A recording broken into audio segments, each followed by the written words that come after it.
Chapter 621. Under the Tree of World, Feng Zichen was facing the 5 Chaos Demon Gods at the primordial chaos level. Instead of showing any fear, he was unusually arrogant. He pointed at the Chaos Demon Gods with one hand and said that they were no match for him.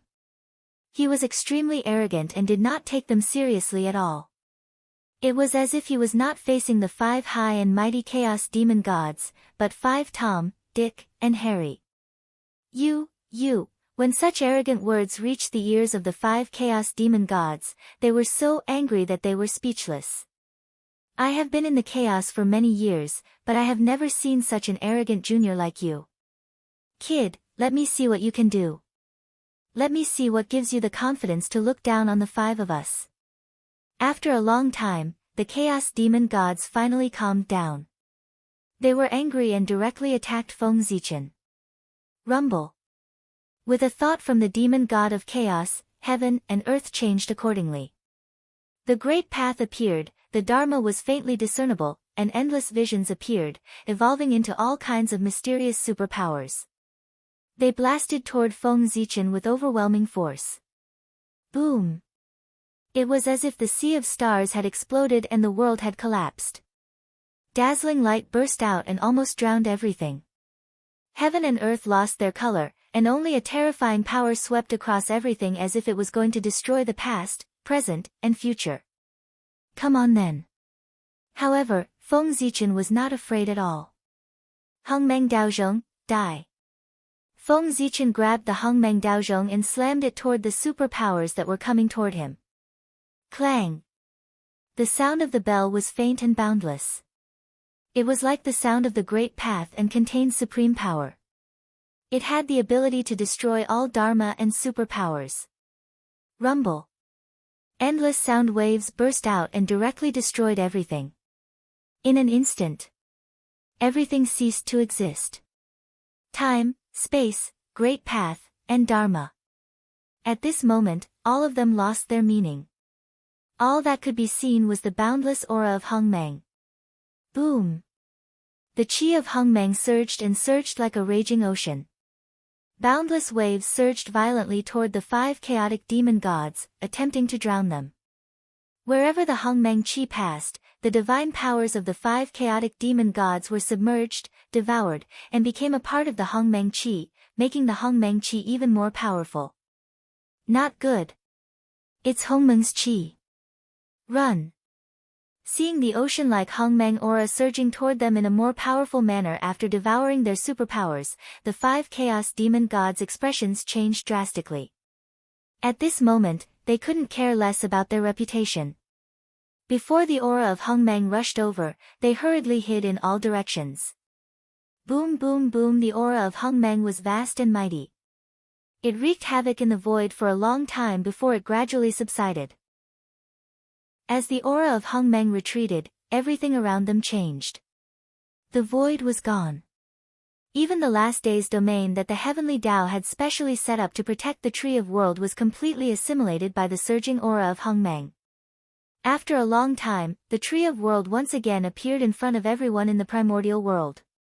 A huge divine tree stood between heaven and earth like a pillar of heaven and earth, holding up heaven and earth. Great and shocking. The sudden change completely alarmed the great divine powers and the chaos demon gods who were fighting on the other side. At this moment, they seemed to be shocked by the greatness of the Tree of World. They simultaneously stopped what they were doing and temporarily stopped fighting. The Tree of World. Is this your real goal? No wonder you guys were so crazy and reckless when you attacked. It turns out that your goal was to destroy the great desolate world. The great divine powers weren't fools. After seeing the Tree of World and thinking of the strange actions of the Chaos Demon Gods, they naturally understood the other party's true intentions. What a good move. If His Majesty Ziwei hadn't been more skillful and ambushed under the Tree of World in advance, the primordial world would have been in danger today. Thinking of this, everyone couldn't help but feel a lingering fear.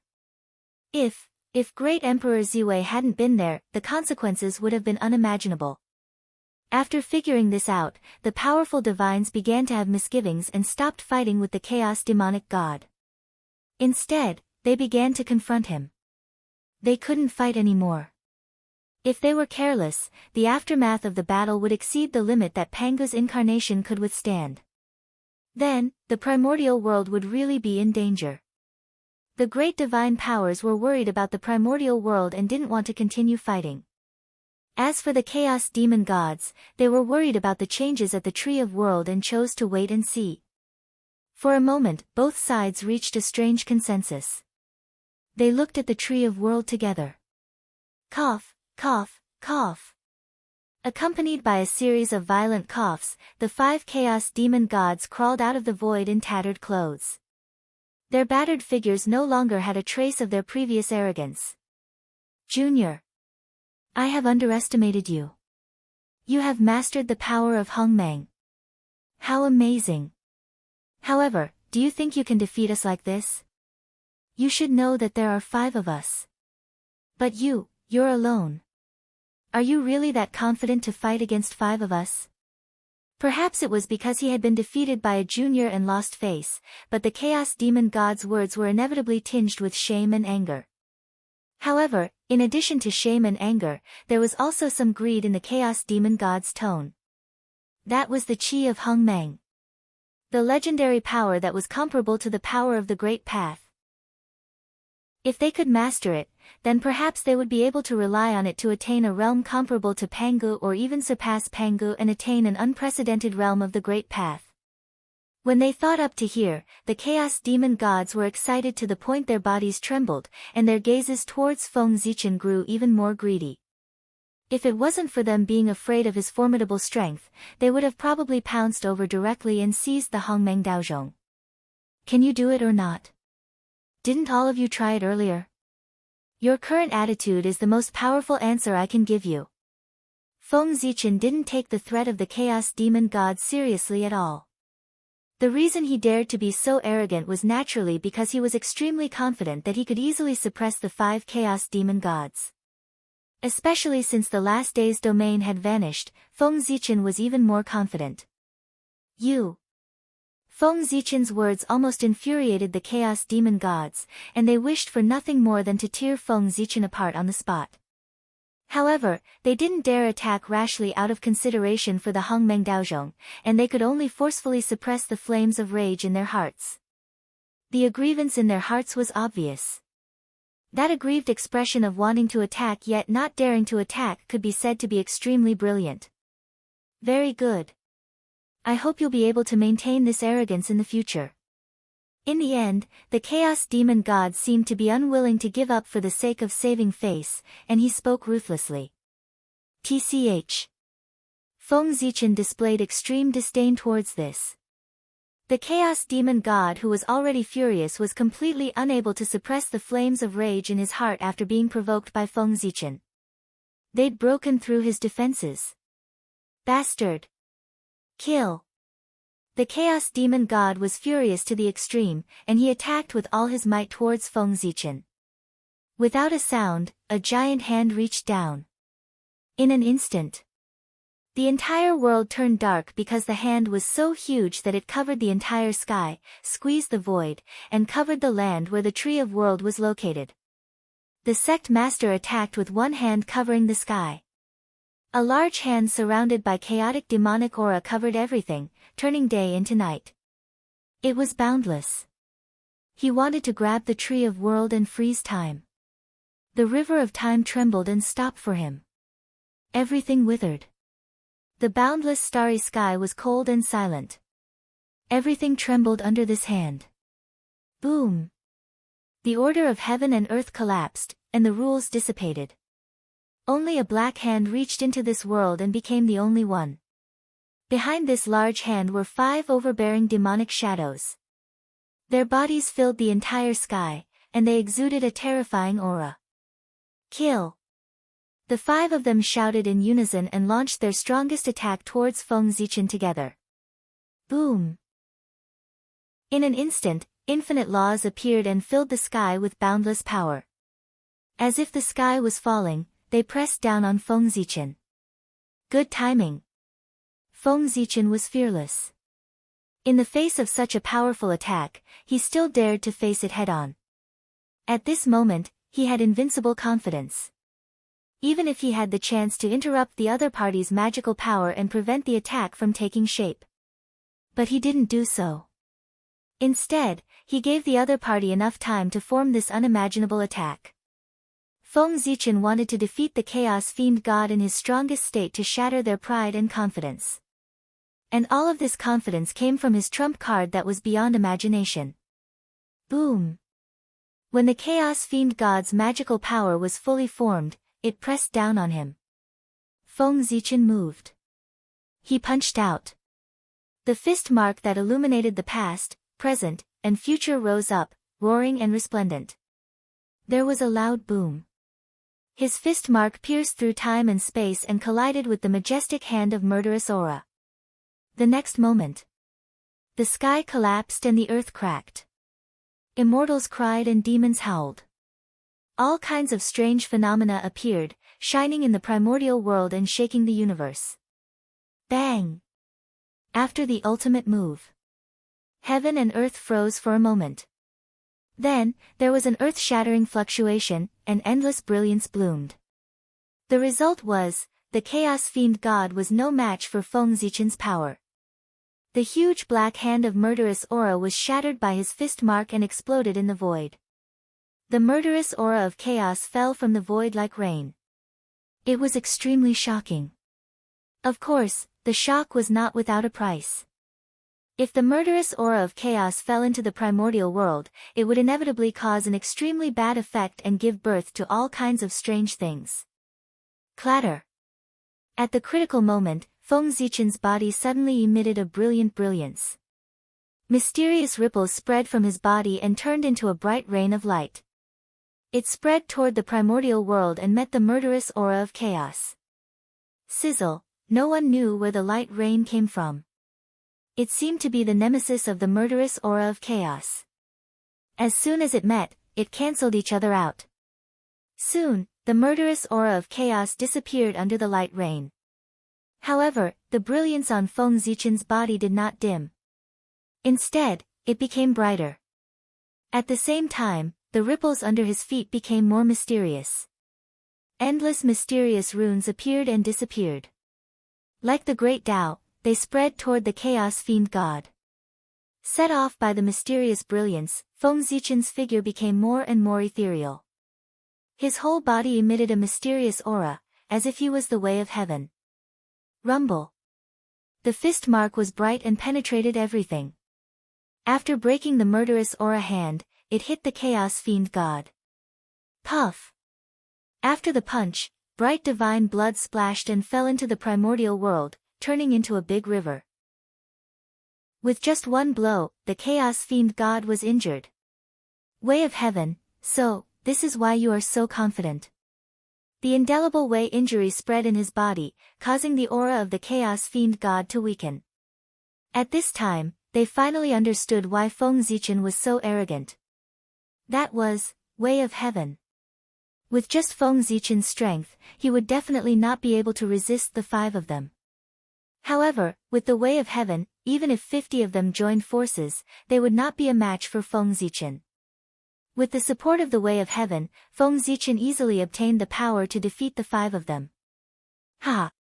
Don't you think it's a little too late to understand now? Feng Zichen laughed and said. He did not know what these Chaos Fiend gods were thinking. They actually dared to touch the World Tree at this time. How ridiculous! Back then, the demon ancestor Rahu dared to attack the World Tree because the Way of Heaven was not in the primordial world. But now, with the retreat of the Chaos Fiend gods, the Way of Heaven had returned to the primordial world. Attacking the World Tree at this time, was the Way of Heaven really a vegetarian? Previously, they might have been able to hide from the Way of Heaven's perception with various methods. However, with the disappearance of the Last Day's domain, how could the Way of Heaven not notice that there was a problem with the World Tree? It would definitely come here personally. At that time, under the gaze of the Way of Heaven, no matter how miraculous the concealment technique was, it would lose its effect. Earlier, Feng Zichen had utilized the Hongmeng Daozhong to destroy the Last Day's domain for the sake of drawing the attention of the Way of Heaven so that everyone would be completely exposed before the Way of Heaven. Just like that. On what basis could they be so arrogant? The facts were just as Feng Zichen had expected. After it saw the Chaos Fiend gods intend to destroy the World Tree, the Way of Heaven was extremely furious. It immediately used Feng Zichen to teach the Chaos Fiend gods a lesson.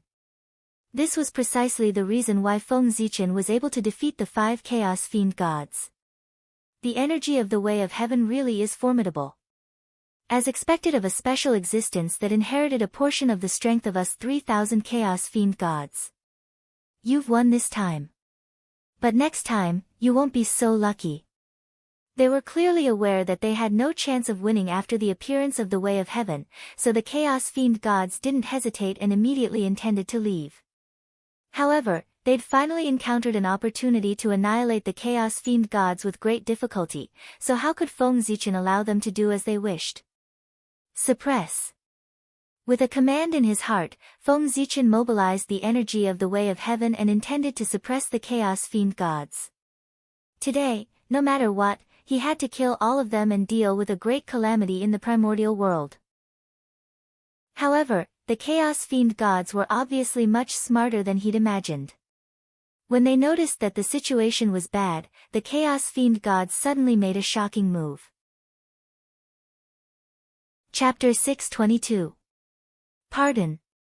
At the same time, the 5 Chaos Demon gods were vaporized and turned into the purest origin of heaven and earth. Rumble.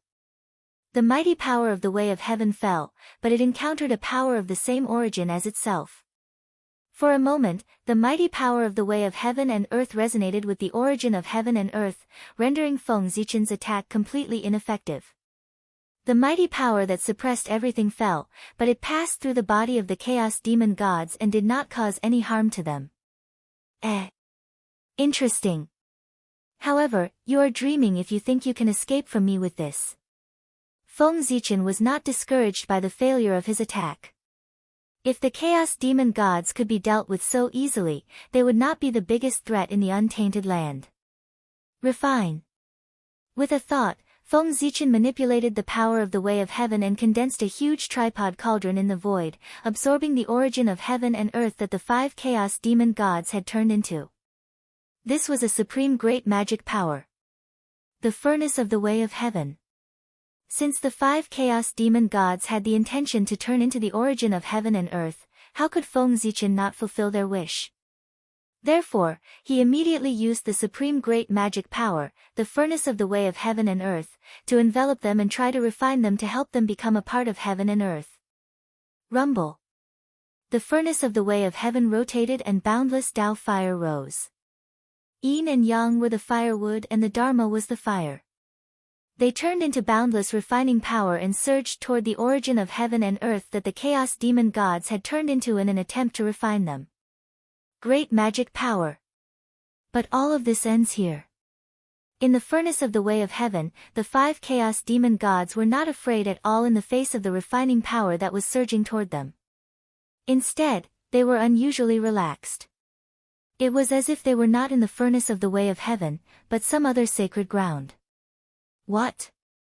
Hearing this, Feng Zichen frowned, and an ominous premonition arose in his heart. Immediately, he didn't dare to hesitate.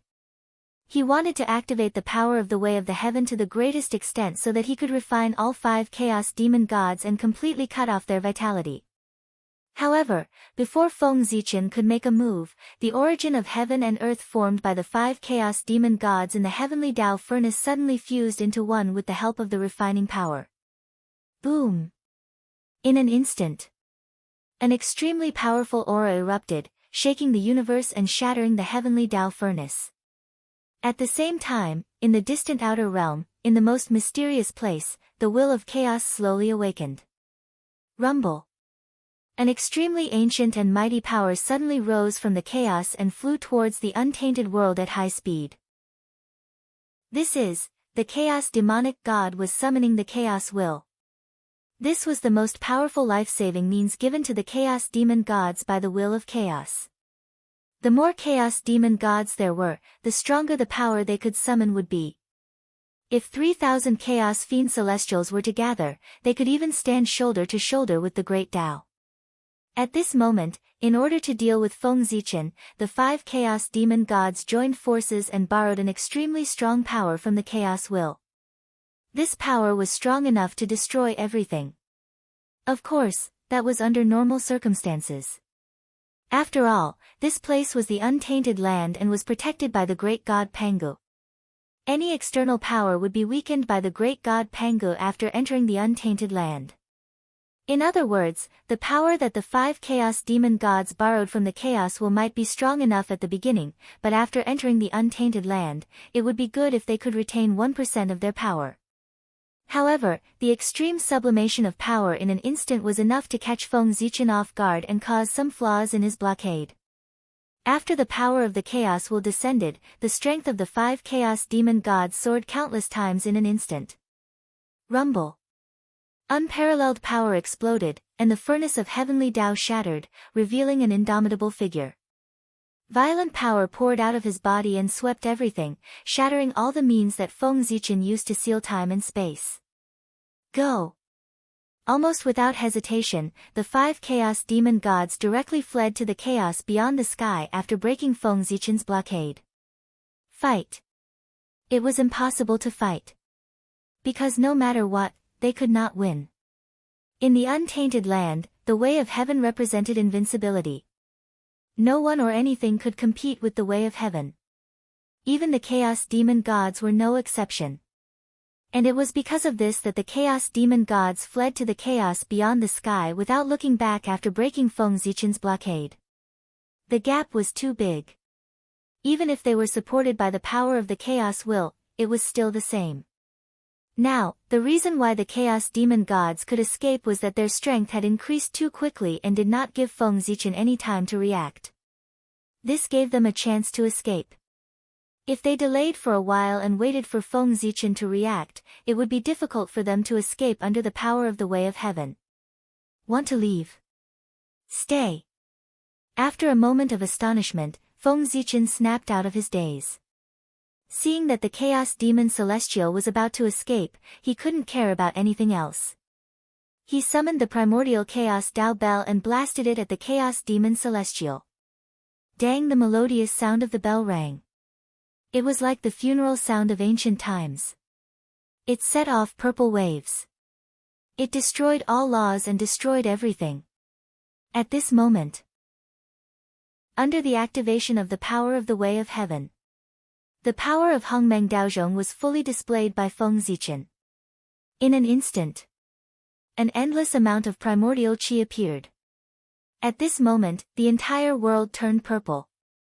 Everything was drowned out and could no longer be seen.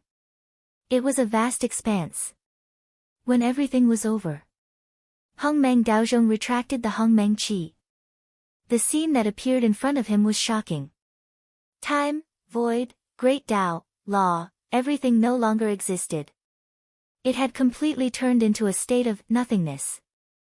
Of course, the traces of the Chaos Demon Gods had also disappeared without a trace. No one knew if they had escaped or if they had been swallowed by the Hongmeng qi. So powerful, even Feng Zichen was shocked by the scene in front of him.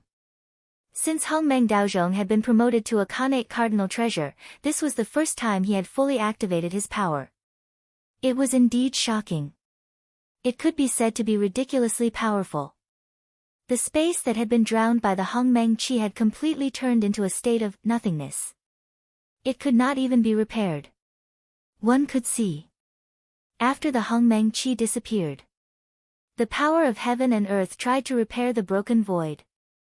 However, something shocking happened. No matter how powerful the power of heaven and earth was, when it came into contact with the broken void, it would all be assimilated and turned into a state of nothingness. Hongmeng Daozhong's attack had almost caused permanent damage to the primordial world. It could not be healed. It was too powerful. But this is good as well. After he recovered from his initial shock, Feng Zichen spoke in a slightly relaxed manner. Even though Hongmeng Daozhong's attack had caused permanent damage to the primordial world, it wasn't necessarily a bad thing. After all, this was where the world tree resided. The space here had completely transformed into a state of nothingness, and it could be said to have provided a natural layer of defense for the world tree.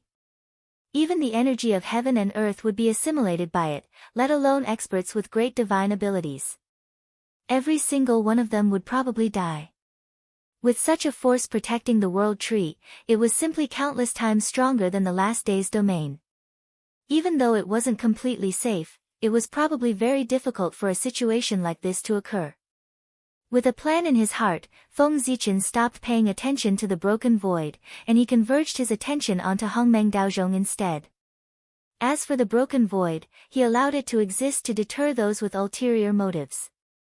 Tisk, tsk, tsk. This group of chaos fiend celestials really fled quickly.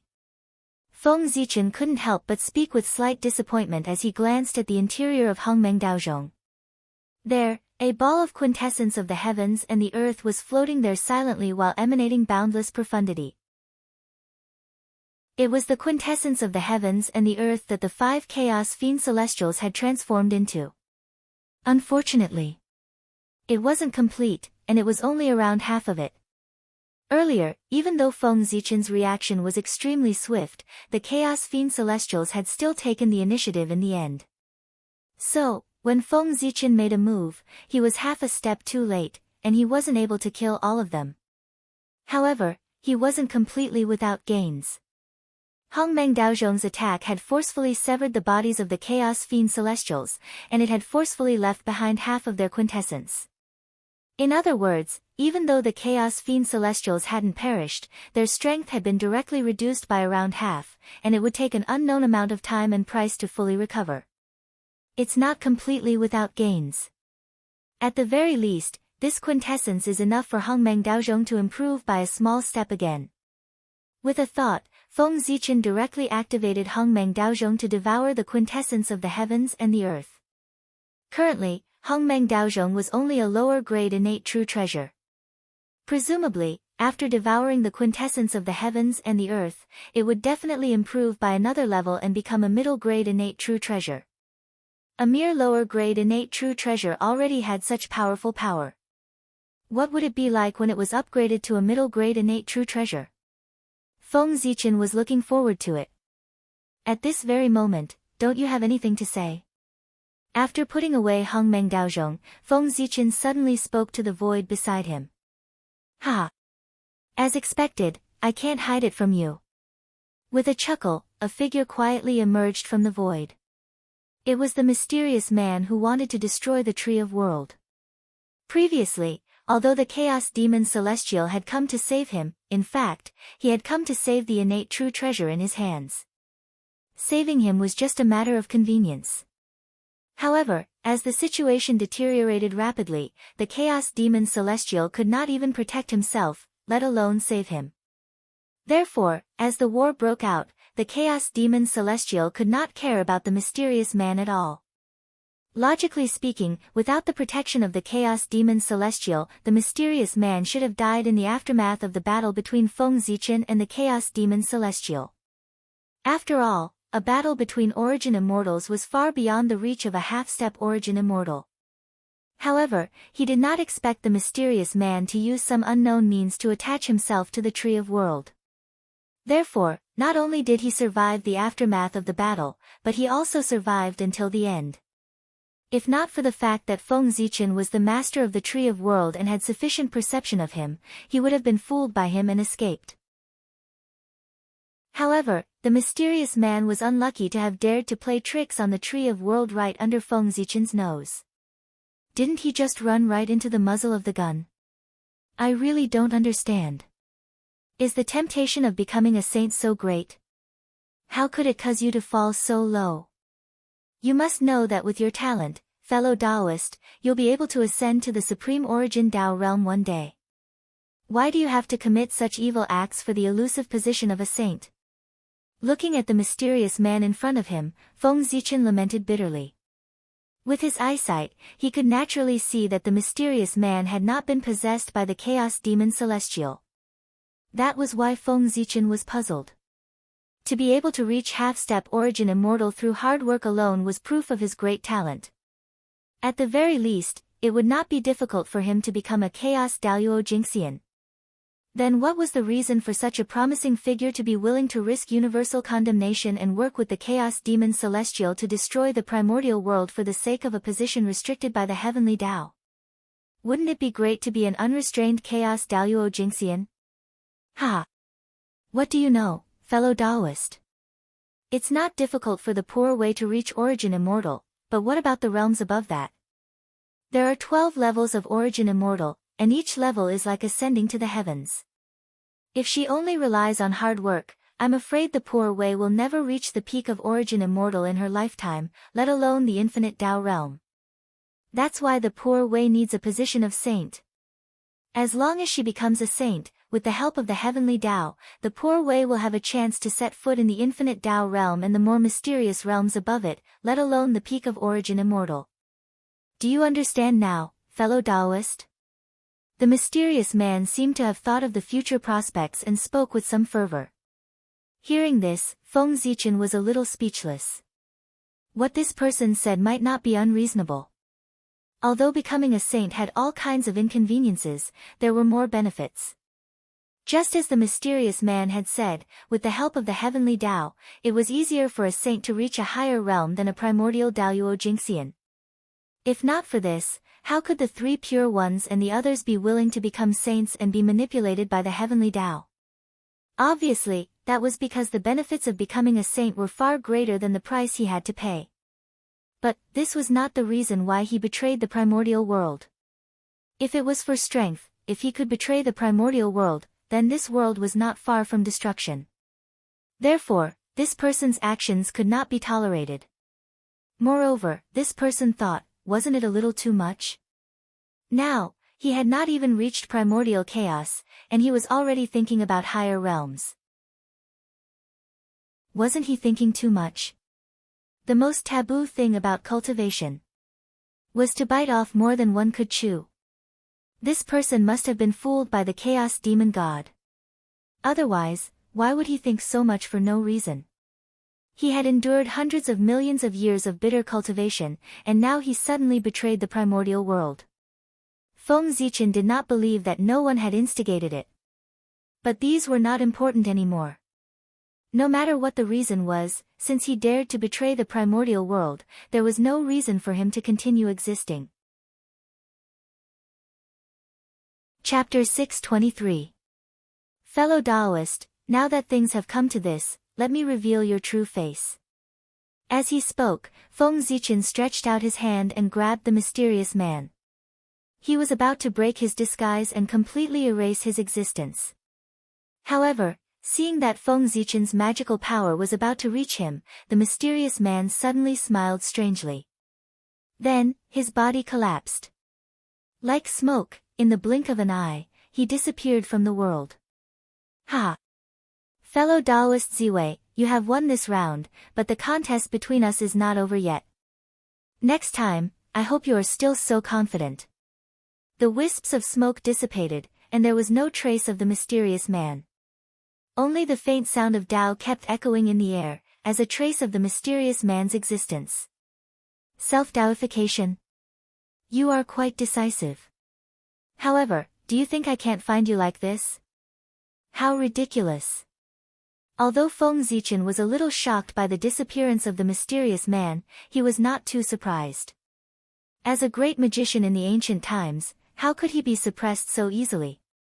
He must have countless trump cards. Taoification. It meant returning to heaven and earth.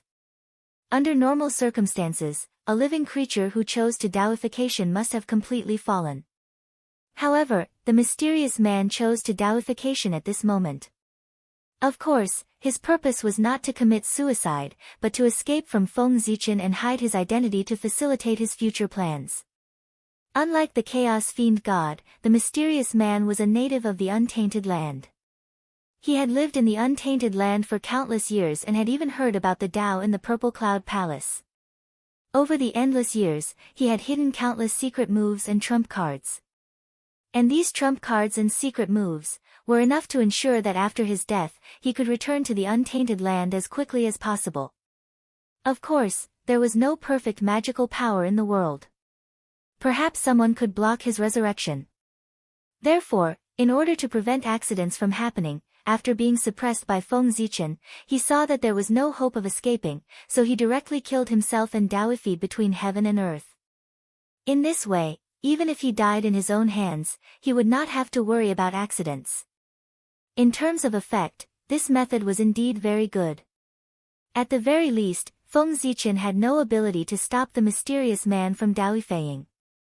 How rich was the mysterious man's source energy? He chose to Daoification and return his origin to heaven and earth. Heaven and earth could not be more happy, so how could it refuse?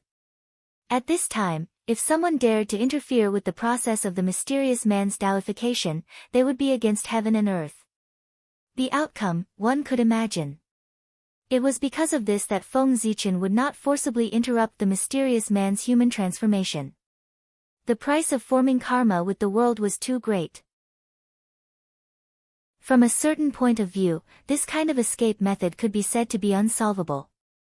This was using one's own origin to buy one's life back then. When Feng Zichen was sealed by Dongwang Tai, he had used this technique to transform the heavens and the earth and escape from the seal. Until today. That had long that. He didn't expect that there would be someone who used his methods back then to escape from his hands. Fate was truly making fools of people. However, although this method could be said to be unsolvable, the price to pay for using this method was beyond imagination. One had to die once and completely disperse all of one's innate origin. This was using hundreds of millions of years of bitter cultivation in exchange for a chance to escape. In the past, after Feng Zichen Daoified, if it were not for the 4 imperial thrones, he would not know how long it would take for him to fully recover his strength. In other words, although the mysterious man had escaped from Feng Zichen, his strength was bound to drop to the freezing point. It would be wrong to be able to maintain the combat strength of Daluo Jingxian. Now was the best time to kill him. Just a few golden immortals of the great overarching heaven could completely destroy his life force. As for not knowing the identity of the mysterious man and his whereabouts, how could he kill him? There was no need to worry about this. The mysterious man's movements were very fast. He did not give Feng Zichen a chance to tear apart his disguise. However, from the moment he used a special method to possess the World Tree, he had exposed too much information. With the ability of the World Tree, if one wanted to possess his body and not be rejected by him, the person who possessed him must have unimaginable achievements in the wood element. After all, the World Tree was the leader of the primordial spiritual roots, it was the most supreme existence in the innate wood element. If one wanted to not be rejected by him, apart from having an innate spiritual root, one could only have unimaginable achievements in the innate wood element. One of the 3,000 guests of the Purple Cloud Palace, and one had unimaginable achievements in the innate wood element. More importantly, this person had just died. Even if he was resurrected in time, his strength would drop greatly. With these 3 conditions added together, there were not many people in the primordial world who met them. In this way, wouldn't the range be narrowed down? After all, there were only 3,000 guests of the Purple Cloud Palace.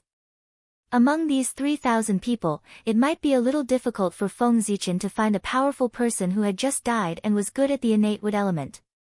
However, for Zhen Yuanzi, the great void Taoist, the Kunpeng Patriarch, and the others, these powerful people of the Purple Cloud Palace, it was an extremely easy task.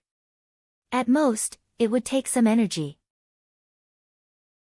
They had all heard of the Purple Cloud Palace.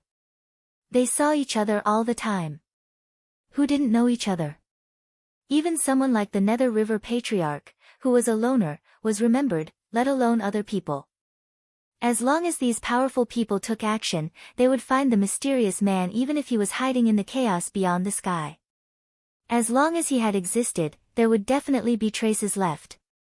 By following these traces, they would be able to locate the traces of the mysterious man. As for whether those powerful people would be willing to help, of course, they would. If the mysterious man was just purely an enemy of the human race, the powerful people would most likely stand by and watch. They might even be happy to see it happen. However, he should never have thought of destroying the primordial world. This was to become an enemy of the entire primordial world. At this moment, no one in the entire primordial world could tolerate him, let alone save him. Even his former friends would turn against him and become one of the people who hunted him down. The traitor was destined to die without a burial place. This matter has to be done as soon as possible. Otherwise, the longer it drags on, the more variables there will be. Who knows, I might really give that person a chance to escape. The mysterious man was so confident in his self-immolation. Obviously, he was fully prepared. He was confident that he could be resurrected in an extremely short period of time and quickly pass the period of weakness. Therefore, this matter could not be delayed. It was best to find out his true identity before he was resurrected so as to completely cut off his hope of resurrection. With a thought, Feng Zichen was about to head to the battlefield in the depths of the void to meet up with those powerful people. However, just as he was about to move, he suddenly remembered something. He stopped in his tracks and looked at the void around the world tree that had completely turned into nothingness. I still have to deal with this place. Otherwise, if someone accidentally trespasses into this place, it will be troublesome. Looking around, Feng Zichen thought to himself. The power of nothingness was still too powerful, and it could not distinguish between friend and foe. If someone accidentally stepped into it, his ending would definitely be extremely miserable. For this, Feng Zichen still had to make a good arrangement to isolate this place from the outside world. If someone still barged into this place, then the other party's purpose was worth pondering. Thinking about it, he would not be wronged. Seal. With a thought, Feng Zichen raised the Hongmeng Daozhong. Dang! In an instant, the sound of a bell rang. The aura of Hongmeng covered the sky and earth and turned into a huge purple net, completely enveloping this place and completely isolating it from the outside world. He believed that with this net formed by the aura of Hongmeng, as long as the other party did not insist on entering the vicinity of the world tree, he would definitely not be able to pass through the purple net. That's good. Let's go. Putting away the Hongmeng Daozhong, Feng Zichen transformed into a purple aura of Hongmeng and carefully passed through the bounded domain of nothingness to leave this place. Under the power of nothingness, there was no time or space in this place, which eliminated the possibility of someone breaking through the air and arriving here. Similarly, if one wanted to leave this place, the ordinary method was also different. Because this place did not exist in the first place. Since it did not exist, how could one leave? Only the aura of Hongmeng had the power to create something out of nothing and could freely travel through this place. Just as Feng Zichen was traveling through the bounded domain of nothingness, the other two battlefields also changed. First was the boundless starry sky. After seeing that the 5 Chaos Demon Gods were defeated, the 4 Chaos Demon Gods who were fighting with God Pangu directly withdrew and left. The Pangu celestial being did not stop them. They were not the original bodies of the Chaos Demon Gods, so there was no point in them staying. Instead, they would force the other party to fight to the death and bring great damage to the boundless starry sky. Therefore, Feng Zichen allowed them to leave. On the other side, around the main battlefield of the human clan, seeing that their plan had failed, the Chaos Demon Gods did not have the heart to fight with the great mediums, so they all fled to outer space. Regarding this, the great divine ability masters were naturally very unwilling in their hearts. But they had no other choice. The strength of the two sides was not much different. If one side wanted to escape, the other side would definitely not be able to stop it. Fellow Taoists, please come to the heavenly court for a chat. I have something important to discuss with you. Just as everyone was hesitating, Feng Zichen's voice suddenly came from outer space and fell into their ears. Let's go. Knowing that Feng Zichen summoned them at this time, there must be something big happening. Everyone did not hesitate and rushed to the heavenly court. As the two sides left one after another, Xian Yuan's side and Qi Yu's side looked at the devastation on the ground and were speechless for a while. After so many things had happened, Xian Yuan and Qi Yu did not want to continue fighting at this moment. They withdrew their troops and went back to stabilize the people's hearts. But both sides understood that after this, the next battle might be the final battle.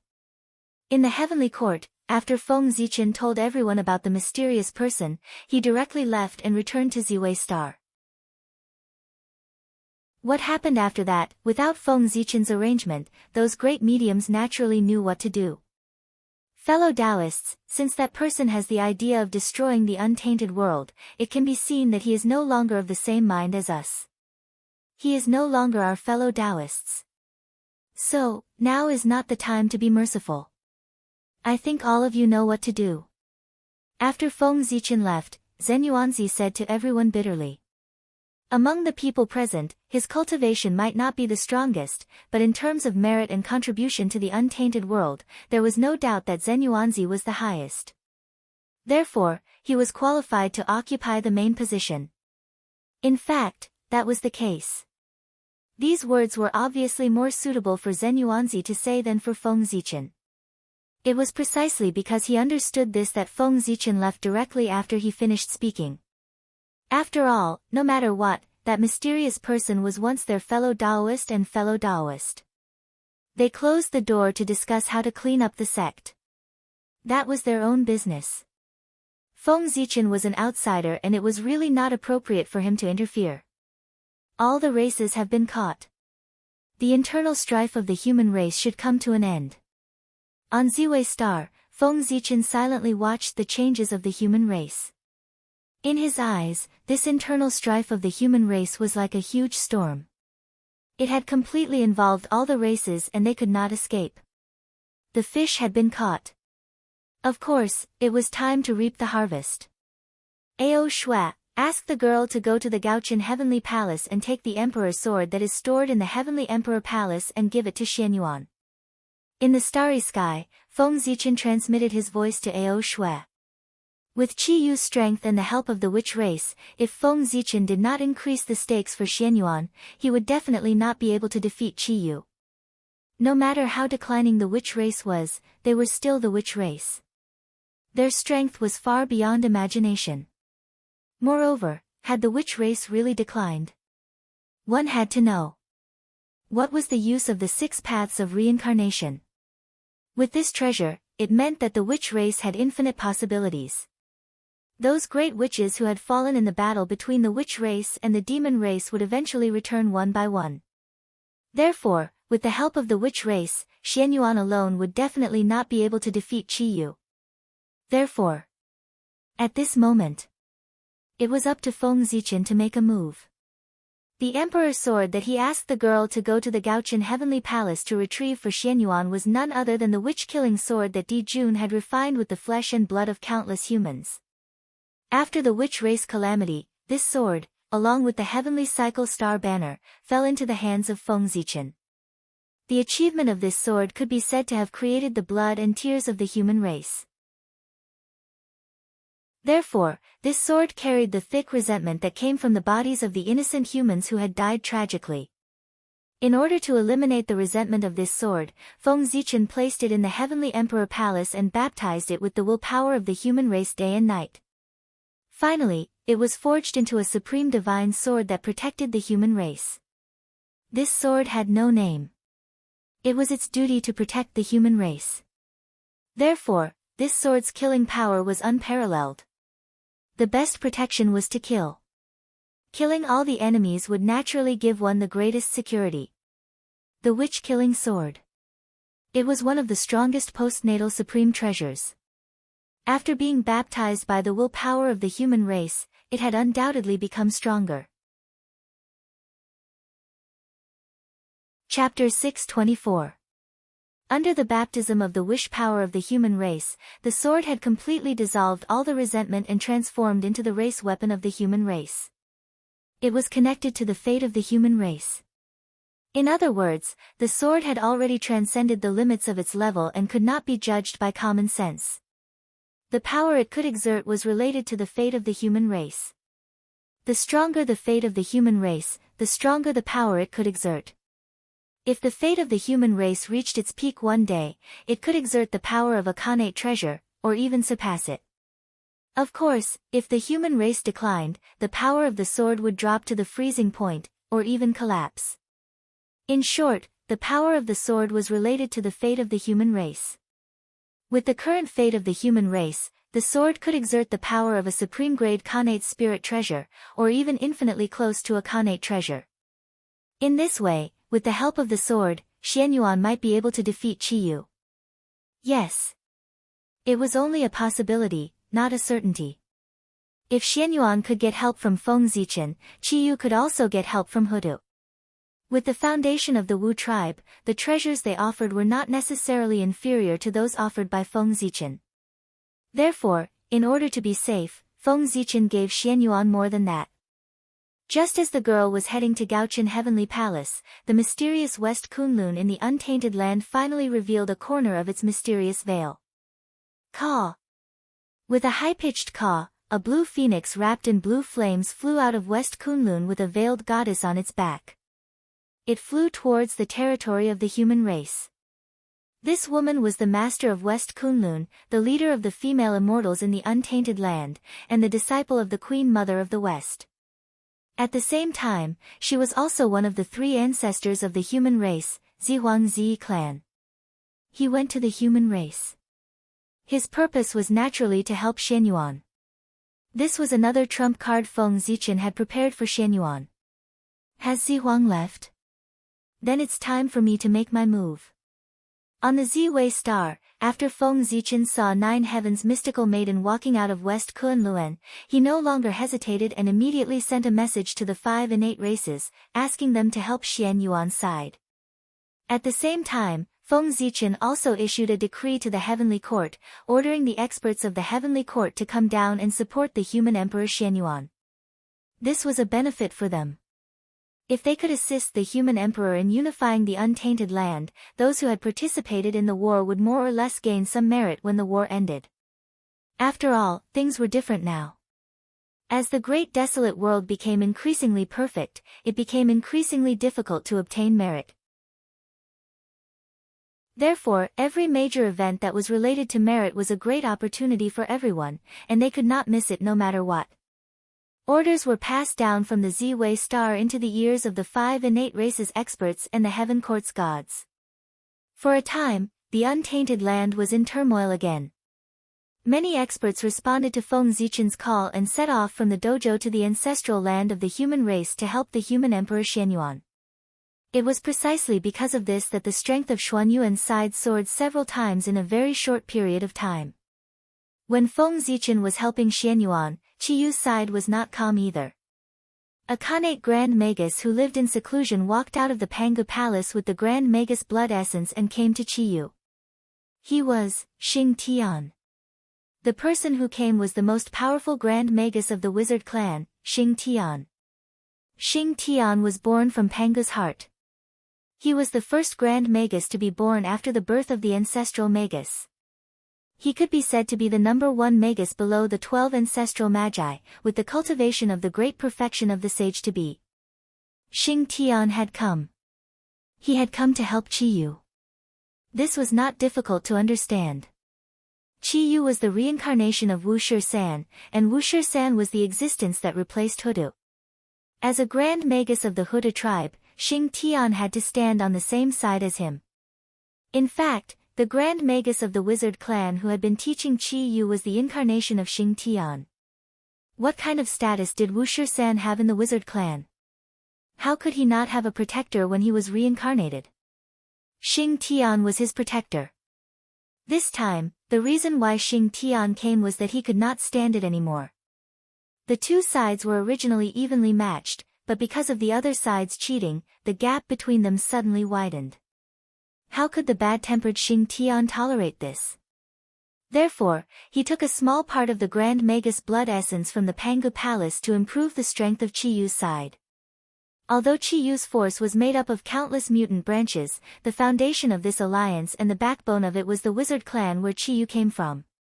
The Wizard clan.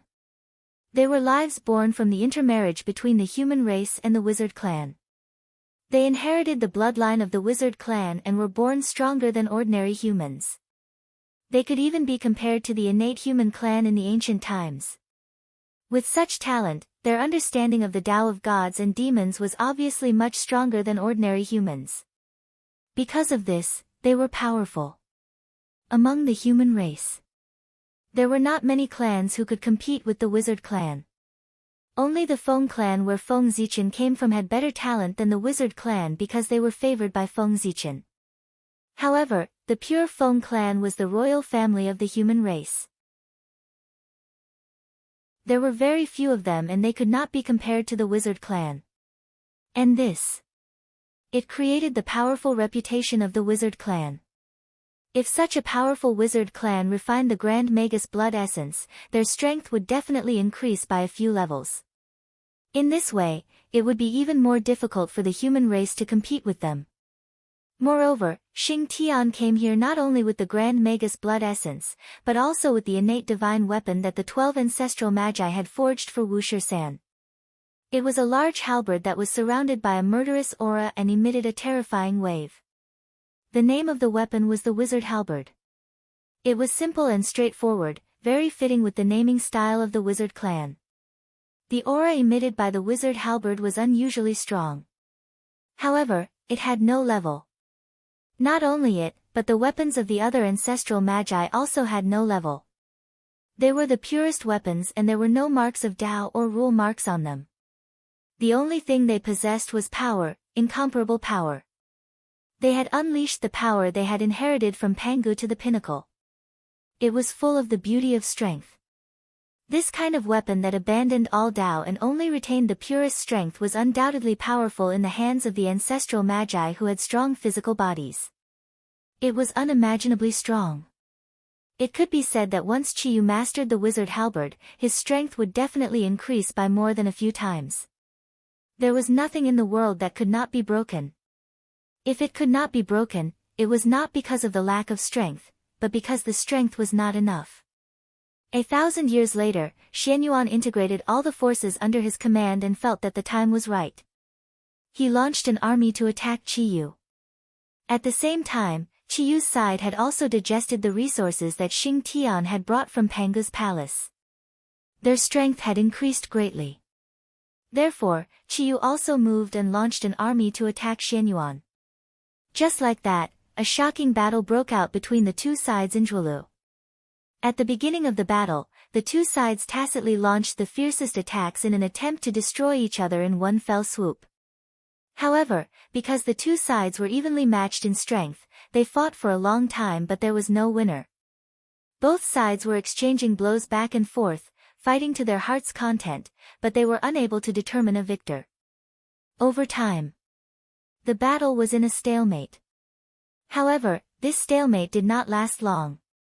Very soon, it was broken by a sudden change of events. The other folk from the Seven Stars continent and the other folk from the 5 pre-celestial races suddenly rebelled and joined Xianyuan. This sudden turn of events could be said to have caught Qiyu off guard. Similarly, because of these mutants' betrayal, the strength of Xuanyuan's side increased, while the strength of Qiyu's side decreased greatly. As a result, the situation changed immediately. The previous evenly matched situation was completely reversed. Qiyu's side was defeated by Xuanyuan's side and fled in a sorry state. During this period, Qiyu tried to turn the tide and reorganize his army to fight Xianyuan Ju to the death. However, before he could make a move, what greeted him was the joint attack of all the top experts on Xuanyuan's side. Xianyuan, Xian Nu of the Ninth Heaven, Taoist Randang, Yinglong, and a series of quasi-saint experts joined forces to kill Qiyu. The result could be imagined. Even though Qiyu's combat strength was unparalleled, facing the joint attack of so many existences of the same realm as him, he could not avoid being defeated and captured. That's right, Qiyu was suppressed and captured alive by everyone. Originally, Qiyu had the chance to self-destruct. However, the scene of ancestral which self-destructing had really shocked everyone. Therefore, before Wu Shisan entered the cycle of reincarnation, Hutu had restricted him so that he could not self-destruct. And this became the main reason why Qiyu was captured. Imagine. At the critical moment, when Qiyu wanted to self-destruct and end all of this, he suddenly realized that he could not do it. That moment of shock and absent-mindedness became his biggest flaw. Suddenly losing his mind during the life and death battle was the main reason why Qiyu was captured. Fellow Taoist, What do you mean by this? Just as Qiyu was captured, Xing Tian said coldly to the peerless figure from the Seven Stars continent in the void. At this moment, Xing Tian was very angry. As he spoke, the violent aura around him could not help but pour out and suppress the other party. However, the other party was obviously not a good person. Just as Xing Tian's berserk aura was about to reach him, a mysterious aura suddenly rose from the body of the exceptional being from the Seven Stars continent and neutralized the aura that was bearing down on him. This was the ability to turn everything into void. It was because of this that Xing Tian was afraid and resisted the urge to attack and talk to the other party. Otherwise, with Xing Tian's bad temper, he would have already killed the other party. Ha! Fellow Taoist Xing Tian, what do you think I mean? The matters of the human race will be settled by the human race themselves. Why do you, an outsider, have to interfere? The peerless figure from the Seven Stars continent laughed and comforted Xing Tian. Humph. I'm only here to save Qiyu. I have no intention of interfering in the affairs of the human race.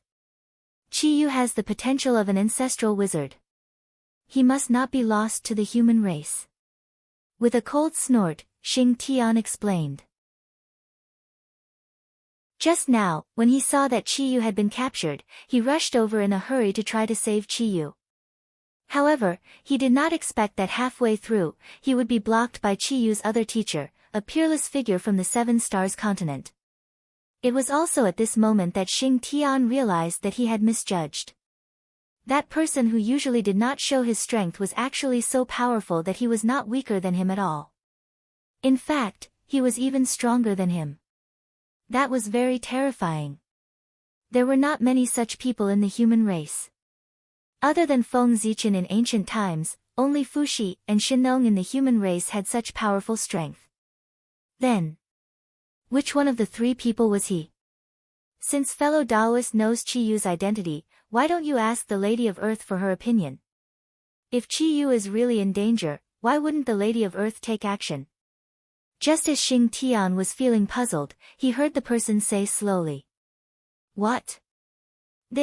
Hearing this, Xing Tian could not help but become a little bewildered. That's right. With the strength of the ancestral wizard of Earth, everything that happened here naturally could not be hidden from him.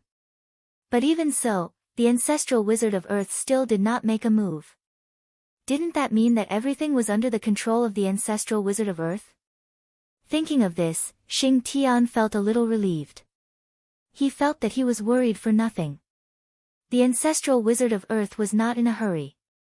Why was he in a hurry? However, after being relieved, Xing Tian could not help but have greater doubts in his heart. Who was this person? He even knew Qiyu's true identity. Could it be? With a thought, a bold idea appeared in Xing Tian's heart. You are. Xing Tian suddenly raised his head and was about to call out the other party's identity. However, in front of him, the person had already disappeared without a trace, leaving only an empty void.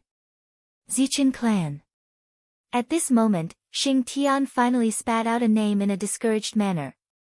He suspected that the person in front of him was Feng Zichen. Only he would know so much about the Magi. Is it really you? Magi Pangu, the Zichen clan? After muttering silently, Xing Tian turned his head and rushed to the nether realm. He wanted to confirm his guess from the Lady of Earth. Tisk, tsk. Was I still recognized? As expected of my good friend.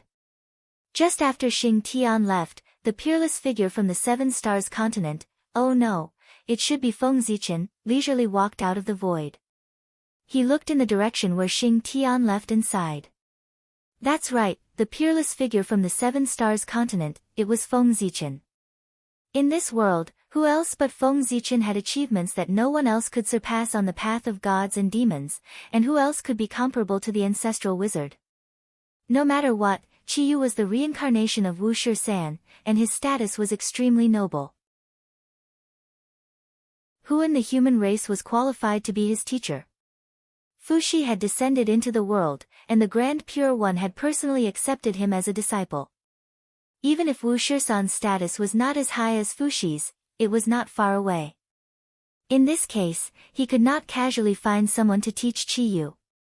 Otherwise, if it was not done properly, it would bring shame to the Magi. At that time, no matter how good his relationship with Feng Zichen was, the Lady of Earth would not be satisfied and would definitely not let him go.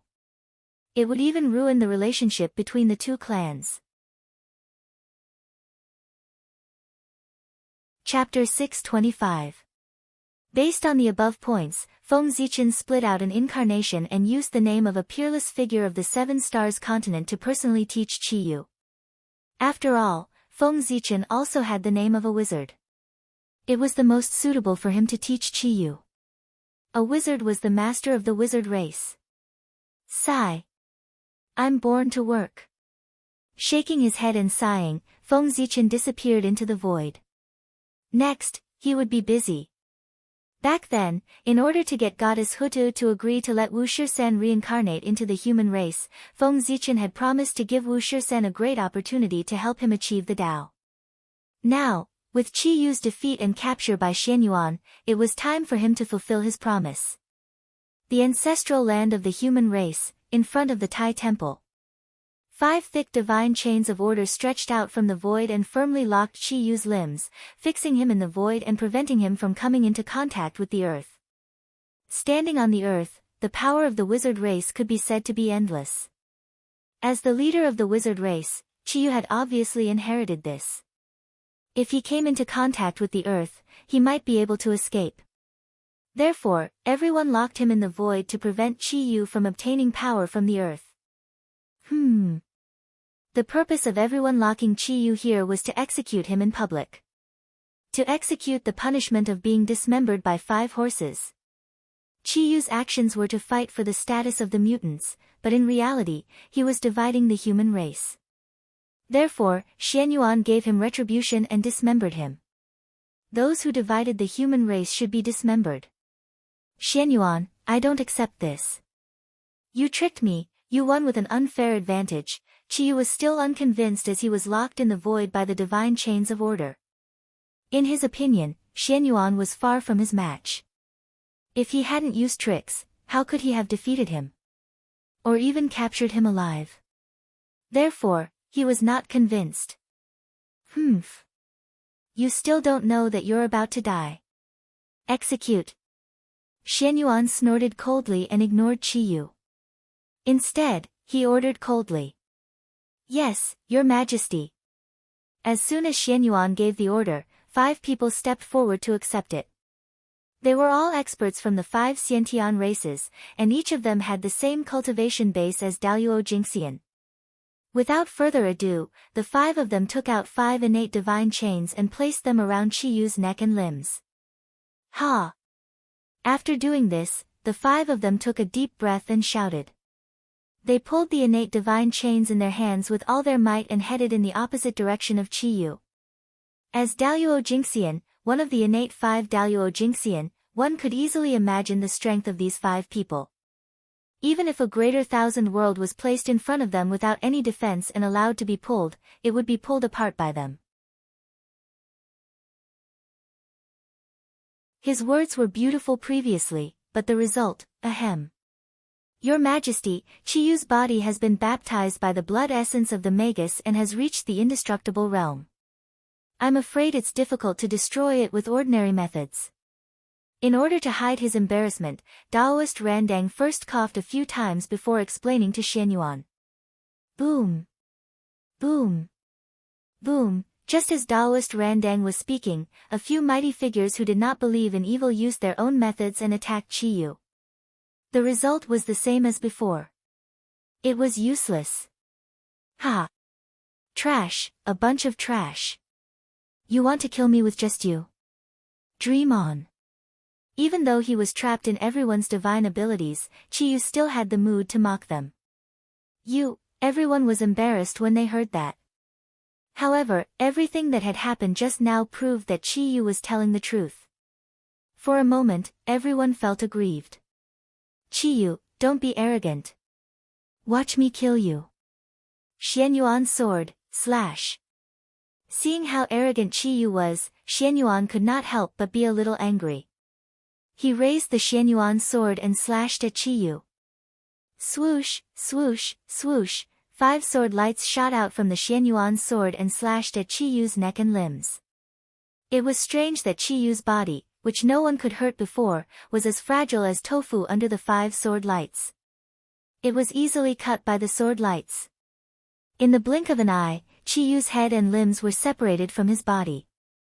His whole body was divided into 6 parts. This was not surprising. The predecessor of the Xianyuan sword was the Wu-killing sword that Di Jun had specially refined to deal with the ancestor of sorcery. The power of this sword could easily break the body of the ancestor of sorcery, let alone Qiyu's body. It was his nemesis. How could it be? Even though his body was divided into 6 parts, Qiyu still did not die. He just looked at his split body in a daze, his eyes full of disbelief. His almost indestructible body was so easily cut down by someone. He's not dead. Just when Qiyu was in a daze, he heard Xuanyuan's surprised voice. Guards! Suppress Qiyu's body in the 5 lakes and 4 seas so that it can never be gathered. Then, before Qiyu could react, Xuanyuan's majestic voice continued. Yes. After that, Qiyu heard someone take the order and leave with his broken body. After that, Qiyu's consciousness fell into a deep sleep, and he had no idea what happened next. Today, I will use the power of the 6 forces to refine your broken body. When you break out of the seal in the future, you will have the confidence to become a primordial chaos Daluo Jingxian. After everyone had suppressed Qiyu's body parts, Feng Zichen appeared silently. He performed a supreme grand super power to draw in the innate 6 directions force and infused it into the 6 parts of Qiyu's body. This tribulation was also a kind of opportunity for Qiyu. As the saying goes, there can be no construction without destruction. Although Qiyu's body was divided into 6 parts, Feng Zichen drew the power of the 6 forces for him to refine his body. In this way, when Qiyu's body was reunited in the future, he could use the power of the 6 forces to break through to the realm of primordial Daluo Jingxian. This was a great opportunity. It was just that the price he had to pay was a little high. However, this price was nothing compared to becoming a primordial Daluo Jingxian. After arranging everything, Feng Zichen left. As for when Qiyu's body would be reunited, that was a matter of the witch race. It had nothing to do with him. Because Qiyu was no longer the Qiyu of the human race, but Wu Shisan of the witch race. From the moment Qiyu was dismembered by Xianyuan, his fate with the human race was over. With the defeat of the Jiuli tribe and the death of Qiyu, Xianyuan finally unified the human race and integrated all the forces of the human race. It was also at this time that Xianyuan led the human army and began to conquer the 10,000 races. He was taking revenge. The 10,000 races secretly helped the mutants and tried to split the human race. As the human emperor, how could Xianyuan let them go so easily? Naturally, he had to teach the 10,000 races a lesson and weaken their strength. Therefore, Xianyuan led the human army to sweep through the 10,000 races in the name of cleaning up the traitors. The 10,000 races were naturally dissatisfied with this. However, because they were in the wrong and the human race was too powerful to resist, they all came to surrender with compensation. What followed was a series of wrangling. It was impossible to wipe out the 10,000 races in one fell swoop. Xianyuan naturally knew this. Therefore, his purpose was not to destroy the 10,000 races, but to torture them and consume their strength. This time, even if he couldn't destroy the 10,000 races, he would hurt them so that he could clear the obstacles for future generations. This was Xuanyuan's purpose. And this had nothing to do with Feng Zichen. He believed that with Xuanyuan's means, he could handle all of this.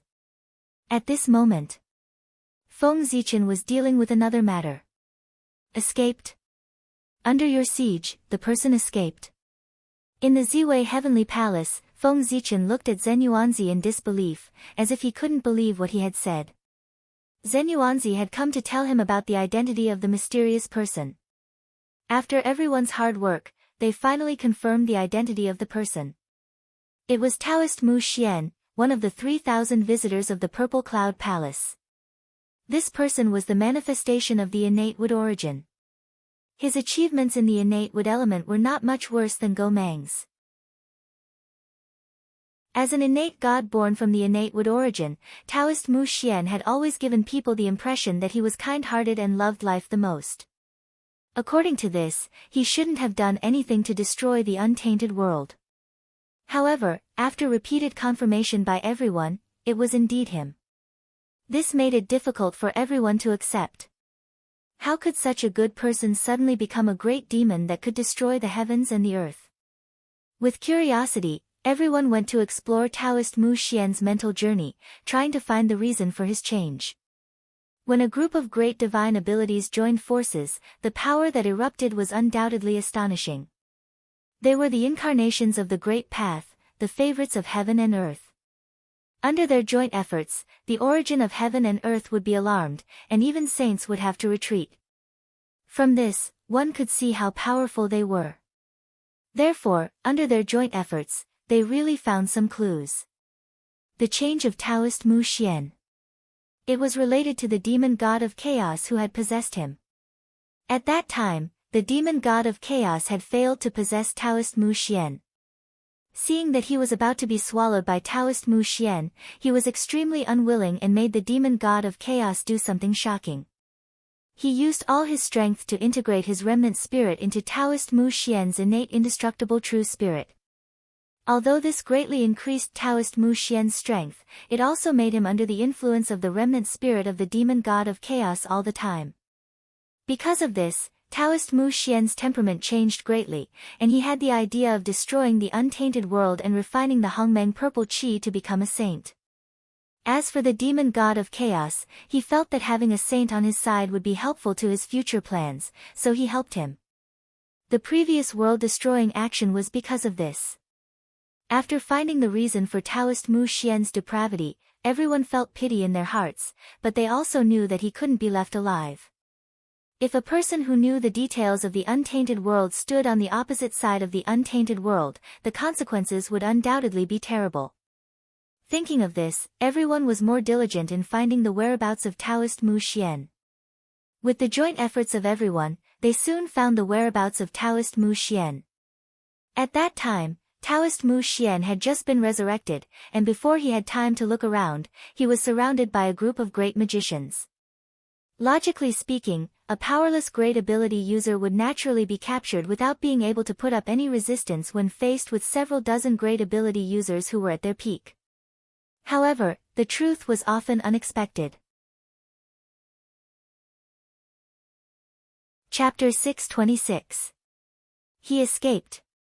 Taoist Mu Xian escaped. Under the siege of a group of powerful figures, Taoist Mu Xian escaped calmly. This was the reason why Feng Zichen was shocked.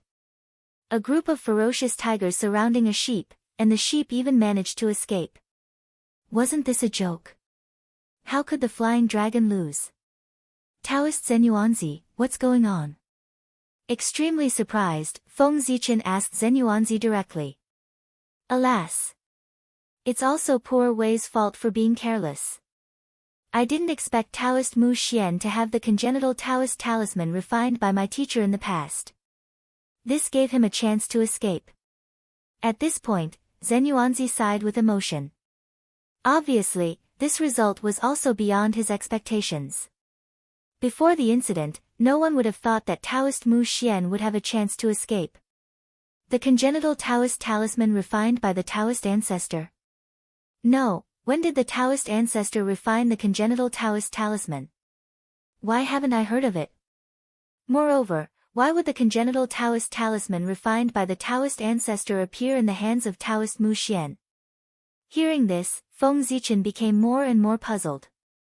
Why had he never heard of the congenital Taoist talisman refined by the Taoist ancestor, and had never seen anyone use it? Such a treasure, he shouldn't be unknown to the public. Must be a supreme treasure that everyone was fighting for. He should have heard of it. It's normal that your majesty doesn't know about this. In fact, not many people in the entire untainted land know about this. Even poor Wei didn't know about it before Taoist Mu Xian took out the congenital Taoist talisman refined by my teacher. Shaking his head, Zhen Yuanzi said helplessly. He really didn't know that the Taoist ancestor refined the congenital Taoist talisman. Oh. Why is that? It was about the treasure refined by the Taoist ancestor, so Feng Zichen couldn't help but be curious. Therefore, he continued to ask. Back then, after the 3 sermons in the Purple Cloud Palace, my teacher left an opportunity for poor Wei and the others on the treasure-snatching rock. It could be said that our master-disciple relationship was fulfilled. Countless innate treasures are listed on the treasure-snatching rock. Many of them are connate numinous treasures that teacher collected when he traveled through the primordial world. Some of them are connate treasures with special functions that master forged in his spare time. These Xiantian treasures are extremely rare, and their abilities are even more bizarre. They are hidden among the numerous innate spiritual treasures, and only those with great opportunities can obtain them. The connate Dao talisman in Taoist Mu Xian's hand belongs to this type of special treasure. A treasure like this is extremely secretive. If its owner didn't take the initiative to reveal it, others would absolutely be unable to detect it in the slightest. Otherwise, if 1 or 2 of them went alone, I'm afraid they wouldn't be able to come back. Thinking of the terrible consequences, even Zhen Yuanzi couldn't help but feel a little scared. This operation, in general, it was really unlucky. When everyone worked together, it should have been a sure thing, but there was an accident. Not only did it embarrass them, but they almost lost their lives. Wasn't that unlucky? Brother Zhen Yuanzi. There's something I'd like to discuss with you all. I hope you can pass on my message. After a moment of silence, Feng Zichen suddenly said to Zhen Yuanzi with a serious face. What's the matter, Your Majesty? I'll definitely relay it to my fellow Taoists. Seeing Feng Zichen's serious face, Zhen Yuanzi also replied with a serious face. Brother, the failure to kill Taoist Mu Xian will definitely intensify his determination to turn to the chaos demonic god. In the future, the untainted land will be in danger. For this reason, I plan to summon all the Daluo Jingxian in the untainted land and persuade them to leave the untainted land voluntarily to reduce the pressure on the untainted land. If there are no more Daluo Jingxian in the untainted land, no matter how powerful Taoist Mu Xian is, he can't provoke disputes in the untainted land. In this way, the untainted land will undoubtedly be much safer than before. Speaking of this, Feng Zichen paused, changed the topic, and asked Zhen Yuanzi earnestly. If I want to accomplish this, I will undoubtedly need the help of all of you. Thus, Ziwei sincerely requests that all of you lend me a hand. The fewer top forces in the untainted land, the safer the untainted land would be. There was nothing wrong with this. If the untainted land was full of Tai Jingxian, it would be difficult to shake the untainted land even if they all self-destructed. But if Daluo Jingxian, sage to be, and powerful mediums self-destructed, it would be different. It would really shake the foundation of the untainted land. In order to prevent this from happening, Feng Zichen took this opportunity to try to move all the masters above Daluo Jingxian in the untainted land away. After hearing Feng Zichen's words, Zhen Yuanzi didn't immediately agree. He was a little hesitant. Because, he saw through Feng Zichen's real purpose. Why would he need Zhen Yuanzi's help just to move the Daluo Jingxian? With the strength of great Emperor Ziwei, who would dare to disobey an order from Daluo Jingxian in the untainted land? Did they really think that great Emperor Ziwei wouldn't kill? It was clearly something that great Emperor Ziwei could do easily, so why would he ask for Zhen Yuanzi's help? Obviously, his order wasn't targeted at Daluo Jingxian, but at the powerful mediums of the untainted land. When it came to the unstable factors of the untainted land, of course, it was the powerful mediums. Throughout the several destructive catastrophes that the untainted land had experienced, they were all caused by the powerful mediums. Therefore, as long as all the powerful mediums of the untainted land left the untainted land would be countless times safer than before, even if it wasn't 100% safe. As for the remaining Daluo Jingxian, what could they do? Not to mention Feng Zichen, any powerful mediums could kill them all with a flip of their palm. However, Daluo Jingxian was easy to deal with, but the powerful mediums were not. There was no doubt that they belonged to the top of the untainted land and were one of the rulers of the untainted land. They were the incarnations of the will of the Great Path. They were incomparably ancient and powerful, and they had countless trump cards. Even if the saints had strength that far surpassed them, they wouldn't be willing to fall out with them easily. The power they had was enough to destroy the untainted land. It was easy to imagine how difficult it would be to get them to leave the untainted land. It was precisely because of this that Feng Zichen had scruples and turned to Zhen Yuanzi for help. Speaking of which, if it weren't for the failure to kill Daoist Mu Xian this time, Feng Zichen wouldn't have dared to propose such a bold idea. The powerful mediums had an unshirkable responsibility for the failure to kill Daoist Mu Xian. Therefore, Feng Zichen had a high chance of implementing this plan with this reason. This was a rare opportunity. If he missed this opportunity, he didn't know how long he would have to wait for the next one. Therefore, regardless of whether it was successful or not, Feng Zichen had to give it a try. Moreover, he might not necessarily fail. Zhen Yuanzi was the key to the success of this plan. As long as he could get his help, the plan would have a 60 to 70% chance of success. As for whether Zhen Yuanzi would agree or not, Feng Zichen wasn't worried at all. Zhen Yuanzi's character could be imagined as he was able to become good friends with ancestor Red Cloud. Moreover, in order to stop the spread of the untainted land in the west, Zhen Yuanzi went to the border between the east and the west alone and set up a Taoist right there. He had blocked the untainted land for countless years. Therefore, Zhen Yuanzi was someone who cared about the untainted land. Feng Zichen persuaded him with the safety of the untainted land. With Zhen Yuanzi's character, it was hard for him to refuse. This was how a gentleman could be taken advantage of. Although it was shameless, it was effective. Forget it. For the safety of the untainted land, the poor Wei will sacrifice my face to persuade my old friends to leave the untainted land. Zhen Yuanzi hesitated for a moment before he gritted his teeth and said. This was a job that would offend people. Asking people to move for no reason, even if the reason was justified, would be disliked by people. This time, Zhen Yuanzi was really taking a huge risk. Ziwei is here to treat all living beings in the untainted land. Thank you for your righteousness. After Zhen Yuanzi agreed, Feng Zichen hurriedly stood up and bowed to him to thank him for his righteous action today. This time, Ziwei owes you a favor. If you need my help in the future, I will do my best to help. Feng Zichen thought for a while and felt that words of gratitude were far less direct than actions. Therefore, he directly promised Zhen Yuanzi. Once he said this, it meant that in the future, Feng Zichen would do his best for Zhen Yuanzi. One had to know that, with Feng Zichen's strength, he was not inferior to any saint. With his full strength, he could even suppress a primordial chaos Daluo Jingxian. From this, one could see the weight of his promise this time. In normal times, this was a result that even a supreme-grade primordial spirit treasure could not exchange for. Ha! Your Majesty, you're exaggerating. There's no time to lose.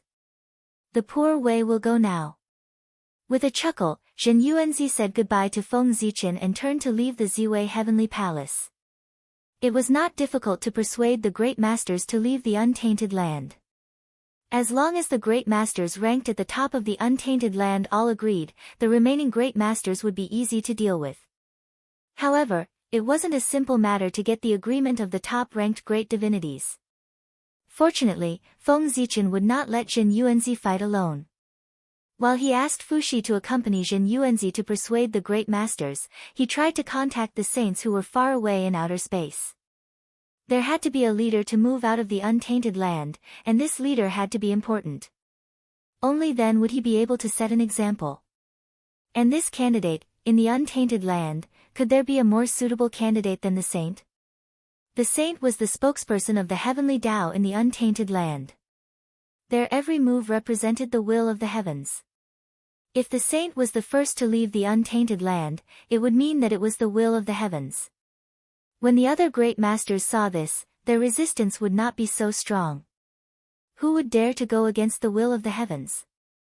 The saints had no reason to disagree with this matter that concerned the safety of the untainted land. Even if they did not agree, the heavenly Tao would not force them to agree. Therefore, Feng Zichen was not worried that the saints would refuse at all. Rumble. On this day, the untainted land, which had been peaceful for many years, suddenly, there was a huge commotion, and the entire earth was shaking. Such a strange situation naturally attracted the attention of countless people. Therefore, everyone looked in the direction of the sound. But then, they were shocked. As far as the eye could see, there were many unbelievable scenes. They saw the towering Kunlun mountain, where the eastern ancestral bloodline was located. The Taoist field of heavenly Lord Yuanzhi suddenly trembled violently, emitting endless rays of light, as if it was about to rise from the ground. And the change was not only that. Chapter 627. While Mount Kunlun was changing, the other saint dojos, such as Mount Shouyang, Golden Ao Island, and Mount Meru were also changing. Endless Tao patterns that were emitting divine light rose from their bodies, illuminating the entire primordial world. It was extremely bright. What's going on? Are the saints coming back? The sudden change in the saint dojos confused all living beings in the primordial world.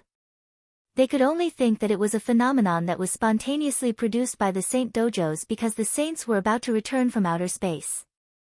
However, while the living beings did not understand the reason, the great divines seemed to have vaguely understood something. They're trying to isolate the world. Thinking about Great Emperor Ziwei's plan, the great divines made a guess. The subsequent actions of the saints' Taoist temples undoubtedly confirmed their guesses. Rumble. Soon after the saint dojos emitted the bright divine light, they began to slowly retract their power. Almost visible to the naked eye, the rising divine light and Tao patterns began to rapidly retract and disappeared without a trace in the blink of an eye. This change did not mark the end of the phenomenon, but it meant that the saint dojos were trying their best to retract their power and store it in their bodies to erupt with stronger waves. Bang! When the power was accumulated to the limit, there was a bang, and several extremely terrifying waves gushed out from the saint dojos. Whoosh! The power exploded like fireworks, giving rise to countless mysterious runes that were embedded in the void. They were densely packed and spread around the sages' dojos. At this moment, all living beings in the primordial world looked at the saint dojos and realized that the supreme holy land that used to be shrouded by the clear Saint Chi could not be seen clearly today. Because, in the void, countless mysterious runes were densely packed. They were dazzling and mysterious as they emitted divine light. Like a net, they completely enveloped the void where the sages' dojos were located, making it impossible for anyone to see them clearly. This is, just as everyone was puzzled, another change occurred. Boom! Boom! Boom! Boom! In the distant chaos outside the heavens, there were suddenly 4 supreme dharmic powers that broke through layers of the void and rushed over, landing in the 4 saint dojos. This is. The 5 saints of the 3 pure ones, Zhuan Ti, made their move. As for why Her Highness Nuwa did not make a move, that was because after Empress Nuwa became a saint, she directly moved the dojo to the chaos outside the heavens, the Jinxiu heaven that she had created herself. Therefore, Empress Nuwa did not have a Taoist temple in the great desolate world. It was precisely because of this that the retreat of the great mystical abilities from the primordial world had nothing to do with him. After all, he was no longer in the primordial world. A saint's attack was naturally extraordinary. Just as the 4 streams of dharmic powers were about to reach the mysterious rune, they suddenly collapsed and turned into strands of connate origin energy that merged with the mysterious rune. With the help of the saint's power, the power of the mysterious rune suddenly skyrocketed. It became more and more resplendent, and an endless mysterious aura bloomed. In just an instant, it connected with the sky. Whoosh! Brilliant light screens appeared outside the dojos of the saints, isolating them from the desolation realm. Whoosh whoosh, after the light screen flickered for a moment, it disappeared into the void. The towering Kunlun mountain and the other saints' dojos reappeared in front of everyone's eyes. After that, the primordial world returned to peace, as if everything that had happened just now was an illusion. However, all living beings knew that everything was different. Although the saint's dojo was still standing there, it was as if there was a layer of gauze between it and the crowd, making it ethereal. The void where they were located had been completely separated from the primordial world under the isolation of the mysterious rune. In other words, the saint's dojo could be said to be independent of the world. Their position seemed to have not moved, but in fact, they were separated from all living beings by endless time and space. A cultivator whose cultivation had not reached the level of Daluo Jingxian, even if the Kunlun mountain was right in front of him, he would not be able to get close to the Kunlun mountain even if he spent his entire life. The world where they were located was completely different. The Kunlun mountain and the other saints' dojos had become unreachable in the eyes of all living beings. That was how it should be. After all, the level they were at. It was not something that all living beings should come into contact with. The saints' actions today could be said to have a great impact on the primordial world. At the very least, the powerful beings who had been hesitating about whether to evacuate the primordial world had already made up their minds. Sigh. It's the will of the heavens. Let's leave. After making up their minds, the group of powerful beings acted straightforwardly. Without any hesitation, they cut off the connection between their dojos and the primordial world. Just like the saints' dojo, they were completely isolated from the primordial world. It was also from that day onwards that the phenomena of the primordial world were endless. Almost every year, powerful beings would leave the primordial world with their dojos. This situation lasted for tens of thousands of years. It was only when the living beings of the primordial world were about to get used to it that it gradually decreased and even disappeared. After the saint led the dojos and left the primordial world, all the powerful beings of the primordial world finally left the primordial world after a period of time. For a moment, the primordial world fell silent. Without the suppression of the powerful beings, the living beings of the primordial world felt as if a huge rock had disappeared from their hearts. They were completely relaxed and their entire bodies were clear. Even the laws of heaven and earth became more active after the great divine ability masters left. It was as if they had been suppressed when the powerful beings were around. Now that they had finally relaxed, they wanted to be active as much as they could. In fact, that was indeed the case. The strength of the powerful beings was really too strong. They had almost reached the end of the great Tao. Therefore, even if they had no intention of suppressing the laws of heaven and earth, their great Tao was there. That powerful aura naturally affected the laws of heaven and earth and interfered with their normal operation. The strong were enough to change the world. It was not a joke. It really existed. Obviously, the powerful beings had this ability. The influence of one or two powerful beings on the laws of heaven and earth might be limited. However, when hundreds or even thousands of powerful beings appeared in the primordial world at the same time, their influence on the laws of heaven and earth could be imagined. It could be said that all living beings in the primordial world were living under the shadow of the great Tao of the powerful beings. That was obviously not a good thing for all living beings. If they could not get rid of the shadow of others in the future, how could they attain the Tao? That was also one of the reasons why there were fewer and fewer experts in the primordial world. Therefore, the departure of the powerful beings was also a good thing for all living beings in the primordial world. At the very least, without the suppression of the great Tao of the powerful beings, it would be much easier for all living beings to cultivate than before. With the departure of the powerful beings, the laws of heaven and earth became more and more active. The primordial world welcomed a long-awaited golden age of cultivation. Everyone was immersed in cultivation. And this, for Feng Zichen, it was just the beginning. Although the powerful beings had evacuated the primordial world as a whole, it did not mean that they had completely cut off their connection with the primordial world. The boundless spacetime that spanned across their dojos and the primordial world was obstructing the living beings of the primordial world, not them. With the ability of the powerful beings, they could completely ignore the endless spacetime and directly interfere with the primordial world. The so-called evacuation of the primordial world only meant that their true bodies were not in the primordial world, but their power could still affect the primordial world. In other words, in fact, their so-called evacuation of the primordial world was only in the situation, not in fact. But what was the use of evacuating in the situation? Therefore, the next step of Feng Zichen's plan was to promote the implementation of heaven and earth isolation. With the almost invincible luck of the human clan, he could forcefully cut off the passage between heaven and earth, causing heaven and earth to be no longer connected. At that time, any existence outside the primordial world who wanted to interfere with the primordial world would definitely be attacked by the luck of the human clan. At that time, the primordial world would be truly safe. After all, even the saints coveted the luck of the protagonists of heaven and earth and would not hesitate to throw away their dignity to fight for it. From this, it could be seen that the terrifying luck of the human clan was definitely not something that the powerful beings could contend with. The departure of the powerful beings had the greatest impact on the primordial world. It could be said that the human clan was the one that had the greatest impact on the primordial world. With the support of the human clan's luck, Xuanyuan's strength had reached the level of half-step primordial chaos, far surpassing the level of Shenong's sage-to-be perfection. That's right. After this internal strife, the human clan had completely suppressed the myriad clans and gathered the luck of the myriad clans.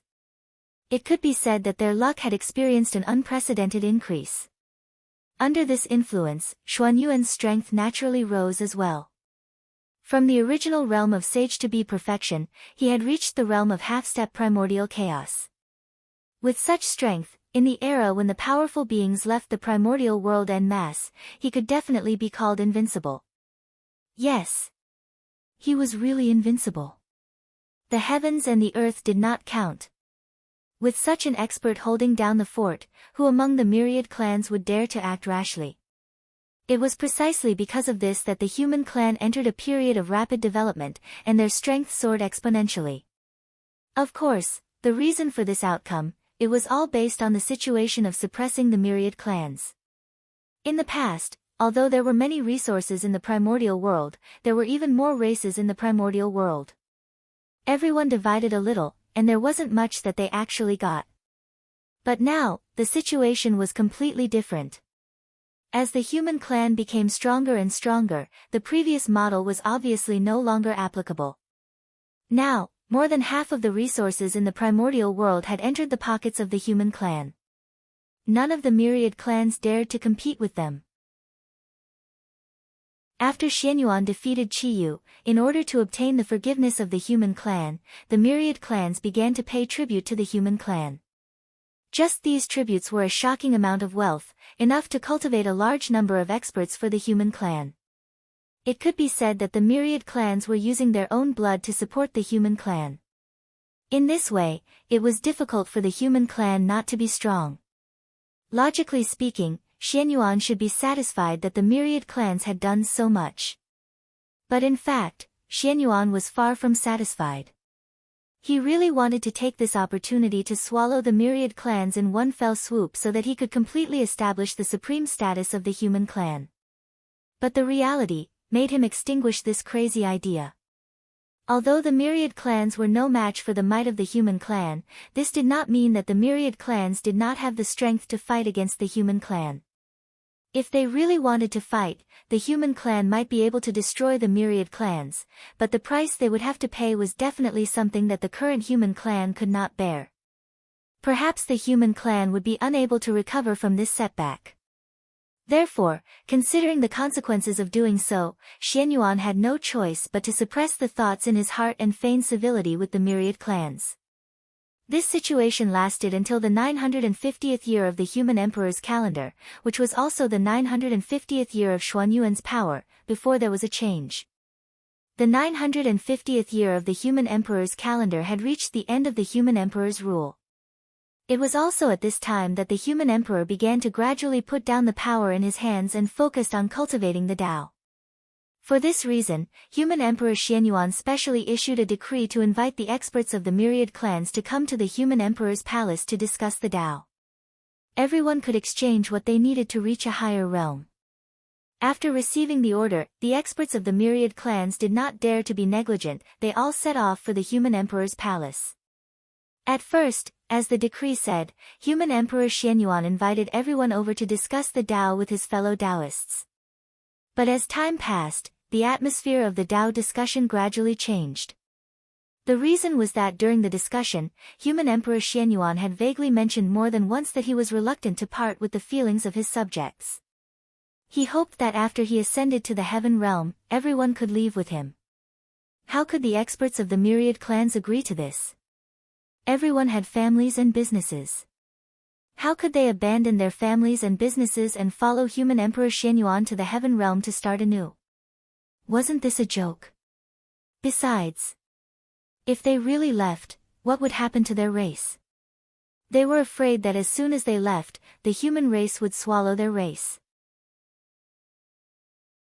Moreover, it was different from the primordial world that had undergone several changes, causing the number of experts to decrease. The heaven realm was where most of the top experts of the primordial world were gathered. With their strength, it was fine for them to dominate the primordial world. But once they reached the heaven realm, they were really nothing. There were many in the heaven realm who were stronger than them. There was a saying that it was better to be the head of a chicken than the back of a cow. Didn't they want to be the overlords of the primordial world? Why did they have to go to the heaven realm to be bullied? Due to the above reasons, the experts of the myriad clans were unwilling to leave the primordial world. As for the easier world, it gradually became unsuitable for Daluo Jinxian's life. The experts of the myriad clans expressed that they did not care at all. With the foundation of the myriad clans, it was impossible to contend against the easier world. However, it was still possible to support a few Daluo Jinxian.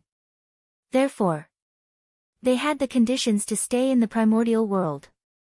Since that was the case, why should they leave? But if they didn't leave, how could they explain to human Emperor Xianyuan? After all, he had already hinted. They couldn't just ignore it, right? For a moment, the experts of the myriad clans were in a dilemma. Wait. Ignore it. In a trance, the experts of the myriad clans thought of a solution. Just pretend to be stupid. Anyway, you, Xianyuan, didn't say it directly, so we'll pretend that we didn't hear your hint at all. Chapter 628.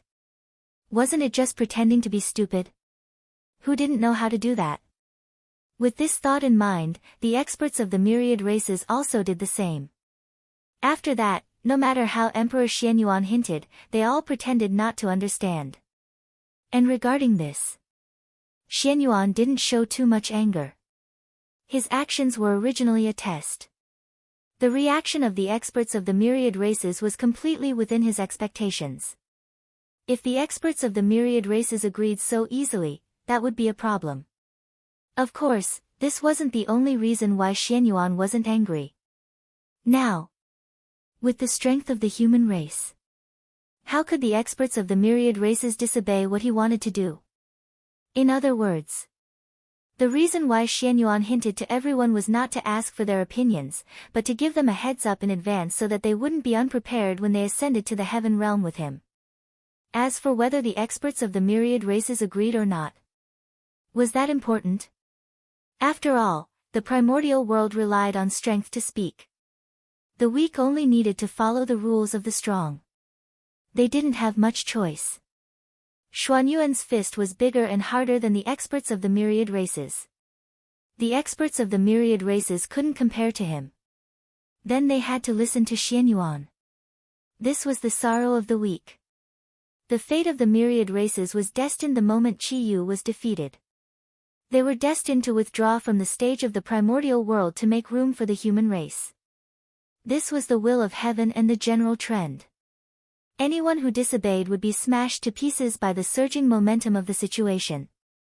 The experts of the myriad races couldn't defeat Xianyuan, so they could only follow his rules. Otherwise, they wouldn't be able to bear the price of breaking the rules. It was precisely because of this that Xianyuan wasn't in a hurry.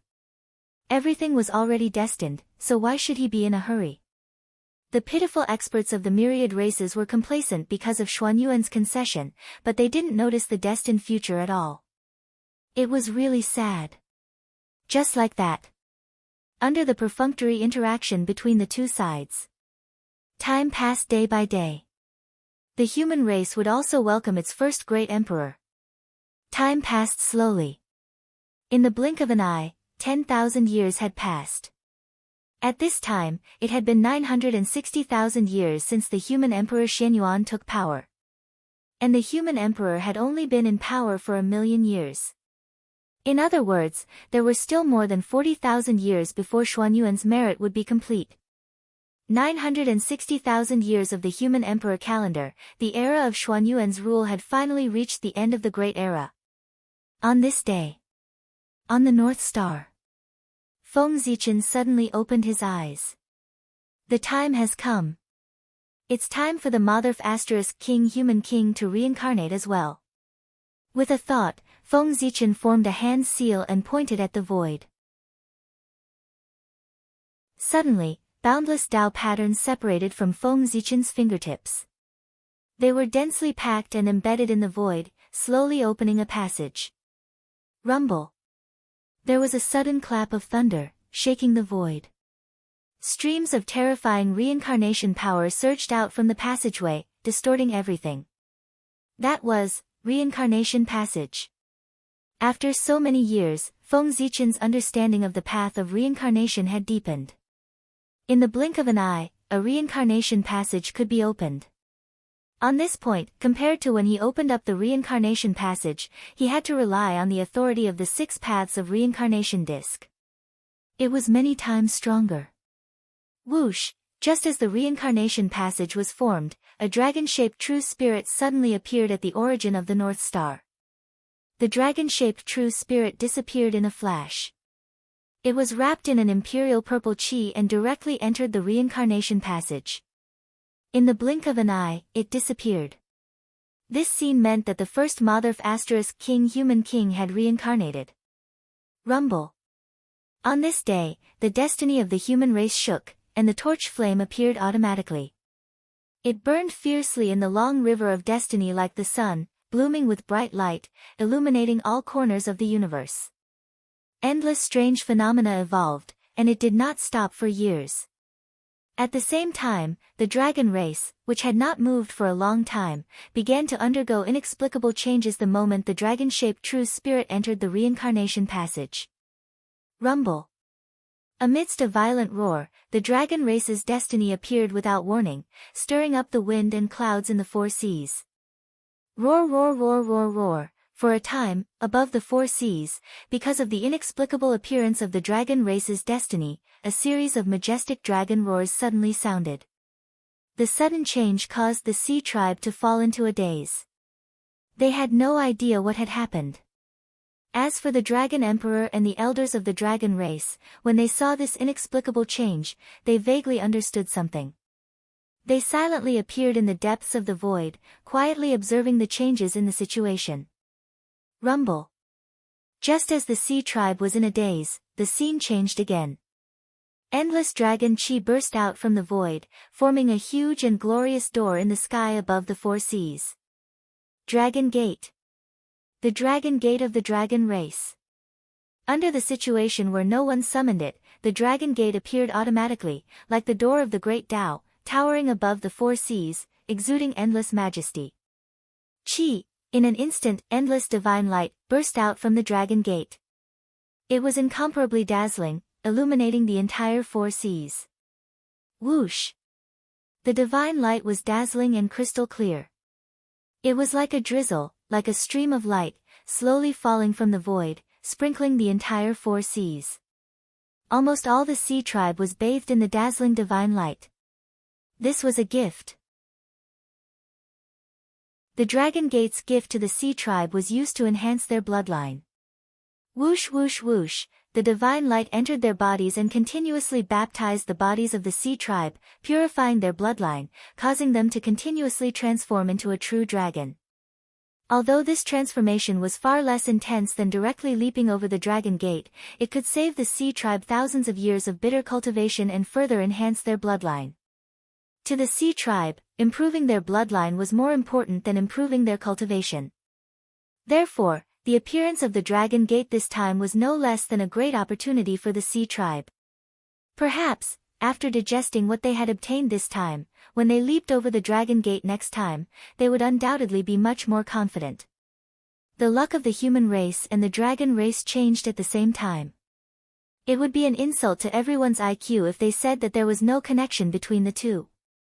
But what could they do if they knew that there was a connection? Those who were qualified to know the reason for all of this would not poke their nose into other people's business to avoid being involved in karma. And those who were not qualified to know would not poke their nose into other people's business. Because regardless of whether it was the human race or the dragon race, they were existences that they could not afford to offend. The strange phenomenon of the two races gradually disappeared after the birth of the imperial grandson Xuanqiu. The imperial grandson Xuanqiu, the ancient dragon race's dragon sovereign, was the reincarnation of the water dragon. He was the patriarch of the water dragon bloodline of the dragon race and the best of the 3 generations of the dragon race. His birth marked that the relationship between the dragon race and the human race had taken a step closer and truly become inseparable. One could see that, with the birth of the imperial grandson Xuanqiu, in the long river of fate, the 9-clawed divine dragon that represented the luck of the dragon race and the eternal torch that represented the luck of the human race gradually approached each other. A sparkling and translucent thread suddenly appeared and connected the luck of the two races together. It could be seen with the naked eye. Strands of luck flowed in the thread and flowed into each other's bodies, blending with each other to show the inseparable relationship between the two races. The imperial grandson Xuanqiu was extremely talented, and his cultivation talent was even more extraordinary. He was born less than 100 years ago, but he had already cultivated to the celestial immortal realm. He was even invincible among the younger generation of the myriad races. He was faintly known as the second Xianyuan. Human Emperor Xianyuan liked this grandson very much, so he brought him along and personally taught him. He faintly seemed to be grooming him as his successor. Of course, Xuanqiu did not disappoint Xianyuan. He used his outstanding ability to win the approval of the elders of the human race and the destiny of the human race, making him the legitimate successor of the human race. The primordial world did not count years. In the blink of an eye, 30,000 years had passed since Xuanqiu was born. At this time, it was already the 990,000th year of the human emperor's calendar. At this time, human emperor Xianyuan had already given up all the power in his hands and handed it all over to Xuanqiu. In other words, although Xuanqiu did not have the name of the human emperor, he already had the power of the human emperor. As for Xuanqiu, after many years of training, he had already become a qualified emperor. Over the years, Xianyuan had seen Xuanqiu's performance and was very satisfied with him. It was also from this time that Xianyuan was completely relieved and began to carry out his plan. In the 990,000th year of the human emperor's calendar, a huge change suddenly happened in the primordial world. Myriad races wanted to join forces to suppress the human emperor Xianyuan. This move undoubtedly shocked all living beings in the primordial world. And the reason for all of this was all based on an order from Xianyuan. It was in the last 10,000 years of Xuanyuan's power. This invincible emperor of Earth suddenly issued an order. Daluo Jingxian of the myriad races was ordered to go to the heaven realm with him in 10,000 years. It was this order which caused an uproar in the primordial world, and a hint of betrayal arose. Everything was fine. Who was willing to abandon their family and run to the heaven realm? In the past, it was fine to hide the hints, and everyone could still pretend to be stupid. But now, Xianyuan had directly made it clear, and the experts of the myriad races could not continue to pretend to be stupid. To go or not? They had to give the human emperor Xianyuan an answer. In the beginning, the experts of the myriad races still had a glimmer of hope in their hearts, thinking that Xianyuan would not be so ruthless. Therefore, they all went to the ancestral land of the human race to worship Xianyuan, trying to use all kinds of reasons to refuse to go to the heaven realm. Unfortunately, no matter how reasonable and perfect the reasons they found, they could not move Xianyuan. At this time, the experts of the myriad races already understood that the human emperor Xianyuan was determined to take them all away. It was also the fault of the experts of the myriad races for going too far back then. For their own interests, they did not hesitate to provoke internal strife in the human race to oust Xianyuan. It was precisely after experiencing this that Xianyuan knew the harm of the experts of the myriad races. In order to not let his experience be repeated by the juniors, Xianyuan had already sworn in his heart that he would take away all the experts of the myriad races at all costs so that he could clear the obstacles for the future generations. When Shennong ascended the throne, the experts of the myriad races were dissatisfied. When he ascended the throne, the experts of the myriad races were disdainful. These pierced Xuanyuan's heart deeply. At the same time, this also made him understand that the so-called submission of the myriad races was completely unreliable. The one that the myriad races respected and feared was him. Once he left, the faces of the myriad races would quickly change. This point. When Shennong and he ascended the throne, the myriad races had already shown it vividly. Therefore, this group of scourges had to be eliminated. Even at all costs, they had to be eliminated. Seeing that Xuanyuan's determination could not be shaken, the experts of the myriad races were naturally unwilling to go to the heaven realm. Therefore, after they returned to the myriad races, they all entered a state of preparation for battle, intending to fight to the death with Xianyuan. The experts of the myriad races were able to cultivate to the realm of Daluo Jingxian and even the realm of Sage to be. Naturally, they did not lack bravery. Usually, the reason why they acted so weak and let Xianyuan do whatever he wanted, that was because Xuanyuan's actions did not cross their bottom line. Therefore, they could endure it. But now, everything was different. The experts of the myriad races had been forced to a dead end by Xianyuan. There was no way out. Therefore, of course, they had to fight to the death. The experts of the myriad races were ready to join forces and attack the human emperor Xianyuan together. This was to express their determination to stay in the untainted land. But before they were ready, someone made a move first. The person who made a move was Great Witch Xing Tian. The number one warrior of the ancient witch race revealed his huge true body of the Great Witch. He waved the ganqi in his hand and brazenly charged into the ancestral land of the human race. Boom! Boom! Boom! Great Witch Xing Tian took a step forward and crossed an infinite distance. In just a few steps, he had already arrived in front of the human emperor palace and Xianyuan. Xianyuan, you little brat, die. In front of the human emperor palace, Xing Tian swung down his axe, intending to split Xianyuan and the human emperor palace in half. The axe in Xing Tian's hand was transformed from a fragment of Panga's axe. It had the power to split the sky. Even Dong Huangtai would be injured if he was caught off guard by the axe, let alone Xianyuan.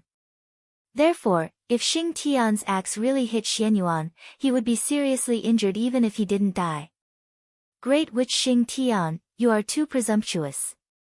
The axe in Xing Tian's hand was transformed from a fragment of Panga's axe.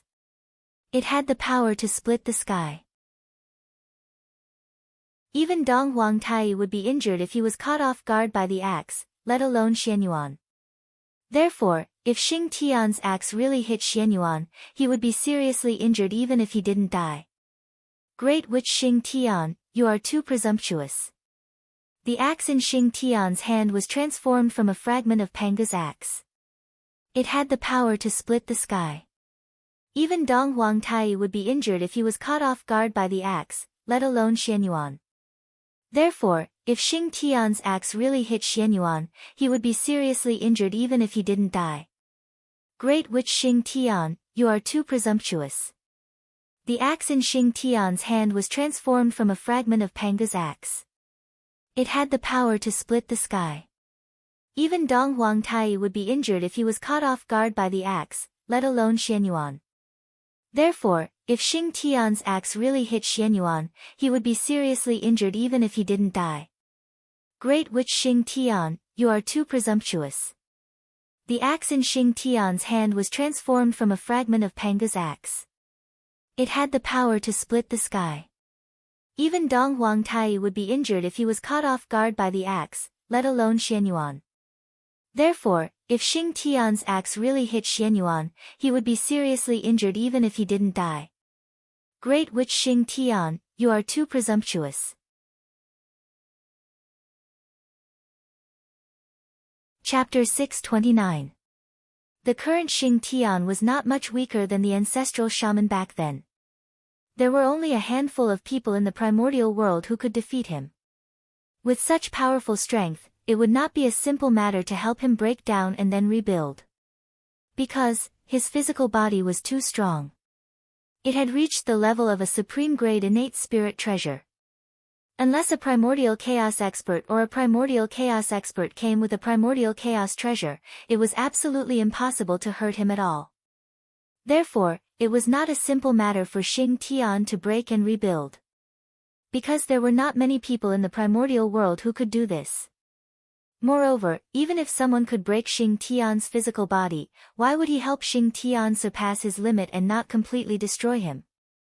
One had to know that the shaman tribe had a bunch of enemies in the primordial world.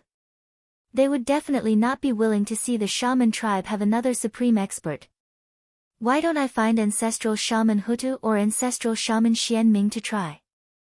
After finding the method from the ghost emperor of Fengdu, Xing Tian's first thought was to find ancestral shaman Hutu or ancestral shaman Xianming to help him break and rebuild.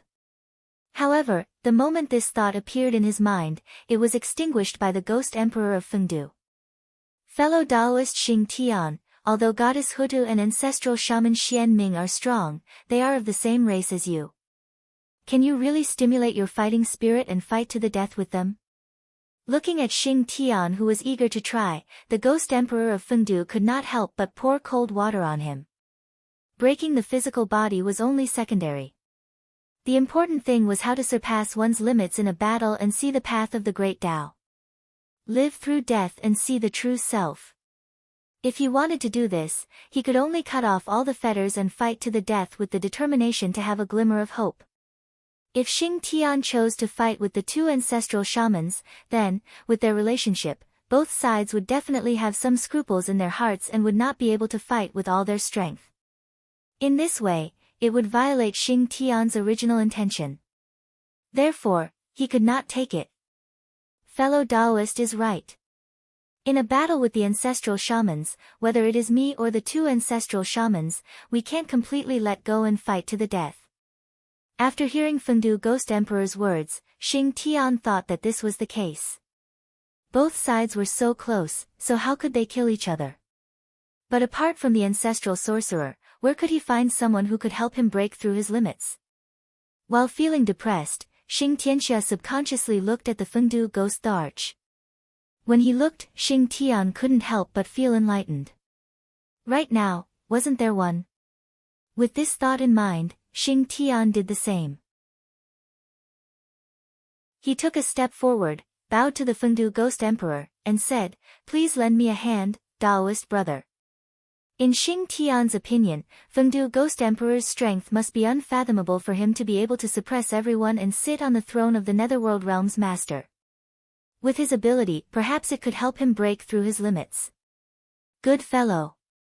Seeing Xing Tian's actions, Fengdu Ghost Emperor exclaimed in his heart, "What a guy." Xing Tian's mind was really fast. He actually wanted him to make a move. It had to be said that this was a good idea. With his strength, he could indeed help Xing Tian break through the limit. Unfortunately, Xing Tian's matter was related to Feng Zichen's future plan. Therefore, Fengdu Ghost Emperor did not intend to help him. Thus, Fengdu Ghost Emperor said to Xing Tian, "Fellow Taoist Xing Tian, it's not that poor Wei doesn't want to help you. It's that poor Wei can't help you." Back then, when the Netherworld was first formed, in order to stabilize this land, the ancestral sorcerers elected Poor Wei as the Lord of the Netherworld. Poor Wei is grateful for the kindness of the ancestral sorcerers and specially made an oath that she would never hurt the sorcerer clan for no reason. Therefore, I hope that Poor Wei can't agree to your request. Perhaps the Fengdu Ghost Emperor's words could only be said to be half true and half false, but he absolutely could not take action to suppress Xing Tian. That was because the sorcerer clan had the most power in the Netherworld. If Xing Tian really died at his hands, then no matter what the reason was, the entire sorcerer clan would definitely hate him. TSK TSK TSK. If this was not handled well, his position as the Lord of the Netherworld would come to an end. Think about it, if a person in power was hated by the most powerful force under him, could his orders really be completely carried out? It would probably not be long before he would be overthrown. Therefore, no matter what, Xing Tian could not die at the hands of Fengdu Ghost Emperor. Xing Tian was reckless and didn't consider fellow Daoists' difficulties. Xing Tian was not a fool. With a slight hint from Fengdu Ghost Emperor, he figured out the reason and hurriedly apologized to Fengdu Ghost Emperor. It's good that fellow Daoist doesn't blame Poor Wei for refusing. Fengdu Ghost Emperor waved his hand and said, "Sigh. The ancestral sorcerer can't help, and fellow Daoist can't help either. Then, the only one left is fellow Daoist Mingi. I just don't know if he can help." Xing Tian sighed in disappointment and said with some emotion. Hiss. Hearing this, Fengdu Ghost Emperor could not help but feel a toothache. Xing Tian had a wide range of friends.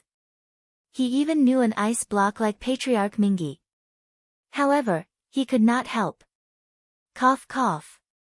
Fellow Daoist Xing Tian, don't forget that the Azura tribe is also in the Netherworld. After coughing a few times, Fengdu Ghost Emperor reminded him. If Patriarch Mingi really killed Xing Tian, the Azura tribe and the Sorcerer tribe would definitely fight. That's true. After Fengdu Ghost Emperor's reminder, Xing Tian could not help but feel distressed. He could not help this one. He could not help that one either. In short, the great divine abilities that he was familiar with could not help. Then, he could not provoke the famous great divine abilities of the primordial world for no reason and let them fight with him. My head hurts. Xing Tian could not help but complain softly in his heart. Fellow Daoist Xing Tian, don't worry. Have you forgotten human Emperor Xianyuan? The enmity of Qiyu is still in front of you. You have to take revenge. At this moment, Fengdu Ghost Emperor felt that the time was right, so he spoke up. That's right. How could I forget Xianyuan? Hearing this, Xing Tian's eyes lit up. He felt that all his frustrations had disappeared in an instant. This guy was good. With a Khanate Cardinal treasure in his hand and a half-step primordial chaos great divine ability, wasn't he the best whetstone?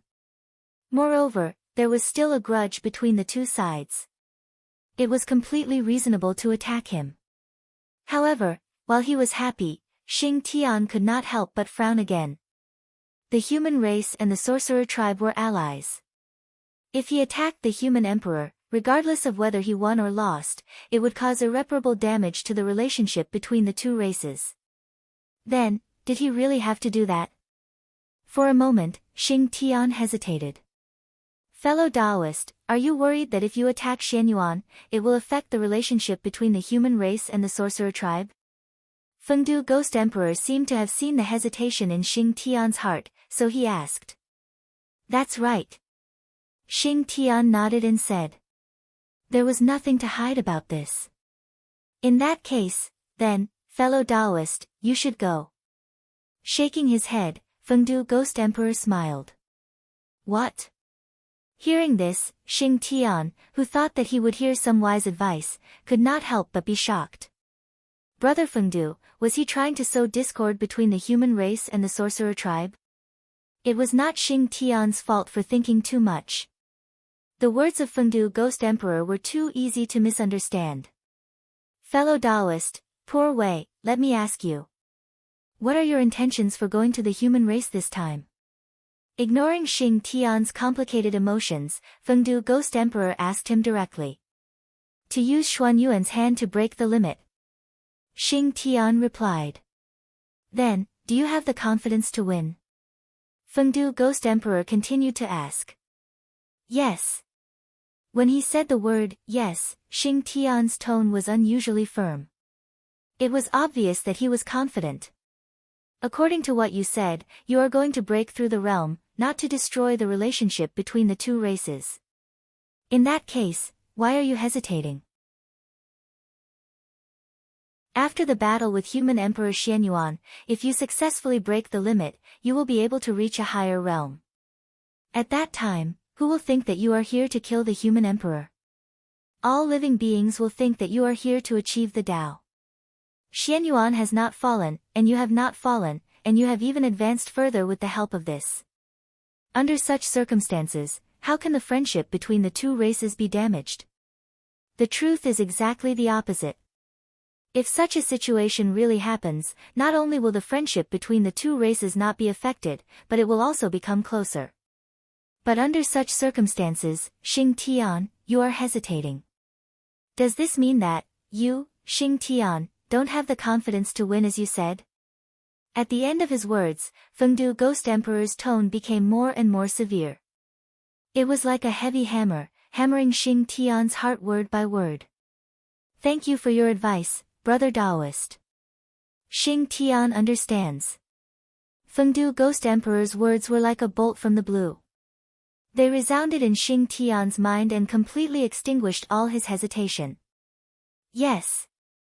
As long as he successfully broke his limit in the battle with Xianyuan and was not killed by him, or he did not kill Xianyuan, then, the two of them would be friends based on martial arts. Since that was the case, the relationship between the two races would not be damaged because of this. On the contrary, this was proof of their close relationship. After thinking through this point, Xing Tian could not help but be enlightened. There was no longer a trace of hesitation in his heart. Endless fighting spirit emerged and completely filled his entire heart. Then, he bowed respectfully to the Ghost Emperor of Fengdu and said, "Thank you. Xing Tian will definitely return successfully in this battle." After saying that, Xing Tian turned and left the imperial palace, rushing towards the human race. Xing Tian, have you really made up your mind? You have to know, your next action concerns the future relationship between the human race and the sorcerer race, and also the future safety of the untainted land. So, you can only succeed this time. You are not allowed to fail. Otherwise, there will be a long war between the human race and the sorcerer race, which will affect the entire untainted land. The untainted land will change because of you, and billions of people will die because of you. And you, Xing Tian, will be the fuse of everything.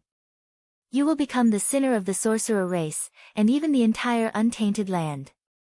In the face of such consequences, I wonder if you, Xing Tian, can really maintain the belief that you will definitely win? On the Emperor's throne, Fengdu Ghost Emperor's deep voice came slowly. It was like a heavy hammer that fell on Xing Tian's heart, bringing him heavy pressure. In a trance, the scene of the great battle between the human race and the sorcerer race seemed to appear in front of Xing Tian's eyes. Endless magical powers were unleashed, mountains and rivers were shattered, and countless people died tragically. The wails and cries kept echoing in his ears. It was like crying and complaining, as if it was accusing him. It was because of his actions that countless tragedies happened in the human world. For a moment, Xing Tian's body seemed to be pressed down by thousands of immortal divine mountains. His footsteps became extremely heavy. But even so, it could not shake Xing Tian's footsteps. Xing Tian will definitely succeed this time. I will definitely not let this result be reflected in reality. A shout came from Xing Tian's mouth, representing his incomparably firm belief. Then, a bright light rose from Xing Tian's body and enveloped him, piercing through all the illusions. That light was the most moving light. It was even more dazzling than the sun.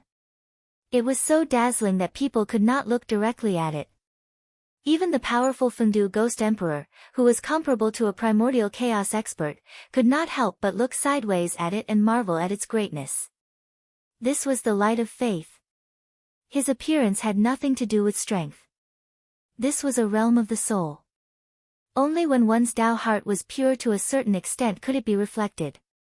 Under that unparalleled pressure, Xing Tian's fighting spirit did not weaken. Instead, it rose higher and higher. It was as if that huge pressure had brought him unparalleled motivation. The combination of his state of mind and fighting spirit made Xing Tian's belief become more and more firm. As a result, it underwent a transformation and gave birth to the light of faith. And this was the beginning of breaking the limit. The appearance of the light of faith marked the beginning of Xing Tian's transformation. Once his transformation was completed, he would be the new primordial chaos Daoyuo Jingxian of the primordial world, an existence like a Tao Lord. The battle with Xianyuan was the opportunity for him to transform. This battle, Xing Tian would complete a gorgeous transformation. He believed that after a period of time, the primordial world would once again give birth to an existence that would shock the future. Is this really okay? With such a huge pressure on his shoulders, can Xing Tian really successfully break the limit and complete the transformation? Not long after Xing Tian left, the Lady of Earth walked out of the dark and asked the Ghost Emperor of Fengdu worriedly. It turned out that from the beginning to the end, the Lady of Earth had been hiding in the dark and silently watching the development of the situation. That was true, it was related to Xing Tian, the number one magus below the ancestral magus. How could the Lady of Earth not come? Empress, there's no need to worry. Believe in Xing Tian. That pressure can suppress anyone, but it can't suppress Xing Tian. Instead, it will stimulate his fighting spirit and make him even stronger. Isn't the light of faith the best proof? Unlike the Lady of Earth's worries, the Ghost Emperor of Fengdu was full of confidence in Xing Tian. After all, he was the first man to be crowned as the God of War in the later generations. That's true. As the first great magus to be born and an existence that was favored by Panga's axe, Xing Tian's potential is far beyond our imagination. He is not inferior to us ancestral magi at all. Looking at the axe in Xing Tian's hand, the Lady of Earth nodded thoughtfully.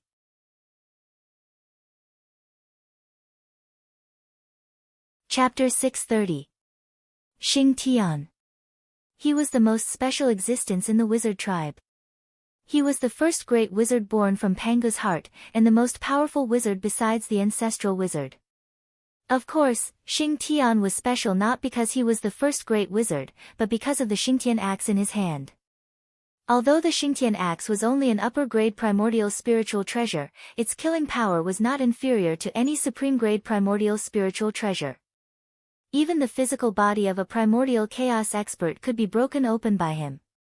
And all of this was because the Xingtian axe was formed from part of the fragments of Panga's axe. Back then, the ultimate treasure of the chaos, Panga's axe, was shattered because it couldn't withstand the backlash of the world. Its main body evolved into the three ultimate treasures of the world, while the remaining fragments were scattered in the untainted world and evolved into various special connate spiritual treasures. And the Xingtian axe was the most powerful of these primordial spiritual treasures. Back then, Xing Tian was born with the axe, which shocked the 12 ancestral wizards. Being born with the fragments of Panga's axe was a treatment that even Panga's son, the ancestral wizard, had never enjoyed. In a sense, Xing Tian was someone who had obtained Panga's approval. His future was destined to be brilliant. Because of this, Xing Tian's status in the wizard tribe was somewhat aloof, second only to the 12 ancestral wizards. After all, in the world, those who could be recognized by Pangu, how many? Xing Tian had such an honor, which showed that he was extraordinary. Thinking of this, Huda's confidence in Xing Tian increased greatly. She was sure that he would break the limit, surpass the past, and step into a new realm. Thinking that the wizard tribe would soon have a great existence at the level of the primordial chaos path master, even with her cultivation, Huda could not help but feel happy. Taoist Zichen. Under your stimulation, Xing Tian's state of mind has changed, and his strength has far surpassed the past. Under such circumstances, with Xuanyuan's strength, is there any hope of forcing Xing Tian to his limit? In addition to being happy, Huda could not help but feel a little worried. The current Xing Tian's strength had already reached its peak. Even compared to the grand shaman of the past, he was not inferior. Xuanyuan, on the other hand, had cultivated for less than 1,000,000 years. His half-step primordial chaos strength had been forcefully promoted by the human race's providence. In terms of comprehension of heaven and earth, battle experience, mastery of divine abilities, and so on, he was far inferior to Xing Tian. Compared to Xing Tian, Xuanyuan's only advantage was the Xuanyuan sword in his hand. However, the heaven-punishing axe, it might not be inferior to the current Xuanyuan sword. The gap between the two sides was so huge that Goddess Huda couldn't help but worry. Could Xuanyuan really fight against Xing Tian? If Xuanyuan was no match for Xing Tian and couldn't push him to his limits, then all his previous efforts would have been in vain. Therefore, the Lady of Earth couldn't help but worry. Ha! Let's see if Xuanyuan can force Xing Tian to his limits. After a few laughs, the Ghost Emperor of Fengdu said leisurely. How could there be such a huge loophole in his plan? After all, Xuanyuan was not alone. He had the entire human race behind him. He was the enemy of Xuanyuan. He was the enemy of the entire human race. Not to mention that Xing Tian's current strength was only comparable to the ancestral shaman of the past. Even if Dijiang was reborn, he might not be able to defeat the entire human race. The current human race was no longer the human race of the ancient times that was at the mercy of the demon race.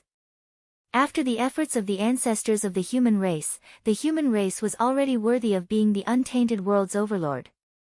On the shore of the East Sea, Xing Tian held a giant axe in his hand and charged over with hatred. He wanted to chop down human Emperor Xuanyuan with his axe. Human Emperor Xuanyuan was not afraid of this. Even if it was Xing Tian, who had been famous for a long time in the ancient times, he still dared to raise his sword and face it. Rumble. Boundless sword intent bloomed from the Xuanyuan sword. It was vast and majestic, covering the entire void and forcefully repelling the Xing Tian axe that was chopping down. Xing Tian, you're too presumptuous. Chiyo's death was his own fault. How can you blame him? Moreover, how to deal with Chiyu is an internal matter of the human race. What does it have to do with you? Xing Tian, retreat quickly. Considering the friendship between the human race and the witch race, I won't argue with you about this matter. You'd better retreat quickly. Don't make a mistake and hurt the friendship between the two races. Rising into the sky, Xuanyuan shouted at Xing Tian. Even at this point, Xuanyuan still didn't want to attack Xing Tian because of the friendship between the witch race and the human race. Therefore, he advised him to retreat. Unfortunately, although Xuanyuan's intention was good, Xing Tian, who had come to cause trouble, didn't care about his explanation. In fact, no matter what Xuanyuan said, Xing Tian would attack. The so-called revenge of Chiyu was just an excuse to attack Xuanyuan. Others didn't know, but how could he not know the real situation of Chiyu? Hee, what a stubborn guy. Let me see if your body is as stubborn as your mouth. As he spoke, Xing Tian waved the Xing Tian axe in his hand again and chopped towards Xuanyuan. But this time, perhaps Xuanyuan's words had some effect. Xing Tian chose to fight in the depths of the void instead of the ancestral land of the human race. In this way, the aftermath of the battle wouldn't affect the ancestral land of the human race. Boom! Boom! Boom! As soon as the two of them fought, a terrifying wave erupted, almost destroying everything and shaking the long river of time. Almost at the moment the battle began, the mighty figures and great magicians of the entire untainted land sensed the terrifying battle that had erupted in the depths of the void. Therefore, they released their divine thoughts in surprise and bewilderment, peeping into the depths of the void. They wanted to see which two powerful existences had broken out in a great battle. Then, everyone saw a scene that they couldn't believe. Human Emperor Xianyuan and Great Witch Xing Tian. They were fighting. And, looking at their posture, it didn't seem like they were sparring, but rather, it seemed like they were fighting to the death. This was interesting. The witch race and the human race had always been close allies. Now, the leaders of the two races suddenly fought in the depths of the void, fighting to the death. Did this mean that the relationship between the witch race and the human race was on the verge of collapse? What they saw, everyone couldn't help but think so. They just didn't know why the two races suddenly fell out with each other. However, although they were curious, it didn't affect their mood to watch a good show. The human race was the new overlord of the untainted land. The witch race was the old overlord of the untainted land. The leaders of the two races fought. It represented the confrontation between the old and new overlords of the untainted land. It was rare to see such a scene. Moreover, apart from the identities of the two sides, just the two half-step primordial chaos experts fighting to the death was worth watching. Watching the experts fight was also an opportunity for everyone. It could be of great help. One side was the undisputed overlord of the untainted land, and the other side was a great magician who had shaken the untainted land in the ancient times. The battle between the two could be said to have attracted everyone's anticipation.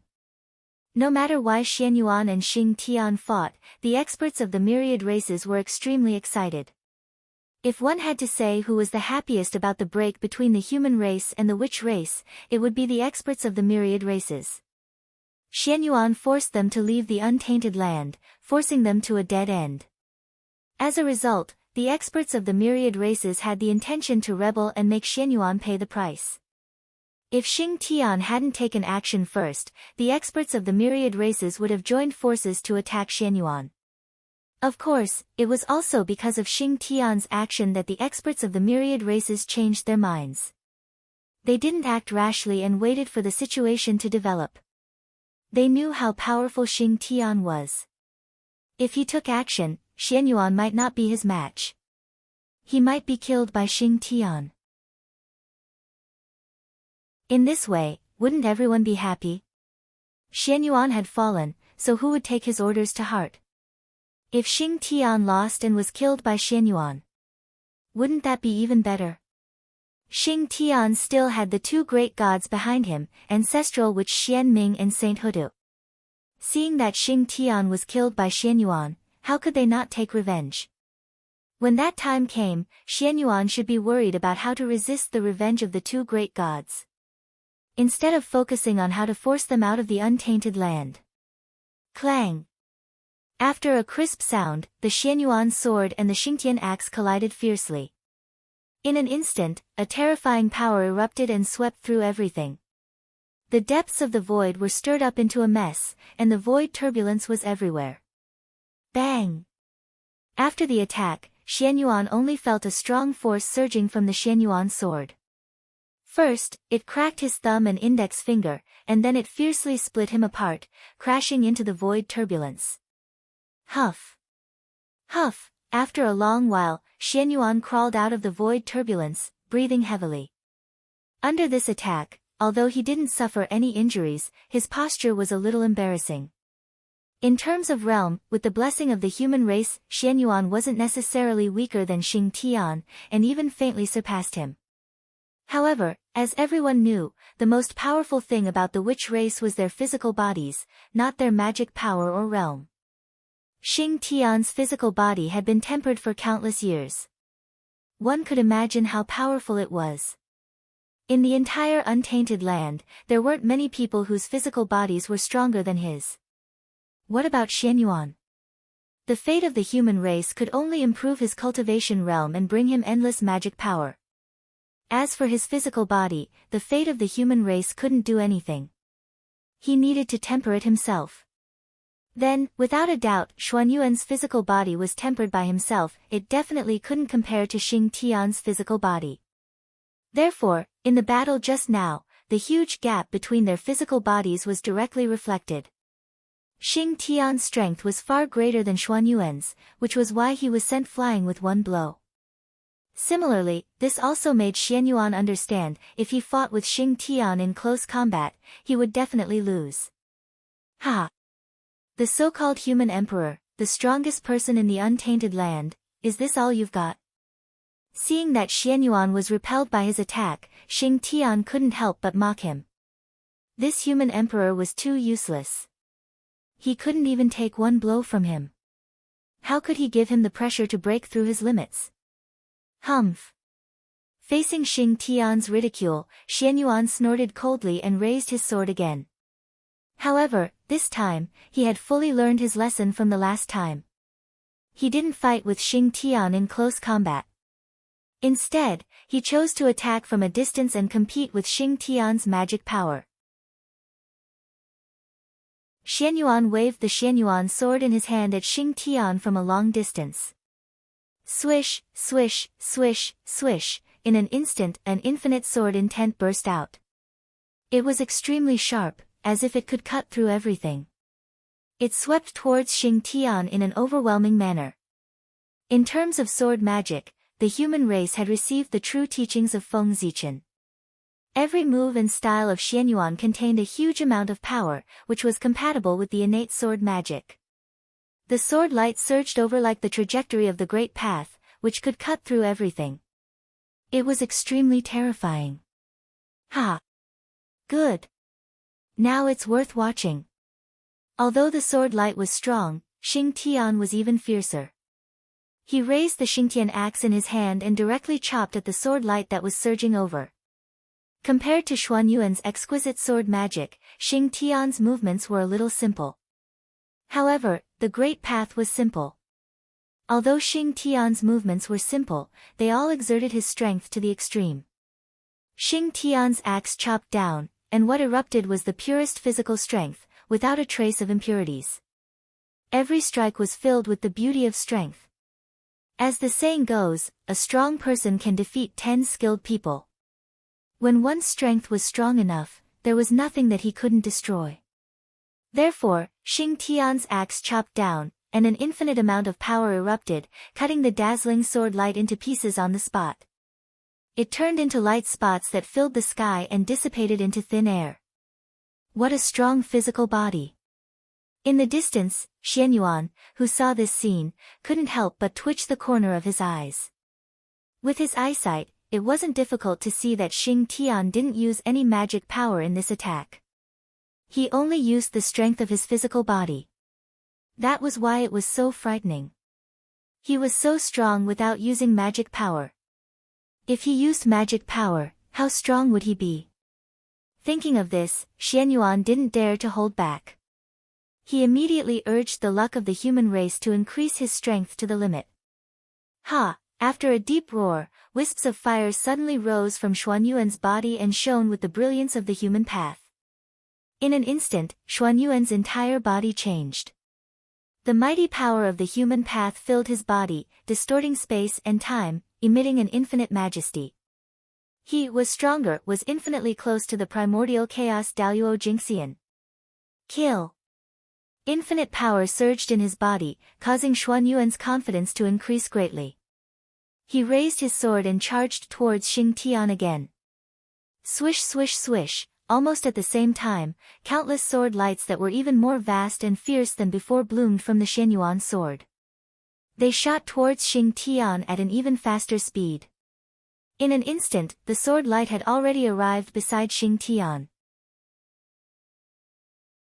So fast, seeing the sword light coming towards him, Xing Tian was about to resist when he felt that the sword light had completely enveloped him. Dang dang dang dang dang, the sound of iron being forged came from Xing Tian's body. It was the sound of the sword light slashing on Xing Tian's body. After a long while, the power of the sword light was finally exhausted and slowly dissipated into the void. At the same time, Xing Tian's figure was revealed. Miserable.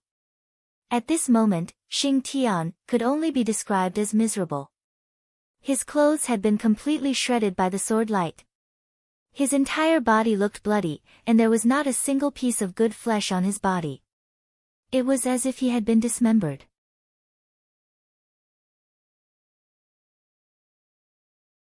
Chapter 631. With the support of the human Tao light, the power of Xuan Yuan's attack was raised to the limit, breaking Xing Tian's almost invincible body. But even so, it was useless. Ha! Pain, I haven't felt it in a long time. Xing Tian was not angry that his body was broken. Instead, he became more and more excited. Because, under Xuan Yuan's attack, he felt a pressure that he hadn't felt since the battle between the Lich and the demon. And the pressure was the driving force that forced him to improve. The battle has only just begun. Xing Tian muttered. Suddenly, boundless magic power surged from his body and wrapped around the sword wound. Then, a shocking change occurred. Wherever the dermic power passed, the remaining sword intent on Xing Tian's wound seemed to have suffered a huge blow and collapsed. His broken body was reborn as a result. In an instant, Xing Tian's injury was completely healed. There was no trace of injury at all. Only the torn clothes were still hanging on Xing Tian's body, as if to prove the existence of the battle just now. This is indestructible body. The supreme ability to be reborn from a drop of blood? In the void in the distance, Xianyuan couldn't help but exclaim in a low voice when he saw the changes on Xing Tian's body. He was very familiar with this method. This was because it wasn't a supreme ability passed down by the Wu tribe, but a supreme ability that was naturally obtained when the path of gods and demons was cultivated to a very high level. When the path of gods and demons was cultivated to a very high level, the physical body would be integrated with the great path, so that part of the characteristics of the indestructible true spirit would be obtained. Even if the physical body was broken or destroyed, as long as there was a trace of blood left, the physical body could be reformed. The reason why Xianyuan was familiar with this ability was that the two emperors before him, Fuxi and Shenong, could easily do this. In other words, the physical body was attached to the great path to achieve the state of immortality. That was the ability of the path of gods and demons to cultivate to the realm of the primordial Daluo Jingxian and prove the true body of the Pangu. This was the symbol of the path of gods and demons. It was because of this that Xianyuan was surprised at this moment. Although Xing Tian's current strength was infinitely close to that of the primordial Daluo Jingxian, no matter how close he wasn't the primordial Daluo Jingxian. He was always a hair's breadth. Therefore, logically speaking, Xing Tian shouldn't be able to do this. In fact, only Dijiang had truly relied on his own strength to reach this step and cultivate into the fiend god Daolord realm. Even Fengzhi couldn't do this without the help of external help. Therefore, it was obvious how difficult it was to do this. If Feng Zichen, the founder of the fiend god Dao, couldn't do it, how could Xing Tian do it? Could it be that his achievements in the path of gods and demons were greater than Bin Feng Zichen, the founder? Xing was Dijiang, Dijiang god divinity, Dijiang. Dijiang, Dijiang. That's not right. If Xing Tian could do this without paying a price, he would have become the primordial Daluo Jingxian long ago. How could he be trapped in the half-step primordial chaos realm like he is now? Xianyuan felt that Xing Tian's method of repairing his body must have some flaws, and it wasn't without a price. Otherwise, if there were no restrictions, he would have become a Dao long ago. This method was really the same as that of the primordial Daluo Jingxian. Kill. Thinking of this, Xianyuan waved the Xianyuan sword in his hand and activated a dazzling sword light that charged towards Xing Tian from afar. He wanted to injure Xing Tian's body again so that when he repaired his body, he could see the flaw of this method or the price he had to pay when using this method. The sword light was dazzling and powerful. It arrived in front of Xing Tian at a speed that surpassed time and space. However, it was this incomparably powerful sword that did not work. He was blocked by Xing Tian. It was the same move, in a situation where they were on guard. How could Xing Tian be hit a second time? Just now, it was Xuan Yuan's sudden outburst that caught Xing Tian off guard. He was slashed by the sword light and his body was injured. Now that Xing Tian was on guard, if he was hit by Xianyuan again, he would really become a joke. Rumble. Xing Tian shook the Xingtian axe in his hand, and an extremely terrifying force, accompanied by strands of innate baleful aura, surged out from the axe and rushed straight towards the sword light. In the blink of an eye, it was completely drowned and swallowed. Kill! After shattering the sword light, there was no joy on Xing Tian's face. Instead, he became more and more manic. He raised the axe in his hand and pounced towards Xianyuan. It had always been him, Xing Tian, who suppressed others. When had it been others' turn to suppress him? It was simply unbearable. Humph! Seeing Xing Tian charging towards him, Xianyuan released sword qi to block his footsteps while retreating quickly, widening the distance between him and Xing Tian. He still remembered, he still had a chance to win in a long-range battle, he would definitely lose in a close-range battle. No matter how strong Xing Tian was, he was still in the depths of the void. He couldn't stand on the ground, so he couldn't obtain a steady stream of power from it. His power had a limit after all. But Xianyuan was different. With the blessing of the human race, his power was truly endless. In a long-range battle of attrition, Xing Tian really couldn't outlast him.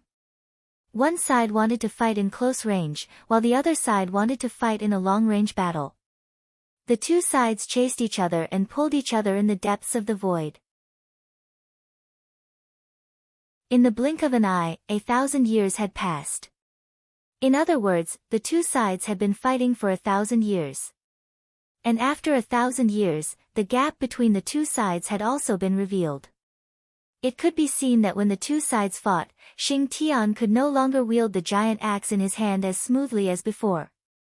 He was tired.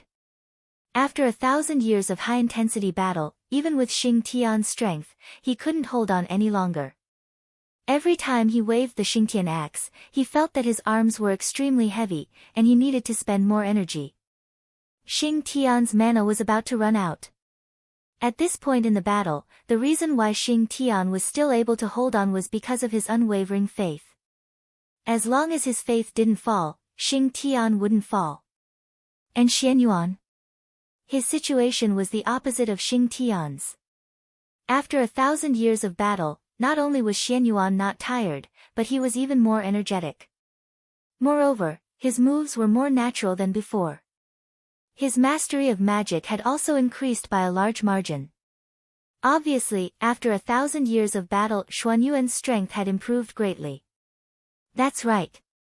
Anyone who was fed moves by an existence of the same realm for 1,000 years would improve greatly. Over the past 1,000 years, Xianyuan obviously hadn't been in vain. Under the pressure of Xing Tian, he had a more perfect grasp of his own strength. He was already able to perfectly control the huge strength that the human race's fortune had blessed him. In the past, with the blessing of the human race's fortune, although Xianyuan had strength that was not inferior to the half-step primordial chaos realm. But his own realm had only just touched the level of sage to be. With a weak body, he could control strength that was far beyond his own. It would be strange if Xianyuan could perfectly control it. In other words, although Xianyuan had the strength of a half-step primordial chaos realm, he couldn't perfectly exert this strength because his level was too low. But now, with Xing Tian's help, everything was different. After 1,000 years of high-intensity training, Xianyuan had adapted to his own strength and could perfectly control it. This also showed that the current Xianyuan was a qualified half-step primordial chaos realm master. After perfectly exerting his own strength, Xuanyuan's strength increased greatly. Although he still couldn't defeat Xing Tian in close combat, Xing Tian gradually lost to him in long-range combat. Boom! Boom! Boom! Because of his limitless power, every strike of Xuanyuan's was an all-out strike. What about Xing Tian? In order to resist Xuanyuan's attack, he had to use all his strength. But he didn't have Xuanyuan's endless strength. Therefore, every time he attacked with his full strength, it was a huge burden for Xing Tian. With such a high-intensity battle, Xing Tian gradually became unable to withstand it. This was the reason why Xing Tian gradually lost to Xianyuan after 1,000 years of battle. It wasn't that Xing Tian was inferior to Xianyuan. Xianyuan was really cheating. Of course, if Xing Tian was willing to draw upon the blessing of the witch race, he could also reach Xuan Yuan's level. But that would violate his original intention of pushing himself to the limit. Therefore, Xing Tian didn't do it. Whoosh! Just as Xing Tian's strength was gradually weakening, Xuan Yuan seized the opportunity and slashed down with his sword. A huge wound was cut in Xing Tian's chest, almost cutting Xing Tian's body diagonally in half. Puchi! Dazzling divine blood sprayed out from Xing Tian's chest like a fountain, and it emanated intense fluctuations of divinity that dyed the sky red. Damn it! Enduring the pain in his chest, Xing Tian first knocked away Xuan Yuan's sword with his axe, then opened his mouth and sucked hard in front of him. Suddenly, the divine blood spurting out from Xing Tian's chest stopped abruptly. Then, as if time was flowing backward, it flowed back into Xing Tian's body from the void. Whoosh! A divine light flashed, and the injuries on Xing Tian's body completely disappeared, as if he had never been injured. Of course, there was a price to pay for such a fast recovery. After the injuries disappeared, Xing Tian's aura was undoubtedly much weaker than before. Seeing this scene in the distance, Xuan Yuan's heart skipped a beat. He seemed to have noticed something, but he wasn't sure. Therefore, he continued to control Xuan Yuan's sword to attack Xing Tian, to bring more injuries to Xing Tian so that he could confirm his guess. Xing Tian's spiritual power was gradually depleted. His movements were no longer as smooth as before, so Xuan Yuan was able to find many flaws. Puff! Not long after, Xuan Yuan seized the opportunity and injured Xing Tian again. Xuan Yuan's sword came slashing down, almost cutting Xing Tian in half. After forcing Xuan Yuan's sword away with his axe, Xing Tian continued to use magic to repair his body. However, compared to before, the time he spent repairing his physical body this time was much longer than the previous time. Seeing this, Xuan Yuan was finally certain that the price Xing Tian had to pay to repair his physical body was his mana and origin.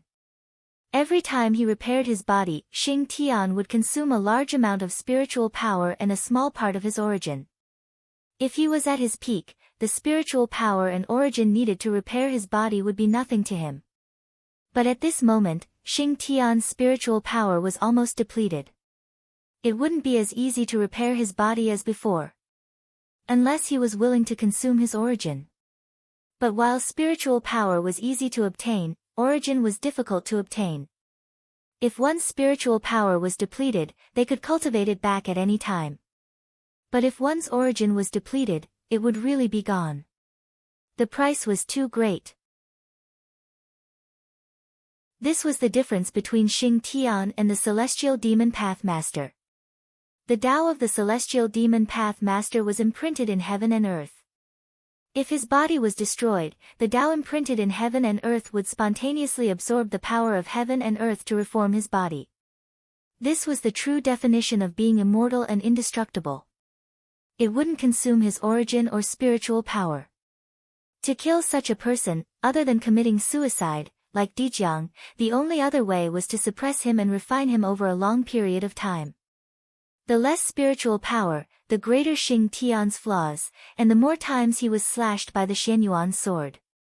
In the process of recovering his physical body, Xing Tian's dermic powers were quickly depleted. But even without spiritual power, Xing Tian's body was still powerful, far from what Xuan Yuan could contend with. Therefore, Xuan Yuan didn't let down his guard just because Xing Tian's spiritual power was depleted. He still chose to continue attacking from afar. Swish swish swish, the Xuan Yuan sword slashed down quickly, leaving huge wounds on Xing Tian's body, cutting him into a bloody mess. But Xing Tian was still too strong. Every time the Xuan Yuan sword left, divine light would rise from his body and repair his body. That was the power of origin. Xing Tian, who had lost his spiritual power, chose to repair his body with his origin. Of course, this wasn't Xing Tian's original intention. It was a spontaneous action after his body was injured. His body didn't have intelligence, so he couldn't tell the difference between spiritual power and origin. He only knew that after being injured, he had to repair his body as soon as possible. If he had spiritual power, he would use spiritual power. If he didn't, he would use origin. Anyway, as long as he could use it, he would use it. And Xing Tian couldn't stop the actions of his body. Because this was the price he had to pay to cultivate an indestructible body. Or rather, this was the side effect of an indestructible body. He hadn't reached the realm of a divine demon Dao Lord, but he had some of the characteristics of a divine demon Dao Lord. Of course, he had to pay a price. And the predicament Xing Tian was facing now was the price he had to pay. In the blink of an eye, another 1,000 years had passed. Xianyuan had also slashed Xing Tian for 1,000 years. However, other than Xing Tian's aura becoming more dispirited, there weren't many changes. Because, Xing Tian's origin was too dense. That's right. If a half-step primordial chaos expert was so easy to kill, then he wouldn't be worthy of being called the peak of the world. After slashing Xing Tian for 1,000 years, Xianyuan couldn't help but feel a little tired. Therefore, he tried to persuade him to surrender. Xing Tian, will you surrender? Even now, Xianyuan wasn't willing to kill Xing Tian.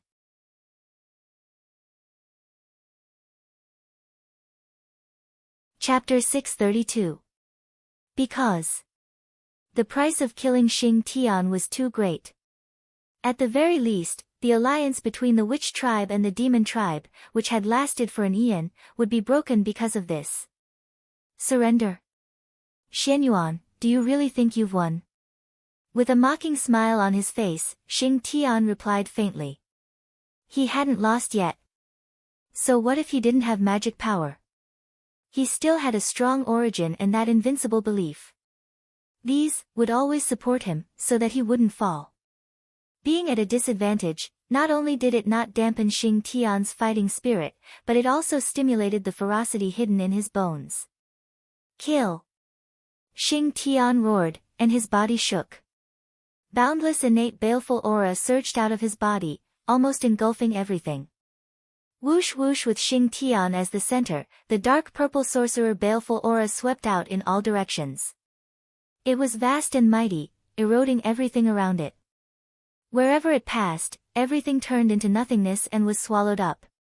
Even the powerful Xianyuan sword didn't dare to fight head-on with such a powerful baleful aura.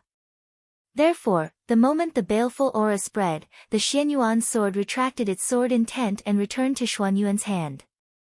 The innate baleful aura of the witch tribe was much stronger than the innate baleful aura of the witch tribe inherited from the chaos demon god. The baleful aura of the witch tribe could be said to be the #1 baleful aura of the primordial world. Pangu's Dutian divine baleful aura was said to be the #1 baleful aura of the chaos. The baleful aura of the witch tribe, who had inherited his bloodline, could be imagined how powerful it was. In addition, when the witch tribe was born, they were tainted with the baleful aura of the heavens. Therefore, the two extremely high-level innate baleful auras merged in the body of the witch tribe, giving birth to an even more powerful innate baleful aura that belonged to the witch tribe, the baleful aura of the witch tribe. From the origin of the baleful aura of the witch tribe, one could see how powerful it was. If it was accidentally tainted by it, even the powerful Xianyuan sword wouldn't have an easy time. Although it wouldn't be destroyed, its spirituality would be greatly damaged. Therefore, Xianyuan hurriedly took back his Xianyuan sword. He didn't dare to let his sword touch the qi of sorcery, so he attacked with his sword qi. No matter how strong the evil spirit was, it had a limit. It couldn't erode the Xianyuan sword with the sword qi when it couldn't touch it, could it? If the sorcerer qi could really do that, the sorcerer clan would have unified the untainted world a long time ago.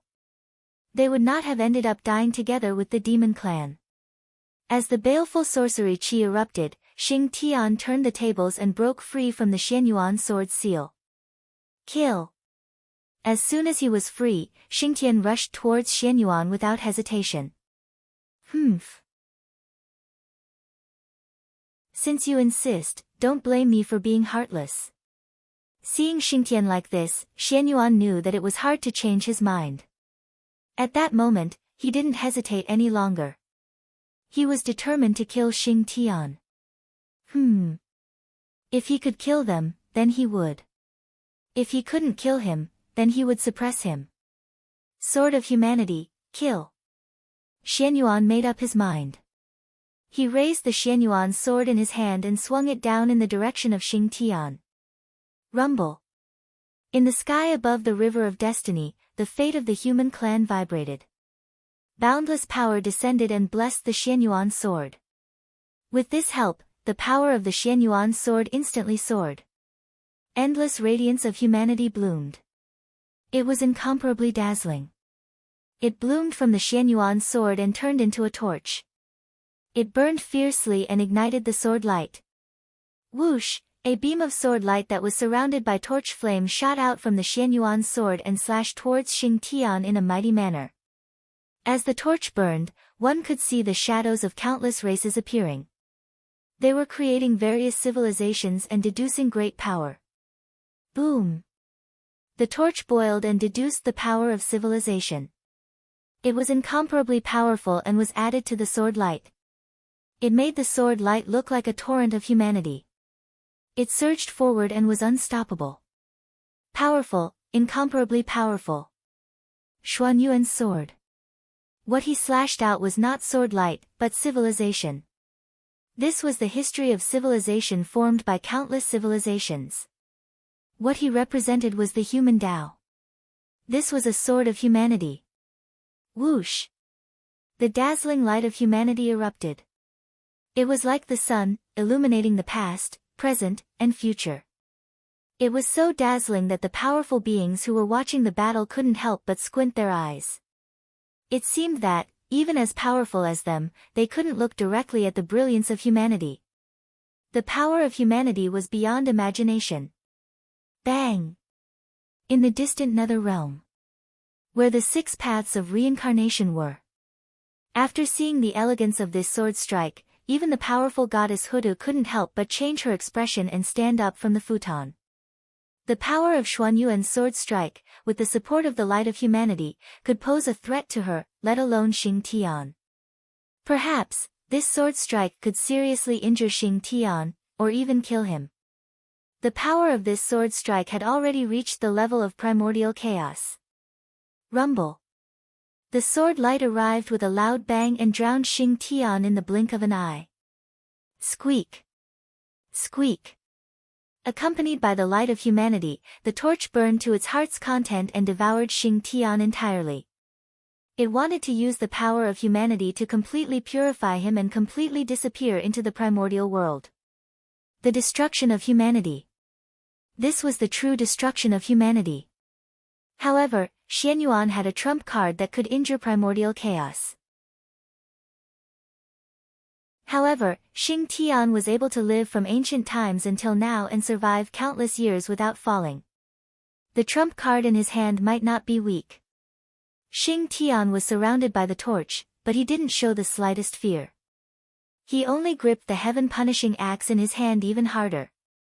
Split open the heavens. Xingtian raised the heaven-punishing axe in his hand with all his might. He roared and slashed horizontally in front of him. Rumble. In an instant, endless brilliance, it bloomed from the heaven-punishing axe. The brilliance was like the light of the creation of heaven and earth. It was even more resplendent and dazzling than the light of humanity. Moreover, as the brilliance circulated, it contained endless mysteries.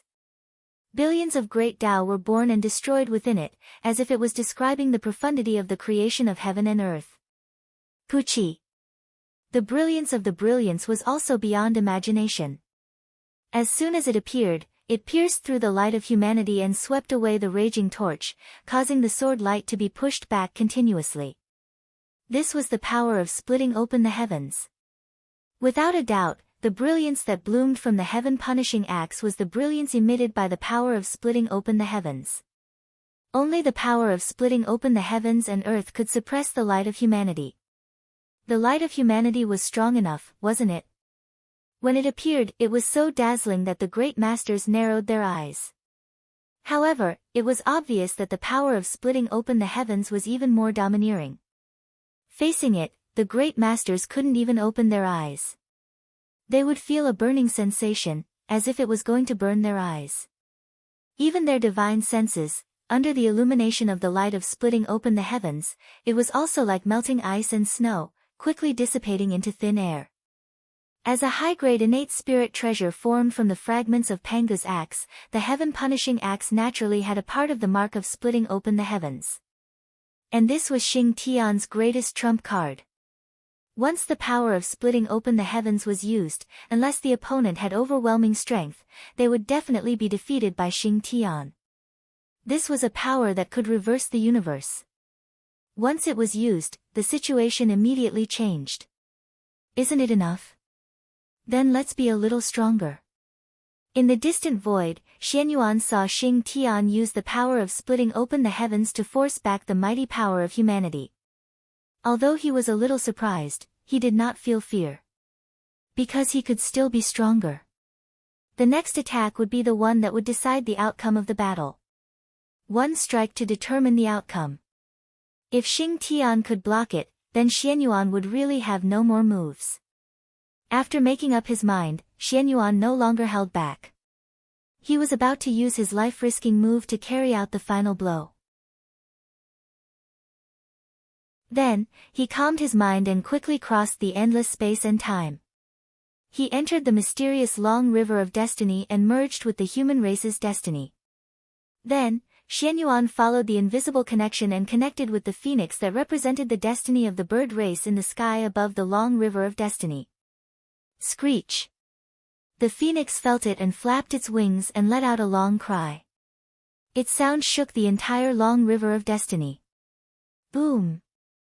In the next moment, an extremely huge and ancient power crossed the endless space and time and blessed the Xianyuan sword in Xuanyuan's hand. Human Sacred Phoenix, /. In a trance, Xianyuan came back to his senses. He subconsciously raised the Xianyuan sword in his hand and slashed out the strongest sword strike he had ever cultivated. Screech! Under the brilliance of the Xianyuan sword, the long cry of the phoenix resounded throughout the primitive world, alarming countless great existences. Rumble! Dazzling seven-colored light bloomed from the Xianyuan sword as if it was burning. This is Nirvana Sacred Fire. Ancestor Phoenix's innate ability. Whoosh! As the Nirvana Sacred Fire twisted, a huge phoenix that was completely composed of seven-colored flames flew out of the Xianyuan sword. It carried the power of the bird race's destiny and flew toward Xing Tian. Boom! On the other side, the human sacred fire that was completely suppressed by the power of split the heavens suddenly received the help of the seven-colored phoenix. Its power immediately surged and directly suppressed the power of split the heavens. In an instant, the situation changed again. The power of split the heavens was suppressed. Under the suppression of the human sacred fire, it rapidly shrank and barely formed a defensive barrier to protect Xing Tian. Whoosh! Whoosh! Whoosh! Xianhua burned fiercely and emitted endless heat that surged toward Xing Tian, who was enveloped by the power of split the heavens.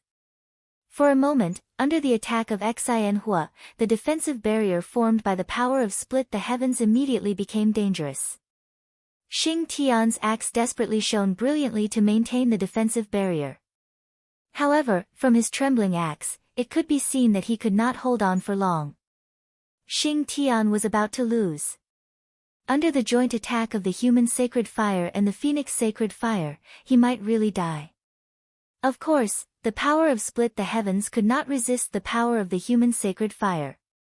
This did not mean that the power of split the heavens was weak, but that Xing Tian's axe could not. After all, it was not the main body of Xing Tian's axe.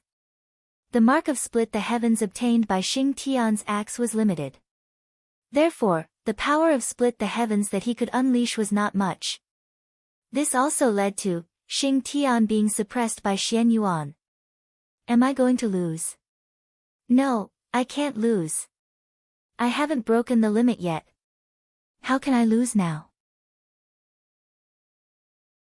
Moreover, if I lose and am killed by Xianyuan, then, how will the sorcerer race and the human race get along in the future? In a trance, Xing Tian thought of the situation after his failure and could not help but shiver. He completely woke up. He could not lose. Even if it was not for himself, but for the sorcerer race and the human race, he could still lose. I'm unwilling. Thinking of the terrifying future, Xing Tian did not allow himself to fail. Therefore, he stood up again. That was the power of faith.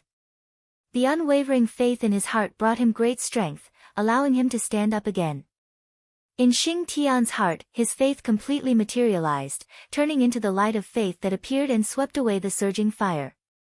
A miracle happened at this moment. The moment the light of faith appeared, Xing Tian's bloodline and the Xing Tian axe in his hand gradually resonated. Buzz buzz buzz. The power of split the heavens that surged out from the Xing Tian axe no longer spread out. Instead, it surged into Xing Tian's bloodline. Thump thump thump thump. A huge heartbeat sounded from Xing Tian's chest. It was as if it resonated with the world. Every time it vibrated, it could echo with the world. Strength. Unparalleled strength emerged from Xing Tian's heart and flowed to all parts of his body along with his blood, soothing the fatigue of his body. At this moment, Xing Tian broke his own limit. Awakened the Pangu bloodline in his body. The ancient and great bloodline awakened in Xing Tian's body, bringing him a huge amount of strength and causing him to undergo a transformation. A transformation towards primordial Daoyuo Jingxian. In the battle with Xianyuan, Xing Tian saw the hope of advancing to primordial Daoyuo Jingxian. But this was not enough. Hope, just hope. Whether it could be realized or not was still unknown. Therefore, he needed a hearty battle to vent the huge strength in his body and verify his own path so that he could speed up the process of his transformation. And the opponent that Xing Tian chose to fight was naturally Xianyuan. Break! With a deep roar, Xing Tian unleashed the unparalleled power within his body. Immediately, the world wailed incessantly, the great Tao laws trembled incessantly, as if they had encountered an extremely terrifying existence. Under this majestic strength, the brilliance of the human path that drowned Xing Tian completely disappeared in an instant. Although the power of the human path was one of the three strongest supreme powers in the primordial world and had the ability to suppress everything. However, Pangu's strength could even break through the chaos. It was clearly beyond the scope of heaven and earth. In this way, under the same conditions, how could the power of the human path fight against Pangu's strength? He was completely suppressed and beaten up. Okay. Xianyuan, you've beaten me for so long. Now it's my turn to attack. With a loud laugh, Xing Tian pounced on Xianyuan and fought with him.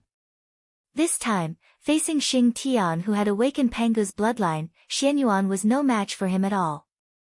His strength had been restrained by Xing Tian from the beginning to the end. How could he fight? Therefore, Xianyuan was completely suppressed by Xing Tian. Soon, he was beaten black and blue. Only Xianyuan had the blessing of the human race. His true spirit was eternally solid. No matter how much he was injured, his foundation would not be damaged. Otherwise, with Xing Tian's fighting style, he would have been broken long ago. Too slow. After Xing Tian awakened, Xianyuan was no match for him at all. In that case, how can I give him enough pressure to help him speed up the time of his transformation?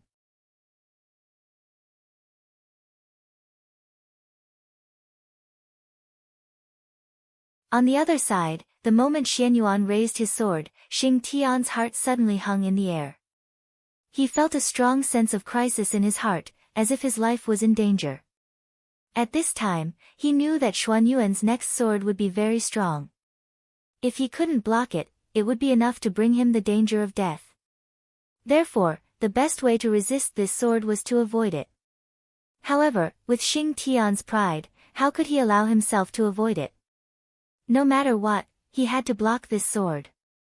Because Xing Tian had a faint premonition that this sword was the sword that he would use to achieve the Tao. If he couldn't block it, everything would be over. If he blocked it, the primordial chaos Tao fruit was right in front of him. In the future, his path to becoming the primordial chaos Daoyuo Jingxian would be smooth. For this sword, he had to block it at all costs. Huff, taking a few deep breaths, Xing Tian clenched the Xingtian axe in his hand and adjusted his state to the peak to deal with the next critical sword. Fellow Xing Tian. The war has been going on for thousands of years. It's time to end this ridiculous war. As he spoke, Xianyuan raised the Xianyuan sword high and swung it fiercely at Xing Tian. Shua. A sword light flashed and suddenly arrived in front of Xing Tian at a speed that surpassed time and space. Before he could react, it directly slashed down. Puff!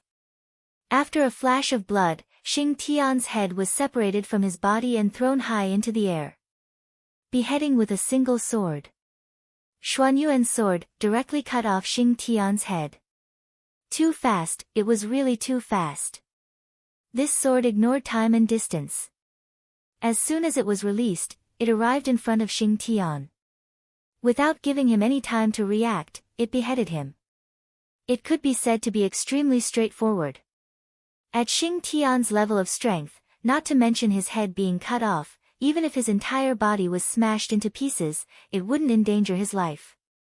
Therefore, although Xing Tian's head was cut off, he didn't die and was still alive and well. Head. A loud voice came from Xing Tian's body, trying to summon back the head that had been cut off by Xianyuan to repair his body.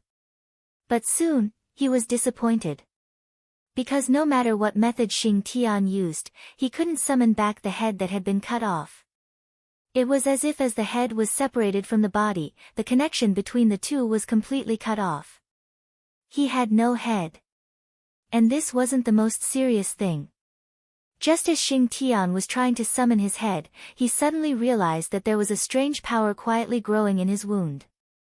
Moreover, this strange power was slowly spreading to all parts of his body with his wound as the starting point. This is... In surprise, Xing Tian suddenly felt that something was wrong. The target of this strange power was the Pangu bloodline in his body. That power was as black as ink and extremely domineering. With an aura that hated everything, it pounced straight at the Pangu bloodline, wanting to destroy it. Ha! Destroy. Everything related to Pangu shouldn't exist in this world. In a trance, the whisper of the demon god sounded in Xing Tian's ears, as if he was describing his unwillingness. Chaos Demon God. That strange power originated from the Chaos Demon God. The disgust that came from the depths of his bloodline immediately made Xing Tian understand the origin of the strange power in his body. The power that belonged to the Chaos Demon God. That's right, the sword that Feng Zichen slashed out with Xianyuan's hand contained the power that belonged to the Chaos Demon God. In this world, the one who hated Pangu the most was the Chaos Demon God. Similarly, the one that Pangu feared the most was the Chaos Demon God. Because of their hostile relationship, the power of the Chaos Demon God became the power that could stimulate Pangu's power the most. Feng Zichen used the power of the Chaos Demon God to kill Xing Tian in order to further stimulate the Pangu bloodline in his body so as to accelerate his transformation process. Buzz, as expected, after sensing the power of the Chaos Demon God, the Pangu bloodline in Xing Tian's body immediately boiled. Countless mysterious runes gushed out from the depths of his bloodline and swept towards the surging power of the Chaos Demon God. Just like that, the two supreme powers began to battle with Xing Tian's body as the battlefield. Boom! Boom! Boom! One could see that on Xing Tian's headless body, two rays of brilliance suddenly rose up. One was holy and majestic, and the other was evil and strange. They intertwined with each other. Wherever the strange power passed, Xing Tian's body seemed to have suffered great damage and began to disintegrate and decay. However, as soon as Xing Tian's body showed signs of decay, the holy power immediately rushed over and repaired his body. This process often contained great fortune, which allowed Xing Tian's body to be fully tempered and undergo a drastic transformation. When this transformation reached a certain limit, Xing Tian suddenly roared and erupted with amazing power. Then, a miraculous change happened. Xing Tian completely abandoned his head and used his breasts as his eyes and navel as his mouth. He waved the Xingtian axe in his hand and brazenly charged towards Xianyuan. Die. Crazy. Under the influence of the power of the chaos demon god, Xing Tian temporarily lost his mind and became extremely crazy. His heart was filled with the desire to destroy everything around him. Bang! The axe chopped down, the tyrannical power wantonly rushed out, it tore through space and shattered the rules of heaven and earth. Clang! Xianyuan raised his sword and blocked Xing Tian's axe. Although Xing Tian's strength was much stronger than before, because he had lost his mind, he was not as threatening as before. That was because his attack had no skill to speak of. It was very easy to dodge. But even so, Xianyuan could not avoid it. It was because Xing Tian, who was stronger, had a greater destructive power to the surroundings. If Xianyuan dodged Xing Tian's attack, then his attack would hit the depths of the void and bring a great disaster to the common people. How could Xianyuan just stand by and watch the innocent people suffer? Therefore, he could only step forward and try his best to resist Xing Tian. Fortunately, Xianyuan was not fighting alone. Behind him, Feng Zichen was helping him. In order to give Xianyuan the power to resist Xing Tian, Feng Zichen gave him the authority of the innate way of the sword so that he could mobilize the power of the innate way of the sword. After countless years of precipitation, the innate way of the sword was no longer as weak as when it was first born. It had long penetrated into all parts of the untainted land and became like the other innate ways of the sword, able to coexist with the origin of heaven and earth. If the innate way of the sword erupted, its power would definitely be comparable to the realm above the origin. But then, the price would be too great, and it would cause irreversible damage to the innate way of the sword. Therefore, unless it was the most desperate moment, Feng Zichen would never use such means. Now, giving Xianyuan a part of the authority was enough to give him the power to resist Xing Tian. In addition, in order to help Xing Tian suppress the power of the demon god in his body, Xianyuan took out the innate treasure that he had never used in the previous battle, the People Dao Emperor's seal. Previously, because he was not sure about the influence of Pangu's bloodline on the Pangu's finger bone, Xianyuan did not dare to take out this treasure for fear of being counterattacked by the other party. But now, at this moment, Xianyuan was not a fool. He naturally guessed the purpose of Xing Tian's challenge to him. Without hesitation, he directly took out the innate treasure, the People Dao Emperor's seal, and evolved the Pangu's finger bone to help Xing Tian suppress the power of the demon god of chaos in his body. As for being used by Xing Tian, would Xianyuan be angry? To be honest, he was not. Because if it were him, he would not tell the other party directly if he wanted to use others to break through the realm. It was precisely because he did not know that he would kill him, so that the effect of this method would be maximized. If he knew in advance, he would inevitably hold back when he attacked, and he would not be able to achieve his goal. Therefore, he could not tell the other party in advance. Of course, an apology after the event was inevitable. Moreover, there was another reason why Xianyuan was not angry. The joy of the harvest was greater than the anger in his heart. After this battle, his strength would be completely stabilized, and he would officially become the top great magician of the untainted world. He would also lay a firm foundation for the future. The harvest could not be said to be small. So, why would Xianyuan be angry? Boom! The People Dao Emperor's seal was indeed a treasure made by Pangu's finger bone. Its suppression of the power of the demon god of chaos could be said to be the other party's nemesis. Under its suppression, the power of the demon god of chaos in Xing Tian's body gradually calmed down. Xing Tian also calmed down and stayed motionless in the void, waiting for the end of the change. Well, when the power of the demon god of chaos in Xing Tian's body was completely refined by Pangu's bloodline, he would regain his intelligence and lay a supreme foundation for the Tao. After that, he would only need to undergo endless years of transformation. Xing Tian would naturally be able to attain the Tao and advance to the primordial Daoyuo Jingxian. After this battle, Xing Tian already had the capital to advance to the primordial chaos. What he lacked now was nothing more than maturity. And this was the only thing that could not be rushed. It would take a long time to polish it. But, no matter what, Xing Tian's advancement to the primordial Daluo Jingxian was already a foregone conclusion. The only thing left was to wait. Sigh. How enviable.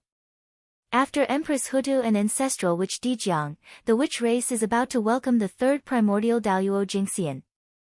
How enviable.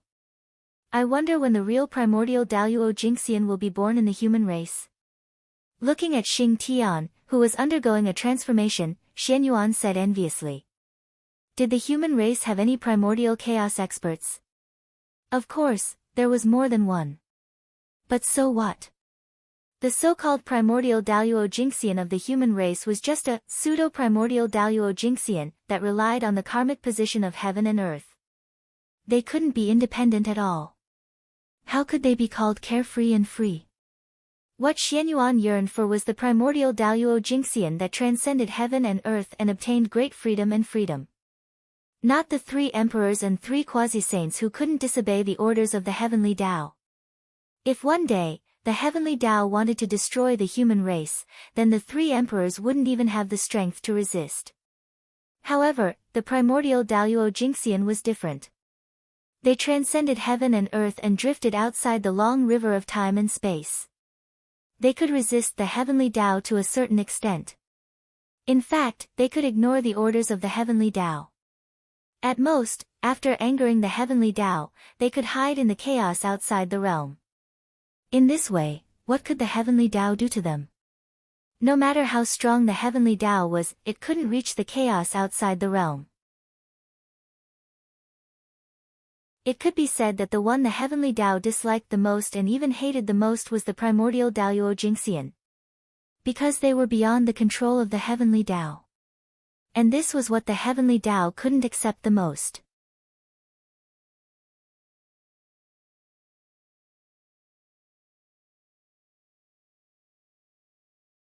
One sage was enough to suppress the untainted land, but in addition to the sage, the Wu tribe also had 2 Daluo Jingxian of the primordial chaos. How could they not be jealous? They were simply too strong. Of course, Xianyuan didn't know the situation of the ancestor of sorcerer Xianming. If he knew, he would be even more envious. The 12 temples were not cultivated for nothing.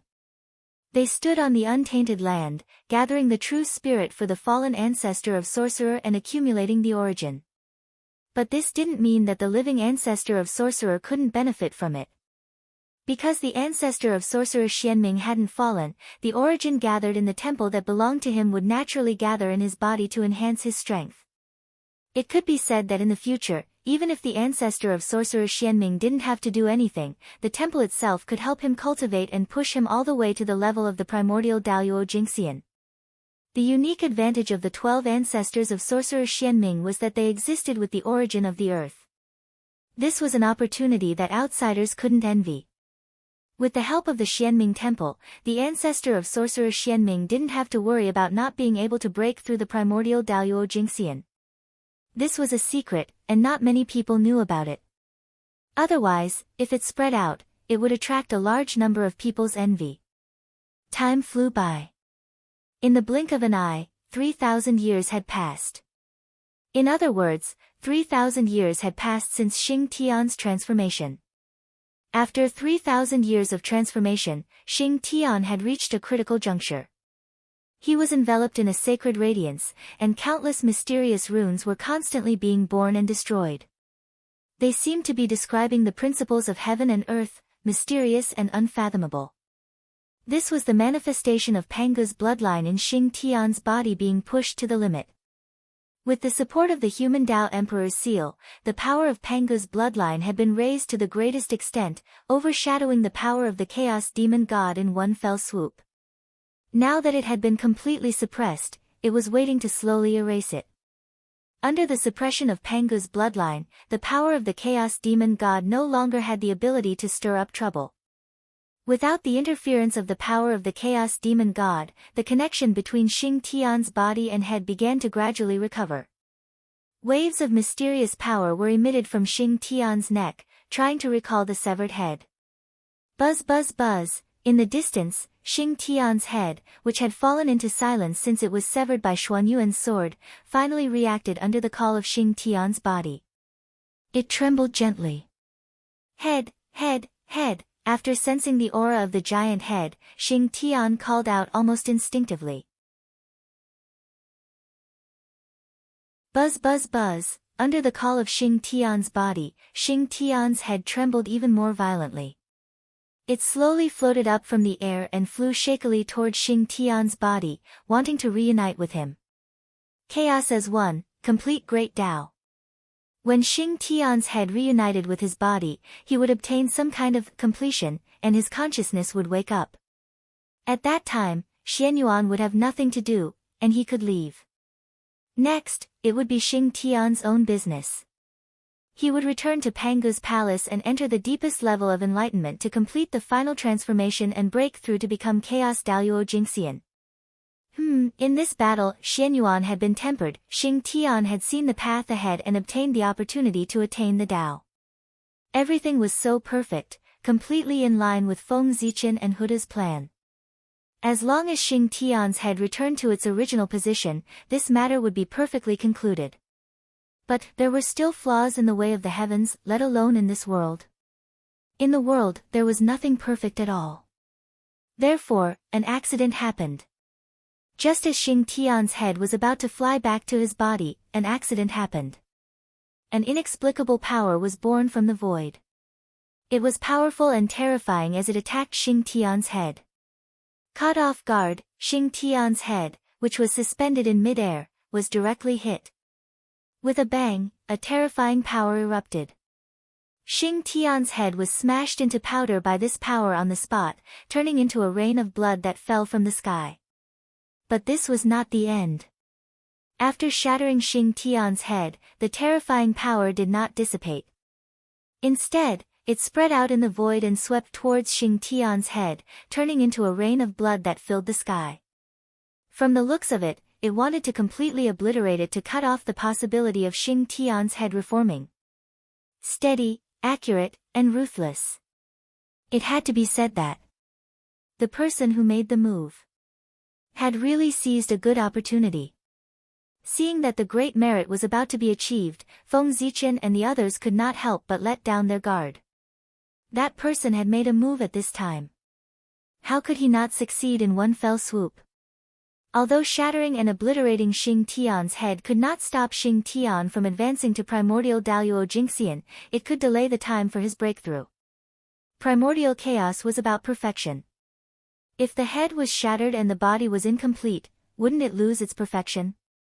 Indeed, with Xing Tian's ability, after removing the power of the Chaos Demon God, he could regenerate a new head at any time. However, how could a new head be compared to the head that had been polished for countless years? It would take a long time to get used to it before it could achieve harmony with the original body. And during this period of time, wouldn't it be delayed? The time for him to attain the Tao would naturally be delayed for a period of time. And the longer it took, the more variables there would be. Who knew what would happen to Xing Tian during that period of time? Therefore, the person who made the move in the dark could be said to be vicious. Even if I can't stop you, I will disgust you to death.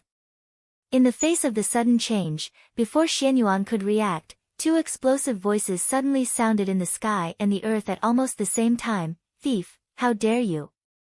Before the two voices fell, boundless star power hung down from the starry sky above the sky, turning into countless sharp swords that fell into the depths of the void like a rainstorm. At the same time, in the underworld below the ground, the power of reincarnation surged out, emitting a wave that could destroy everything, sweeping towards the power that wanted to destroy Xing Tian's head. These two people were naturally Feng Zichen and Hudu. When they saw that someone had plotted against Xing Tian, the anger in their hearts could be imagined. Especially, they were interrupted at the happiest moment. That feeling of being neither up nor down was like a fishbone stuck in their throats, causing the anger in their hearts to be especially blazing, almost increasing exponentially. Therefore, without hesitation, they attacked as fast as they could. One attacked from the sky. One attacked from the ground. One attacked the depths of the void to block the attacker's retreat, one of them charged to Xing Tian's side to protect his head. Rumble. Reincarnation was impermanent, cyclical, and indeterminate, its creation was endless, and its power was endless. Almost as soon as it appeared, it destroyed the inexplicable power that was attacking Xing Tian's head. However, although Hutu attacked quickly, she was still one step slower than the attacker. And it was this one-step difference that caused a portion of the blood rain that Xing Tian's head had turned into to be destroyed. About 3 to 4 layers. In this way, although Xing Tian's head was saved, it was inevitable that Xing Tian's head would be greatly damaged and would need a period of time to recuperate. Logically speaking, after suffering such a heavy injury, Xing Tian's breakthrough would inevitably be delayed. However, the power of reincarnation was indeed one of the most powerful forces in the primordial world. Its power was strange and far beyond imagination. Amnesty. Hutu's clear and cold voice suddenly resounded through space. As soon as she finished speaking, she saw the surging power of reincarnation. It suddenly turned. In an instant, time and space were distorted. The part of Xing Tian's head that had been destroyed earlier actually reappeared in the void. This was the greatness of the power of reincarnation. It distorted time and space, messing up the past, present, and future. Once it exerted its strength, it forcefully snatched back the part of Xing Tian's head that had been completely destroyed from the past. Hutu's side was shocking, and Feng Zichen's side was not bad. A rain of swords fell from the sky, and in an instant, the void was stabbed into pieces, completely destroyed, and turned into a state of nothingness. It was also at this moment that a strange shadow escaped from the void in a sorry state. And the moment this strange shadow appeared from the void, Feng Zichen's eyes had already locked onto it on the Emperor's star. One could see that at this moment, Feng Zichen's eyes had completely turned purple gold. This was the state of the heavenly Tao Divine Eye when it was fully opened. He was using this method to spy on the true identity of the strange shadow, so that he could find it and kill it completely to vent the anger in his heart and intimidate some people with ulterior motives. External incarnation. That's right. How can I let myself do such a dirty thing? However, it doesn't matter. When I capture your external incarnation, I'm not afraid that I won't know your true origin. On the Emperor's star, Feng Zichen frowned, but he could see the origin of the strange shadow. It was the external incarnation of a powerful existence. Thinking about it, this was normal. Once this kind of thing was done, it was obvious that he would offend the Hutu to death. In this way, if his true identity was exposed, he would definitely be hunted down by the Hutu to death. No one would be able to find a reason to plead for mercy. Therefore, the external incarnation became the best cover. Why did he have to refine an external incarnation? Wasn't it used to take the blame for the original body at the critical moment? Just like the temporary workers in the later generations, if there was a problem, it would be the external incarnation, temporary worker, that did it. It had nothing to do with the original body, official employee. Ha! Your Majesty Emperor Ziwei, your strength is indeed strong enough, not much inferior to a saint. It's easy to defeat the poor Wei. But it's not that easy to capture the poor Wei. After hearing Feng Zichen's words, the strange shadow laughed and replied fearlessly. Oh. Then let's give it a try. Let me witness what you are capable of. In this regard, Feng Zichen only smiled faintly.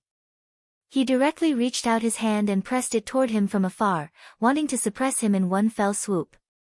At the same time, in order to prevent the shadow from self-destructing, Feng Zichen also secretly activated the Hongmeng purple clock. When it showed signs of self-destruction or self-destruction, he would activate the Hongmeng Daozhong and freeze time and space.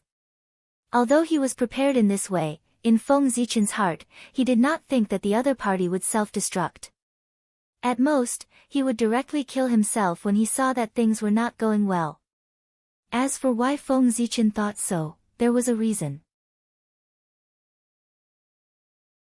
The wizard clan had dominated the primordial world for many years and had offended more than one or two powerful beings.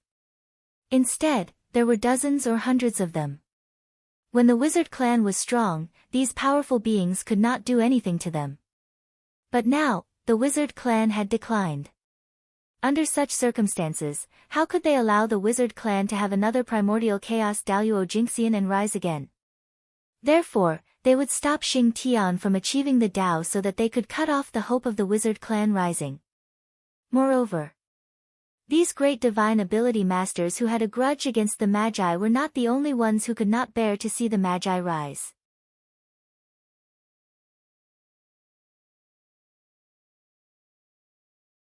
Chapter 635. In the Dark. Who knew how many conspirators were looking forward to the complete decline of the Magi? It was still the same sentence.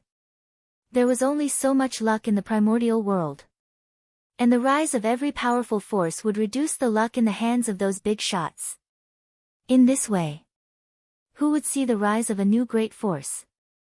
This was a major event that concerned their own interests. Unless their relationship was particularly good, it was already good enough for them not to step on the rise of a new force and just watch from the sidelines. It was normal for them to secretly interfere with the rise of a new force. It was precisely because of this that Feng Zichen was sure that the other party would not self-destruct. Everyone was a great magician of the primordial world and had the same interests as the primordial world. How could they self-destruct and destroy the primordial world? Therefore, even if they were forced into a desperate situation, they would only commit suicide. They would not be like the experts of the demonic path, who would directly self-destruct and perish together. Just as Feng Zichen attacked the strange shadow, on the other side, the majestic power of reincarnation also quietly arrived. It silently lurked at the side to completely block the other party's retreat and ensure that he was suppressed. The invincible in the sky and the invincible in the ground attacked at the same time, jointly targeting the strange shadow in the middle. With such power, even an ordinary primordial chaos Daluo Jinxian would not be able to escape. The power of the strange shadow was only at the half-step primordial chaos realm. It was completely insufficient to fight against it. However, even so, the strange shadow still did not change its expression when facing the attacks of Feng Zichen and Hutu, as if it did not take the two of them seriously at all. Fellow Taoists, what are you waiting for? If the poor way is suppressed by the two of them, you won't have a chance to attack.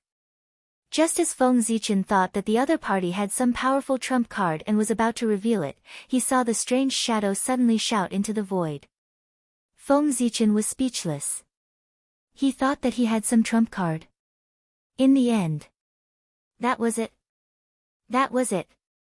While he was speechless, Feng Zichen's hand movements were not slow. In fact, he even sped up a little. He pressed toward the strange shadow from afar, wanting to completely suppress him.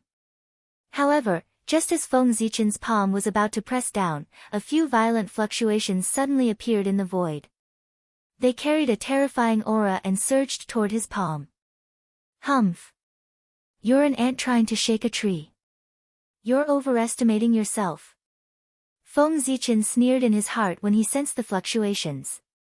He didn't care about them at all and continued to press toward the strange shadow, allowing the attacks to hit him. How could a mere half-step primordial chaos cultivator injure his palm, which was formed by the power of the stars? Wouldn't that be underestimating the boundless starry sky? The fluctuation hit Feng Zichen's palm, and a terrifying power burst out, creating ripples on the surface of the palm. But that was all there was to it. Apart from the ripples, the palm condensed from the starlight of the universe did not suffer any damage.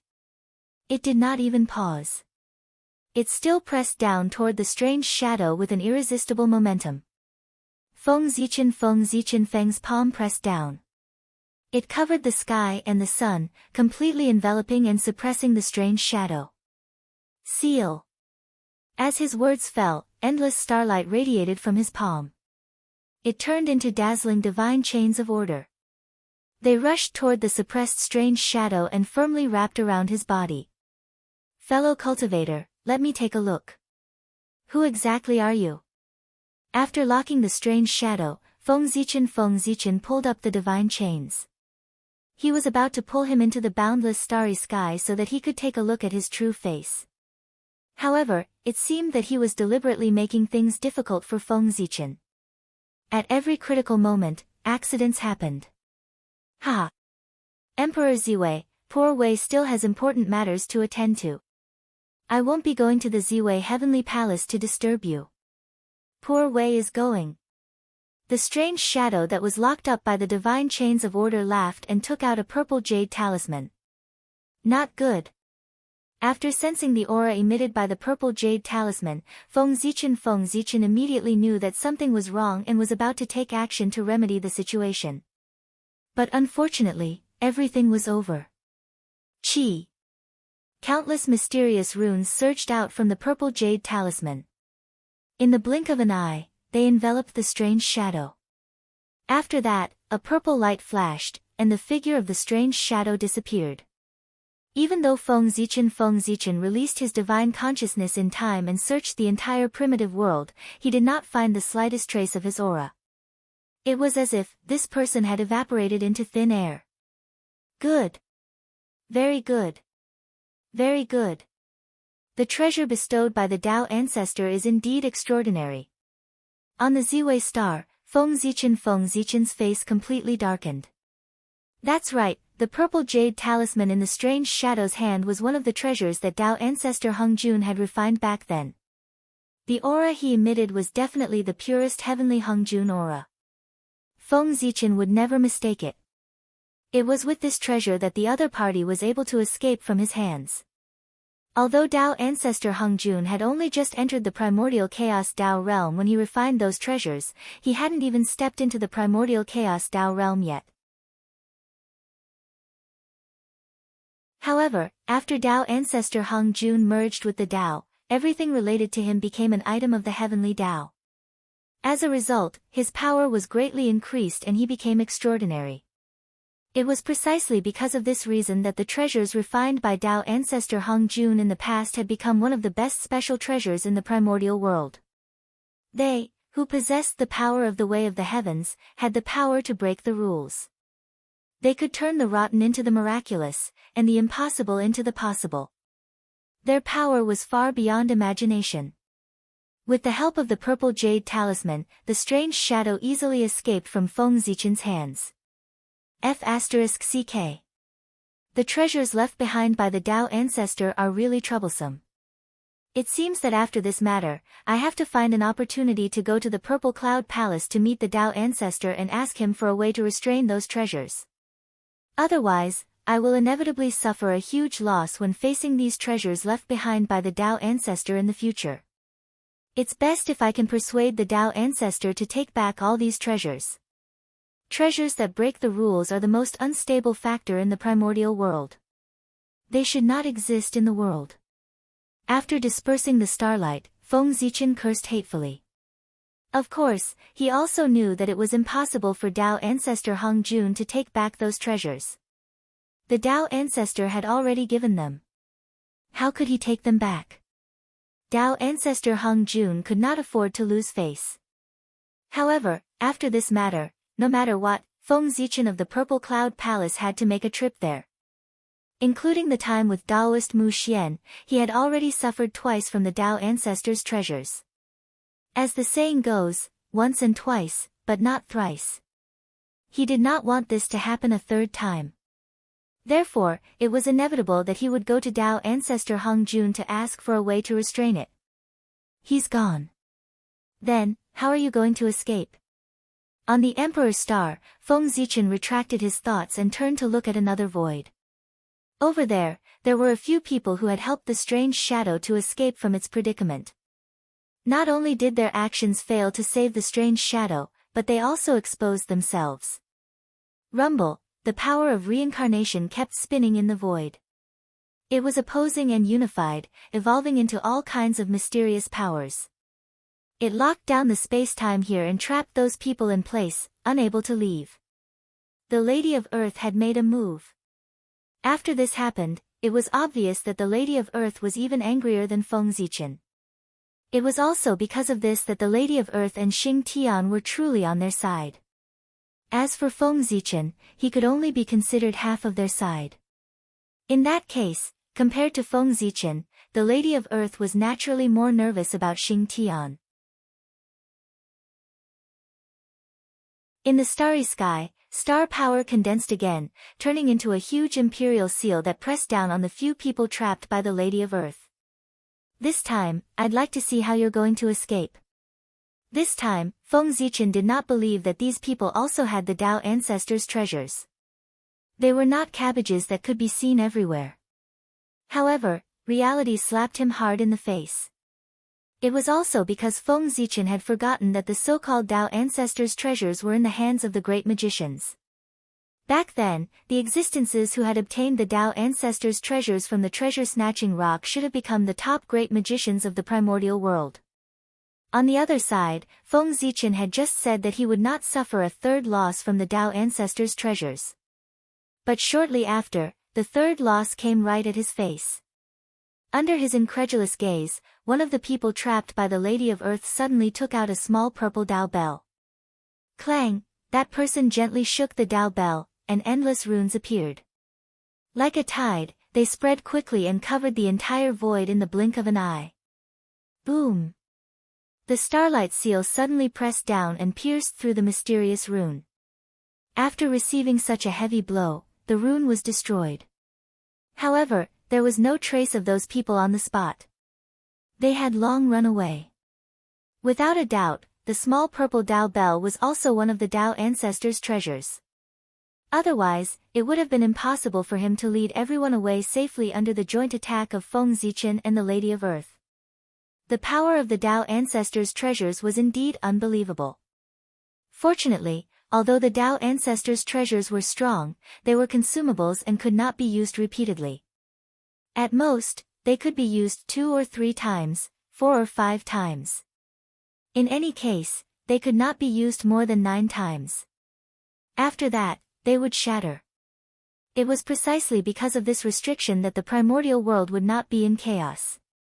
Otherwise, if the Tao ancestors' treasures were allowed to wreak havoc, who knew what the primordial world would become? Damn the Tao ancestors' treasures! At this moment, Feng Zichen felt that his face had been slapped so hard that it was almost swollen. Of course, he was not the only one with a black face. The Lady of Earth's expression was not much better. This time, the two of them were embarrassed. Even after joining forces, they still let him escape. It was really embarrassing. This humiliation also made the Lady of Earth secretly make up her mind. After this matter, she had to focus on studying the Tao and the 6 paths of reincarnation disc so that she could find a way to deal with the Tao ancestors' treasures. The Tao and the heavenly Tao had the same status. The 6 paths of reincarnation disc was a chaos treasure that transcended the world and was not under the jurisdiction of the heavenly Tao. Therefore, the power of these two had the ability to resist the Tao ancestors' treasures. However, how to operate it depended on the Lady of Earth's comprehension and methods. However, although they did not catch the person who ambushed them and the person who rescued them later, the two of them did not gain nothing. At the very least, they were certain that the person who attacked was definitely a great divine ability of the primordial world. Otherwise, they would definitely not have been able to take out the Tao ancestors' treasures. If the Chaos Fiend Celestial used the Tao ancestors' treasures, the heavenly Tao would probably immediately know his identity and send down the heavenly punishment to completely destroy him. From the matter of the great divine ability interfering with Xing Tian's attainment of the Tao, it could be seen that many great divine abilities of the primordial world were full of hostility towards the Magi and did not want to see them rise again. In the future, there would probably be a lot of trouble. However, this had nothing to do with Feng Zichen. He could be said to have done his best for the Magi. He had revived the Magi and nurtured experts. He was completely worthy of the help the Magi had given the human clan back then. Therefore, after this matter, he would focus on developing the human clan. Although he would not completely ignore the Magi, he would obviously not be as concerned as he was now. Ha! The descendants of Pangu also want to break through to the primordial chaos Tao realm in peace. It's simply a dream. It's really exciting to be able to personally kill the genius of Pangu's lineage. The pain that Pangu brought to us, let his descendants bear it on his behalf. Just as Feng Zichen and Hutu were pondering, the scene changed again. 3 chaos demon gods walked out of the void carelessly and attacked Xing Tian, who was transforming. Their attitude could be said to be arrogant. They did not take Feng Zichen and Hutu, who were paying attention to this place, seriously at all. What did it mean to be arrogant? That was it. The arrogant attitude of the 3 chaos demon gods really stunned Feng Zichen. He did not know whether they were really stupid or not. It was because of this time that he was stunned that he did not immediately stop the 3 of them. Kill. After seeing the 3 chaos demon gods coming, Xian Yuan, who was guarding beside Xing Tian, held the Xian Yuan sword in his hand and directly attacked one of the chaos demon gods with the principle of, whoever strikes first gains the advantage and whoever strikes later suffers the disaster. As for the strength of the 3 chaos demon gods, they had naturally stepped into the realm of the primordial chaos Daluo Jingxian. However, these 3 chaos demon gods were new faces. He had never seen them before. Moreover, judging from their aura, they were obviously unstable.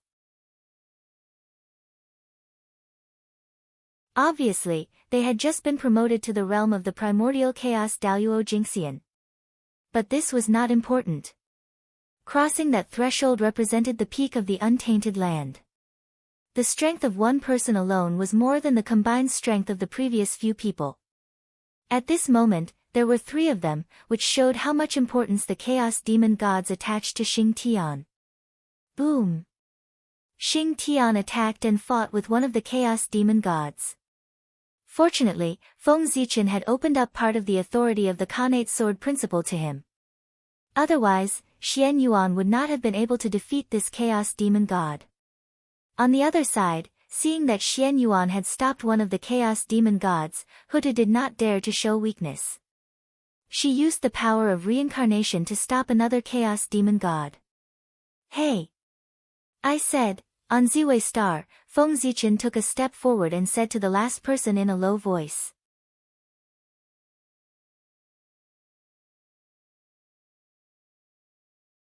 Chapter 636. Killing intent, uncontrollable killing intent, rose in Feng Zichen's body. Being slapped in the face consecutively had long made him extraordinarily angry. After that, the contempt of the 3 chaos demon gods infuriated him to the extreme. Therefore, Feng Zichen had the intention to kill. He wanted to use blood, to extinguish the anger in his heart. You guys, did you forget something? The low voice resounded clearly in the ears of the chaos demon god, stopping him from moving forward. Under the pretentious calm tone, there was uncontrollable anger.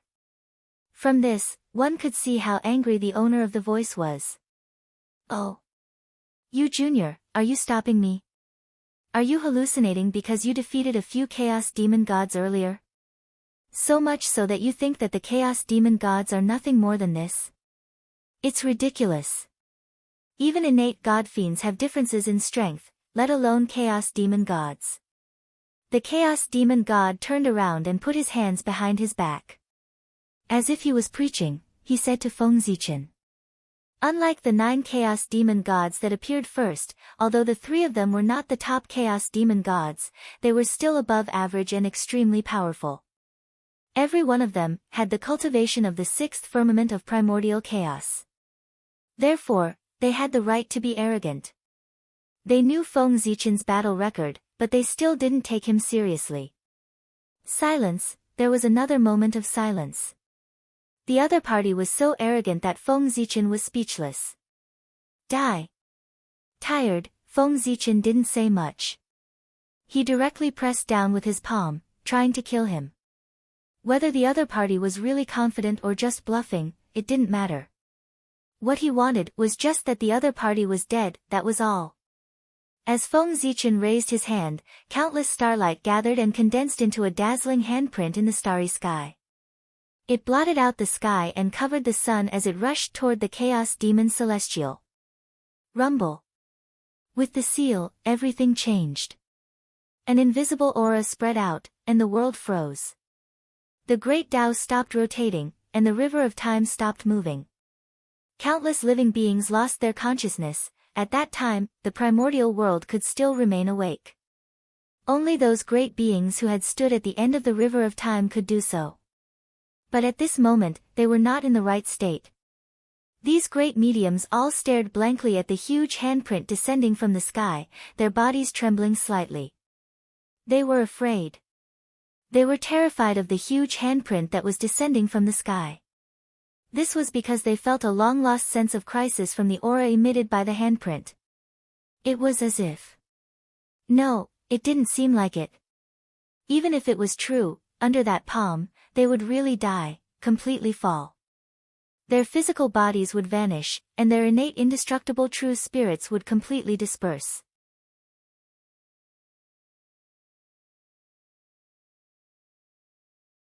It could be said that Feng Zichen's handprint was called the Five Emperors' handprint, but it was actually the providence of the entire immortal Tao.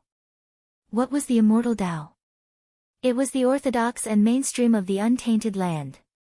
It was not an exaggeration to say that its providence and power were far beyond imagination. When the palm pressed down, the providence of the entire immortal Tao and the orthodox of the untainted land pressed down. Who could resist such power? Not to mention the chaos demon god, even the demon ancestor Rahu himself would not be able to resist it. This divine power was one of the strongest trump cards that Feng Zichen had deduced at all costs after the battle with the demon ancestor Rahu. He was worried that the demon ancestor Rahu would make a comeback. Originally, Feng Zichen had prepared to use this divine power to deal with the demon ancestor Rahu. However, since the chaos demon god had come to seek death, Feng Zichen could satisfy him. Therefore, he used a fatal blow the moment he attacked. While establishing his dignity, he also tested the power of this divine power to see if it could really defeat the demon ancestor Rahu. As the Five Emperors' handprint fell, the five shadows of emperors behind it became clearer and clearer. An aura that encompassed the five elements, encompassed all things, and contained life and death. It was faintly emitted from his body. Boom! The handprint was resplendent and enveloped the entire world, mercilessly pressing down on the chaos demon god who was fixed in place. Silently, the universe was shattered and the great Tao was destroyed. Endless destructive aura surged out. Under the power of the entire immortal Tao, no matter how the chaos demon god struggled, it was futile. His body began to disintegrate and shatter, turning into a rain of blood that filled the sky. Then, he was obliterated one by one. His chaotic true spirit also dissipated silently, turning into a dazzling Tao light that blended into the world to strengthen the origin of the world. At the same time, in the endless world, the origin of the immortal Tao manifested, turning into endless rules that were branded in the endless void and covered the entire untainted world. They were tightly entangled with the mark of the chaos demon god that was engraved in the world to prevent him from regathering his true spirit and reviving the fallen chaos demon god. At this point, although the reincarnation of the chaos demon god had not completely fallen, he would never be able to return. At the same time, this also meant that the chaos demon god's original body in the Great Thousand World had lost half of his chaotic true spirit forever. Unless the untainted world was completely destroyed, he would never be able to retrieve this part of his chaotic true spirit from the suppression of the immortal Tao brand. Damn it! Panguziwe clan. I'll remember you. When I recover my strength, I'll definitely make you pay for what you've done today. The moment the chaos demon god died, a supreme being in a great thousand world outside the endless spacetime couldn't help but roar loudly. Without a doubt, he was the chaos demon god's original body. The loss of half of his true spirit was enough to greatly damage his vitality. Moreover, this was an irreversible injury. Before he retrieved the suppressed half of his chaotic true spirit, this injury would continue to affect him. In this way, how could the chaos demon god not hate him? It was only because he couldn't go to the untainted world now. Otherwise, he would definitely risk his life to fight Feng Zichen. A threat? Interesting. I just don't know if you'll still be qualified to fight me after the connection between the Great Thousand World and the Untainted World is connected. At this moment, Feng Zichen's strength had reached an incredible level with the support of the immortal Dao luck. Therefore, if someone was talking about him, he would naturally sense it. Of course, the Chaos Demon God was separated from him by endless spacetime after all. Even if he could sense it, he couldn't completely know what the Chaos Demon God was thinking. All he could sense was the Chaos Demon God's hostility. However, this was enough for Feng Zichen to guess what the Chaos Demon God wanted to express. He was just making things difficult for him. However, Feng Zichen wouldn't take the Chaos Demon God's threat to heart. He was now in the growth period and was improving all the time. Perhaps when the Chaos Demon God really appeared in front of him, his strength would have already surpassed the Chaos Demon God. This was not impossible. Do you want to continue, fellow Taoists? Feng Zichen said to the Chaos Demon God who was fighting with Hutu and Xianyuan without the slightest complacency. He just calmly put his hands behind his back and said to the Chaos Demon God who was fighting with Hutu and Xianyuan. However, although he was very calm, the two Chaos Demon Gods didn't think so. After all, he had just killed the Chaos Demon God with one strike. Who dared to ignore his words? At this moment, Feng Zichen didn't need to make any extra movements. The remaining aura of the strike just now was enough to intimidate all the powerful divines. At least, before completely figuring out the reason for that strike, no one dared to ignore Feng Zichen. Sure enough, as soon as Feng Zichen finished speaking, the two Chaos Demon Gods who were fighting with Hutu and Xianyuan immediately withdrew and confronted Feng Zichen across the void. What an amazing strike! With you in the Untainted Land, the future will be colorful. We won't be lonely. After a long silence, one of the Chaos Demon Gods suddenly spoke. So, I've decided to give you face and leave for the time being. After saying that, the two Chaos Demon Gods gradually disappeared without waiting for Feng Zichen's response. Feng Zichen didn't stop them. He had already killed a Chaos Demon God. If he were to make them stay, he would be forcing them to fight to the death. Moreover, the other Chaos Demon Gods wouldn't tolerate such a situation.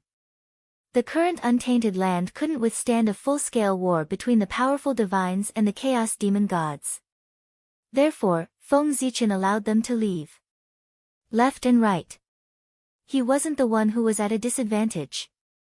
Pangaziwe clan, I look forward to meeting you next time. I hope you can bring more surprises to us Chaos Demon Gods. After the two Chaos Demon Gods had completely disappeared, a faintly discernible voice suddenly came from the void, indicating that this matter was not over yet. Boring trick. Feng Zichen waved his hand to disperse the voice. He didn't take it to heart. It seemed that every villain would do such a thing to save face. Fellow Taoists, please give Ziwei some face and disperse. After forcing the Chaos Demon Gods to retreat, Feng Zichen walked straight down the Ziwei star and came to the side of Xing Tian in the depths of the void. He said to the powerful divines who were watching this place. Your Majesty, you must be joking. Poor Wei and the others will leave now. After a few embarrassed laughs, the powerful divines withdrew their divine thoughts. No matter what purpose they had for watching the battle, after seeing Feng Zichen's strength, they would withdraw their thoughts to avoid causing misunderstandings. Whoosh! The void shattered silently.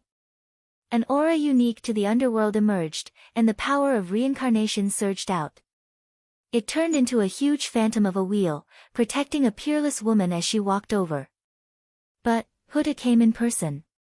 First, the powerful divines attacked, then the Chaos Demon Gods attacked. Finally, Huta was enraged. She didn't hesitate to come out of the underworld to protect Xing Tian. Just like that, Feng Zichen and Huta stood on the left and right of Xing Tian to protect him. After witnessing this scene, no one would dare to plot against Xing Tian. In the blink of an eye, thousands of years had passed. Xing Tian's aura gradually calmed down. This also meant that Feng Zichen's protection mission was finally over. During this period of time, thank you so much, fellow Taoist. Fellow Taoist, the wizard tribe will never forget your help today. Hutu raised her hand and took Xing Tian away. She thanked Feng Zichen seriously. You're welcome, fellow Taoist. As Pangu's descendants, we should help each other. Why do you and I have to be so polite? Feng Zichen waved his hand and said with a smile. That was true.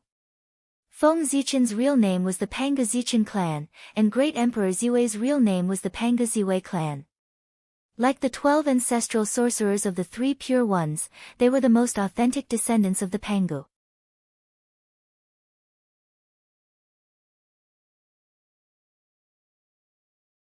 Chapter 637. Therefore, in a sense, Feng Zichen and the 12 ancestral magi of the Three Pure Ones could be considered family. It was natural for him to be close to the magi. As for why he was not close to the Three Pure Ones, it was naturally because the relationship between the Three Pure Ones and the Pangu had been distant many years ago. This was the result of the Three Pure Ones' long-term efforts. They had been using some method to weaken their relationship with the Pangu.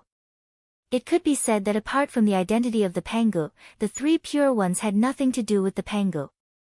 How could Feng Zichen, who was surrounded by the Pangu, be close to the Three Pure Ones?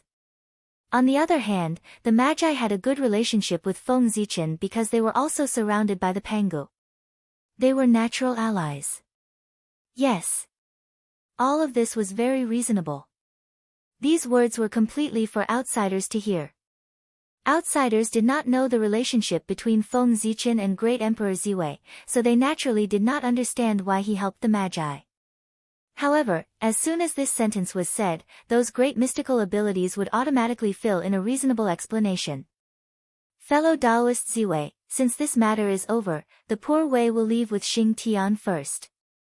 After his transformation is completed, the poor Wei will bring him to visit personally to thank you for your help today. After bowing to Feng Zichen, the Lady of Earth left with Xing Tian.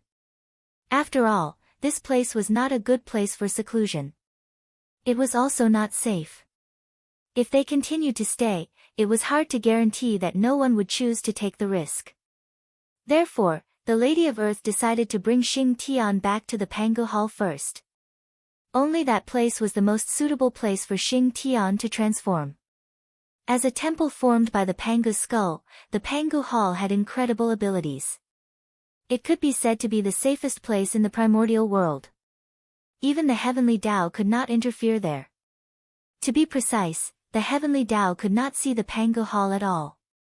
Even if Hall Pangu was right under the eyes of the heavenly Tao would not be able to discover it. This was Pangu's strength. Even though countless years had passed, the people of the primordial world still found it difficult to understand the means that he had left behind. Buzz buzz buzz, as ripples appeared in the void, Hutu and Xing Tian's figures slowly disappeared. They had already made their way to the Pangu Palace through the connection between them. After Hutu left, Feng Zichen glanced around. His figure flickered, and he also disappeared. He had returned to the Emperor's Star. The battle between the human Emperor Xian Yuan and the great sorcerer Xing Tian broke out suddenly and ended very hastily. Originally, everyone thought that one of them would definitely die. At the very least, it should also be a lose-lose situation, and the relationship between the two clans would be broken because of this.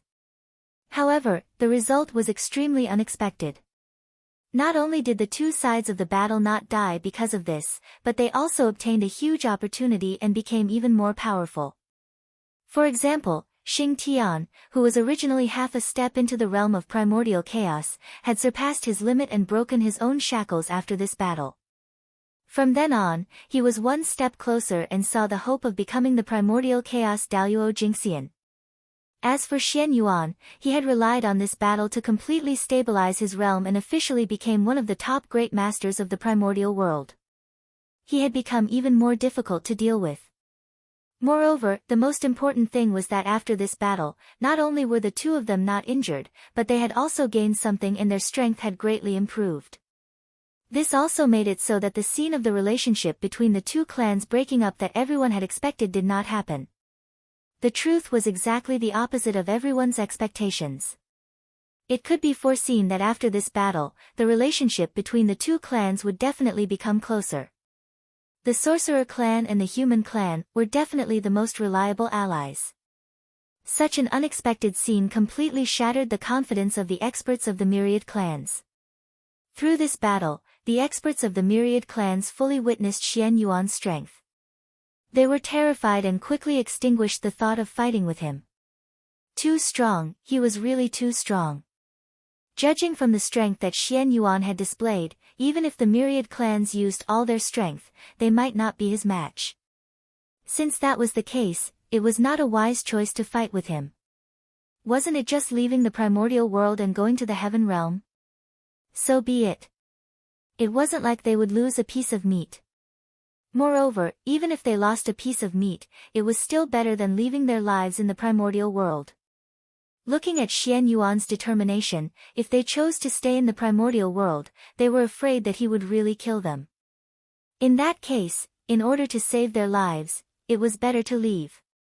Obviously, the experts of the myriad clans were completely frightened by the strength that Xian Yuan had displayed. They were determined not to disobey Xian Yuan's orders and leave the primordial world with him for the heaven realm. It was with this thought that when Xian Yuan gathered the experts of the myriad clans, they were very cooperative. Yes, that's right, Xian Yuan was about to complete his merit. Before the battle with Xing Tian, Xian Yuan had already been in power for 990,000 years. He was still 10,000 years away from completing his merit. And when he finished the battle with Xing Tian, nearly 5,000 years had passed unknowingly. In other words, during Xian Yuan's reign, there were still 5,000 years left. And what about 5,000 years?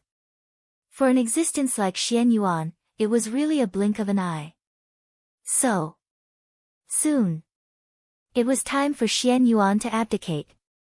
On this day, in the millionth year of the human emperor's calendar, the experts of the myriad clans gathered in the ancestral land of the human race, displaying the grand occasion of the primordial world. Xiaohao, my son. Today, Father will hand over the human race to you. You, don't let Father and all the sages of the human race down. We are all watching you from above.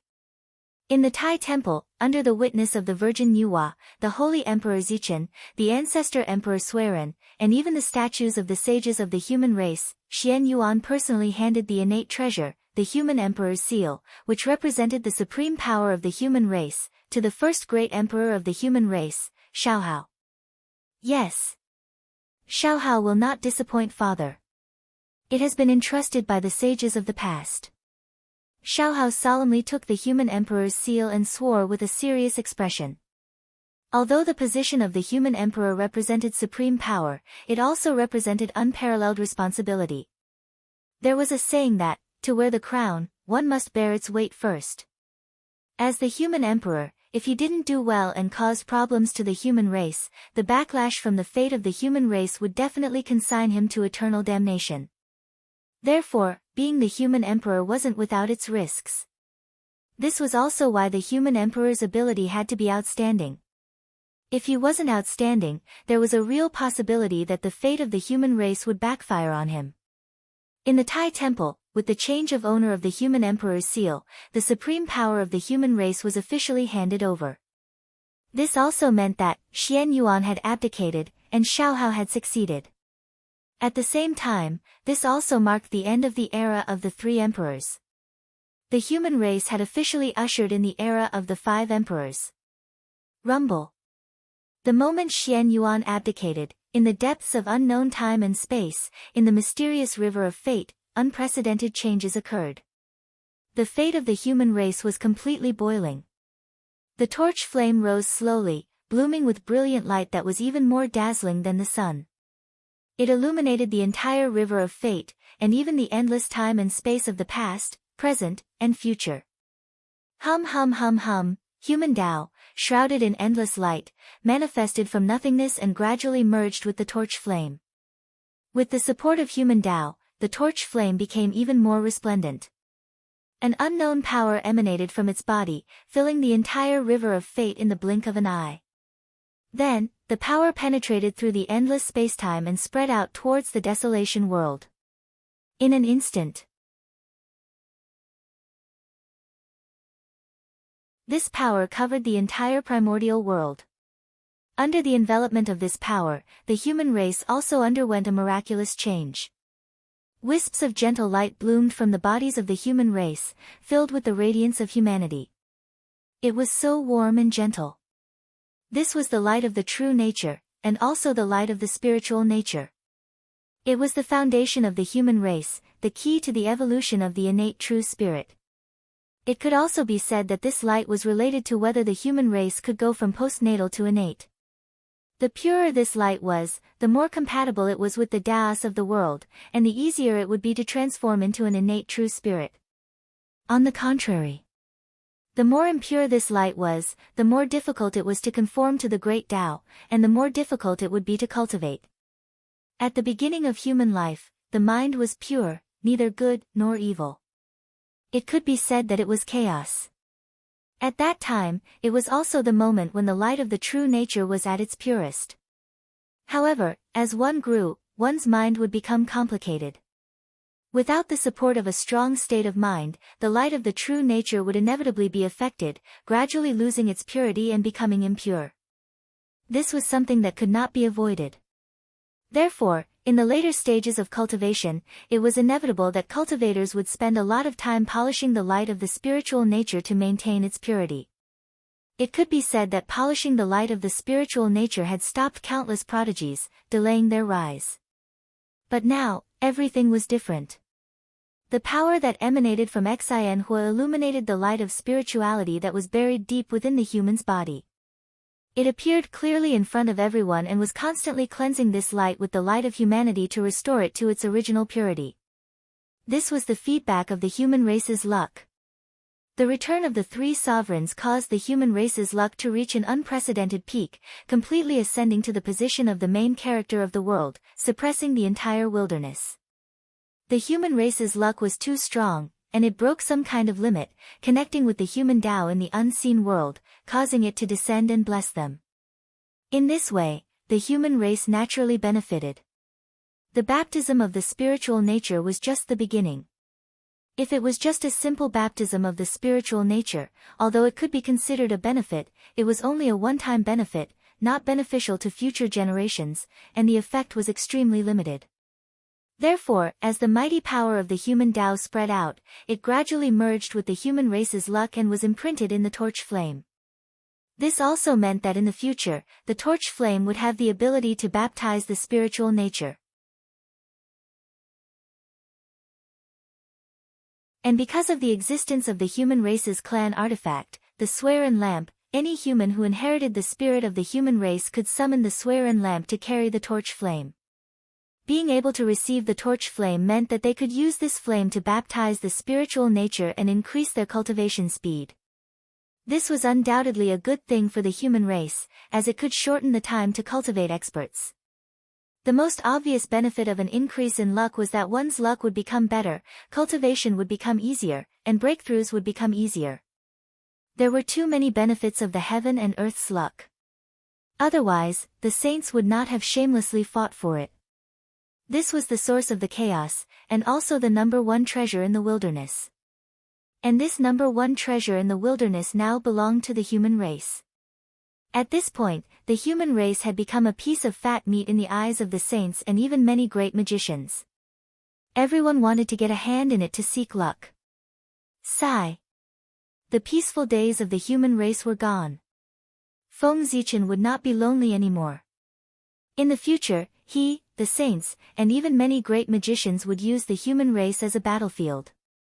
They would use all kinds of methods and rack their brains to fight to determine the ultimate fate of the human race. In the future, would the human race continue to be a puppet in the hands of the saints, or would they transcend and become the true overlords of the world? All of this would depend on the battle between Feng Zichen and the saints. Who was the one with the better skills? The change in the destiny of the human race naturally could not be hidden from Xuanyuan's perception. However, this did not prevent him from leaving the wilderness.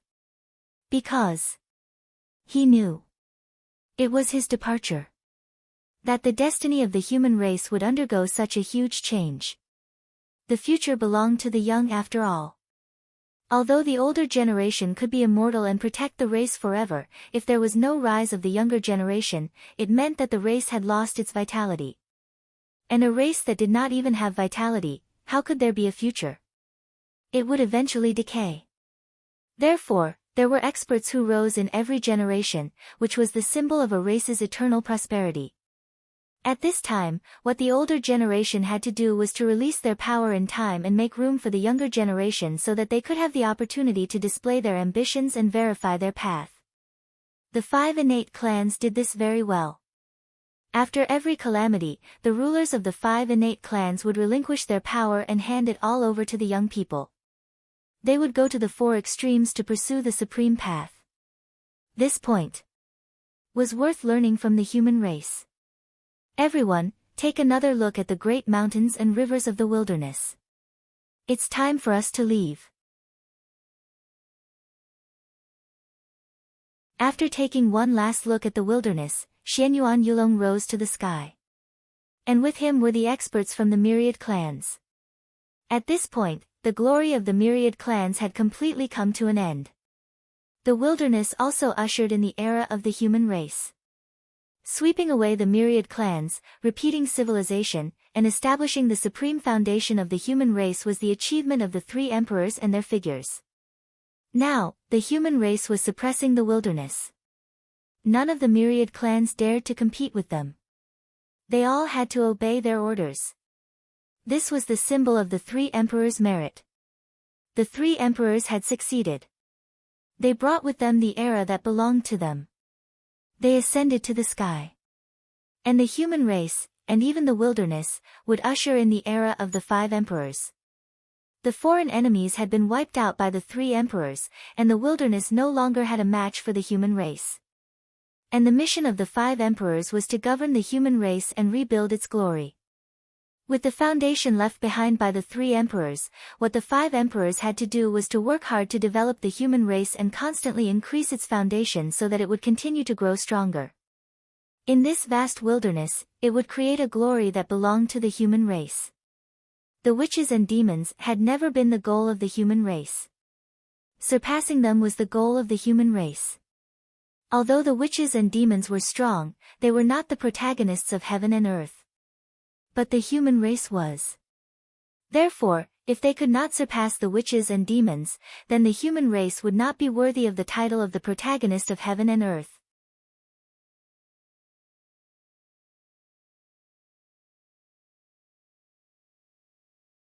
Chapter 638. What was the protagonist of heaven and earth? The strongest race in the primordial world. Since the human race had inherited this position, their strength would definitely become the number 1 in the primordial world.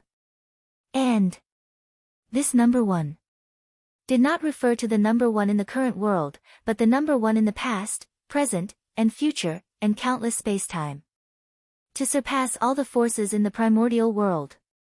In the current world, although the human race was the number 1 race in the primordial world, in the upper stream of the long river of time, the mark of the shaman and demon race still existed. That powerful aura was imprinted in the deepest part of spacetime, eternal and indestructible. It was like 2 immortal monuments, suppressing the past, making it difficult for countless later races to reach. The shaman and demon race were the 2 mountains in front of the human race. Their strength was deeply ingrained in the bones of the great divine beings. If the human race could not surpass them, then in the eyes of the great divine beings, the human race would be puppets supported by the heavenly Tao. They could not be considered the true protagonists of heaven and earth and would be at their mercy. They would be far from being able to receive the same treatment as the shaman and demon race. Picking the tallest out of the shortest was referring to the human race. Therefore, only by surpassing the shaman and demon race could the human race get rid of the current awkward situation and make the great divine beings fearful and not dare to casually take advantage of the human race. However, how difficult was it to surpass the shaman and demon race? Since the birth of the primordial world, there had been countless experts in the past, but there had never been anyone who was on par with the shaman and demon race. They represented the peak of the primordial world. They were too strong, almost occupying all the good fortune of heaven and earth. The right time, place, and people. These three were all occupied by the shaman and demon race. It was almost impossible for the race in the future to achieve what they had achieved.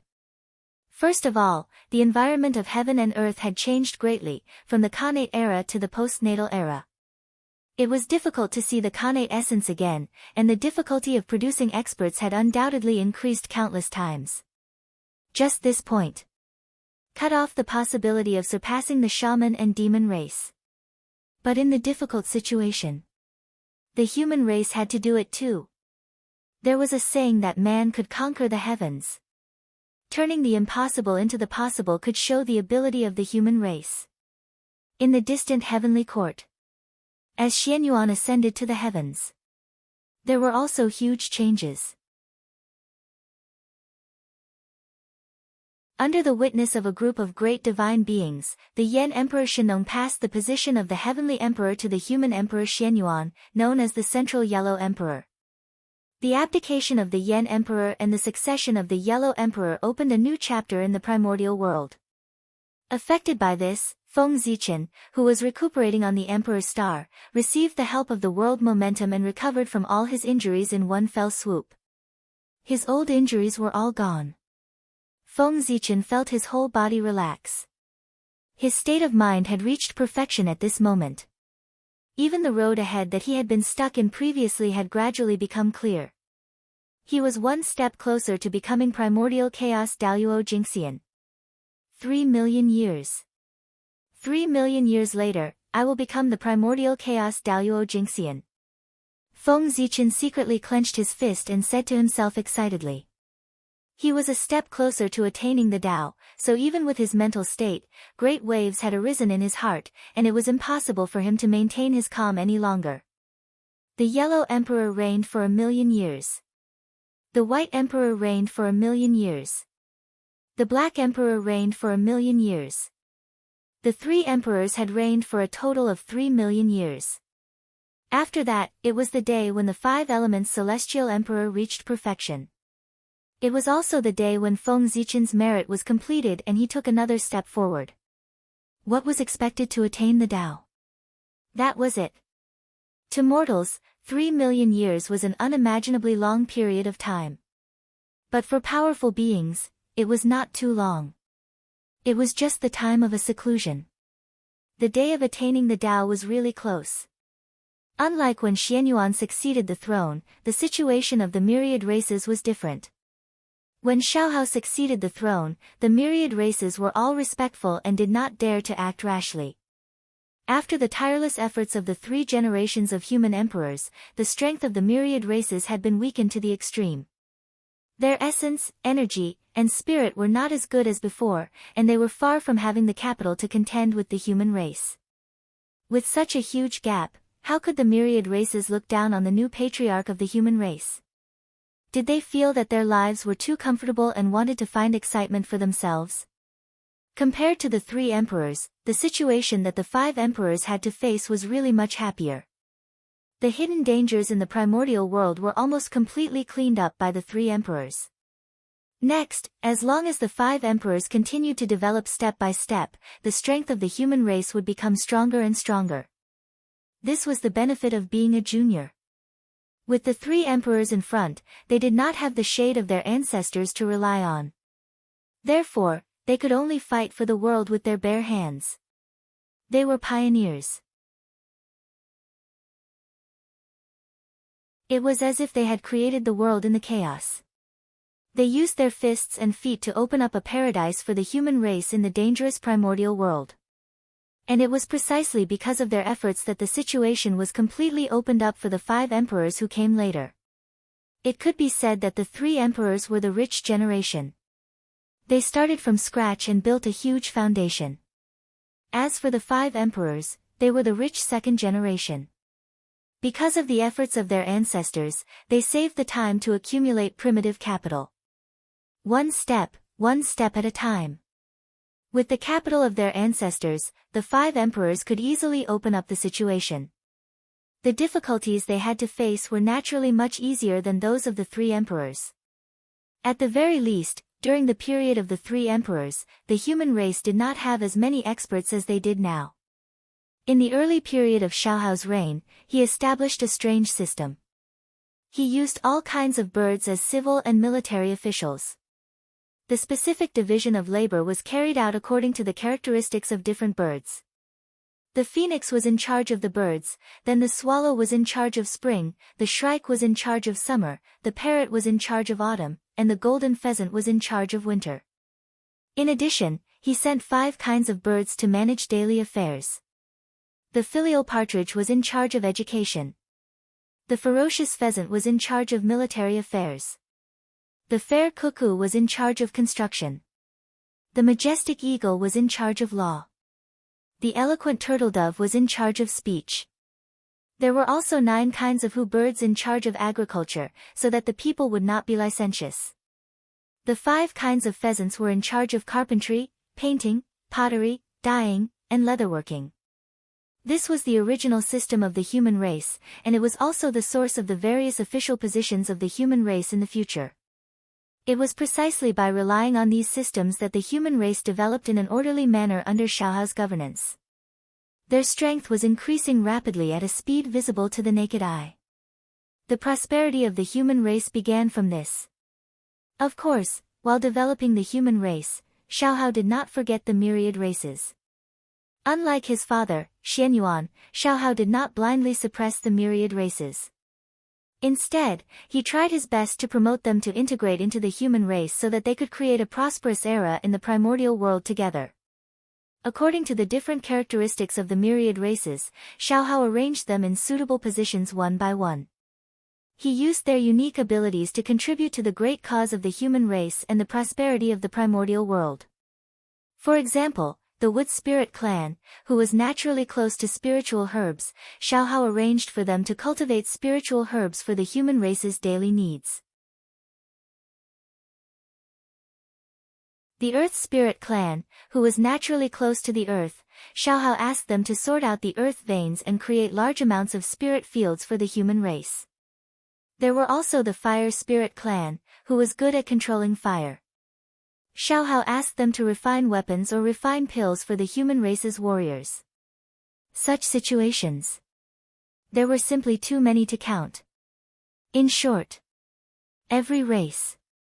Xiaohao could find a suitable position for them. He would not let them be idle and let them shine for the great cause of the human race. Of course, Xiaohao did not oppress the myriad races blindly. He only took a portion of the benefits obtained by the myriad races, not all of them. If he really did so, no matter how strong the human race was, the myriad races would rebel. This was the leak. He could not cut it too harshly. Otherwise, it would be troublesome if his roots were hurt. Even the leak was like this. Not to mention the myriad races. For the myriad races, Xiaohao still had to be comforted from time to time. After all, back then, Xianyuan suppressed the myriad races too ruthlessly and almost broke their roots. Now, with the rise of the human race and the decline of the myriad races, the setback then was a little outdated and did not match the current situation.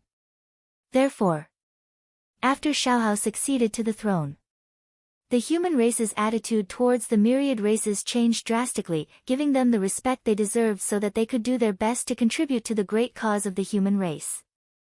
Let the descendants of the myriad races work harder for the rise of the human race. Tearful.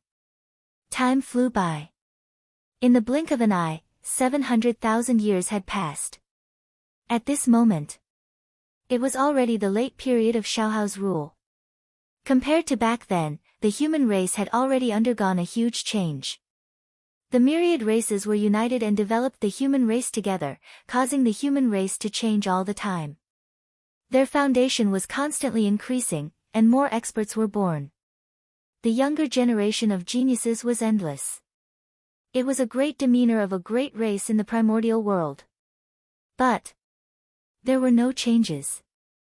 There were limits. The strength of the human race. It was impossible for it to continue expanding without limit. This was unrealistic and unreasonable. Therefore, after the initial period of rapid expansion, the development of the human race gradually slowed down. In fact, at this time, they had already reached a bottleneck. The momentum of expansion had completely stopped. This was something that every race had to experience in the process of development. In fact, the human race should have encountered such a situation many years ago. But unfortunately, Xiaohao's methods were too brilliant. He actually thought of a way to use the myriad races to support the human race. He forcefully raised the upper limit of the human race's development, allowing the human race's strength to continue to expand rapidly. Until now. When the potential of the myriad races was exhausted, the human race's bottleneck period reappeared. The so-called bottleneck was not that the human race's strength was no longer increasing, but that it had reached a state of saturation and could not expand rapidly like before. In such a situation, unless there was a major change. Otherwise, the human race's future development could only rely on the passage of time, accumulating bit by bit. And in such a situation, Xiaohao had already expected this. He also had a solution. He began to inventory the human race's treasure vault. With the departure of the experts of the myriad races, it was time to set up the 365 Heavenly Palace. He believed, once the Heavenly Palace was really set up and connected to the boundless starry sky, the primordial world would definitely undergo a huge change. And this change would definitely be able to help the human race break through the bottleneck and enter the period of rapid expansion again. Setting up 365 Heavenly Palace in the primordial world was a plan that had been made during the Shennong era. Unfortunately, although this plan was good, it could not be carried out because the timing was not right. It could only be delayed. And this wait was 2 million years. This great plan that was formulated during the Shennong era, after the Xianyuan era, finally waited for the time to be carried out during the Xiaohao era, and it could see the light of day again. Yes. This plan had been continuously perfected by 2 generations of human emperors, a great emperor, and 3 supreme experts of the primordial world. It could be said to be perfect. Once it was really carried out, it would definitely bring unprecedented changes to the human race and even the entire primordial world.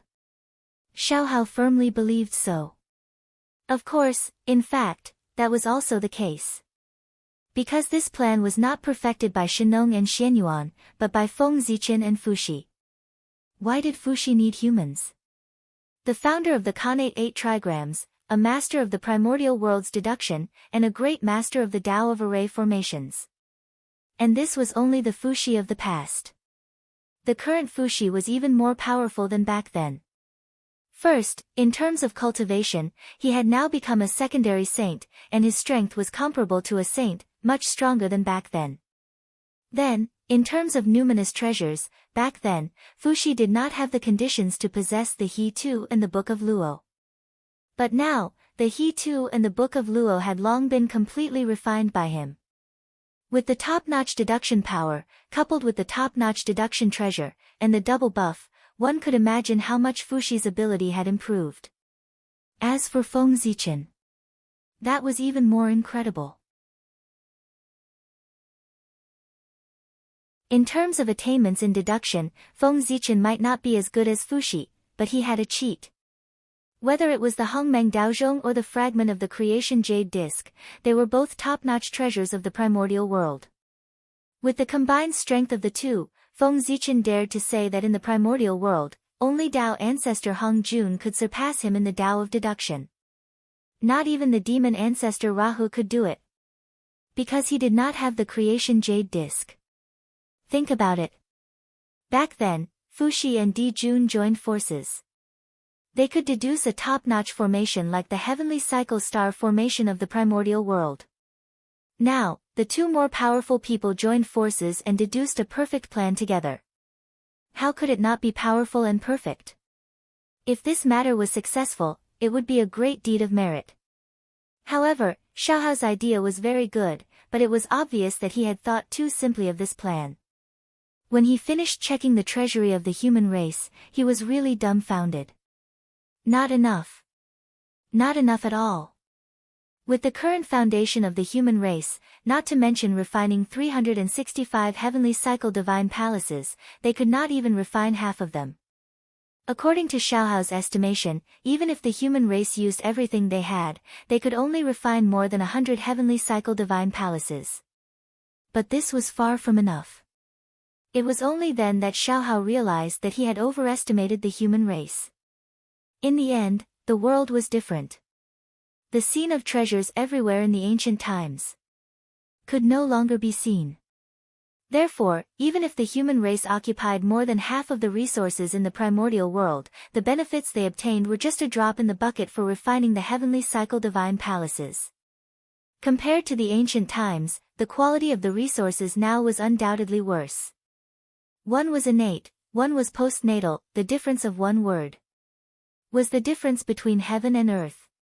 In the ancient times, a casual breath of a cultivator was better than dozens of days of bitter cultivation now. This was the difference. In such an environment, even if the human race dominated the entire primordial world, they would not be able to collect anything good.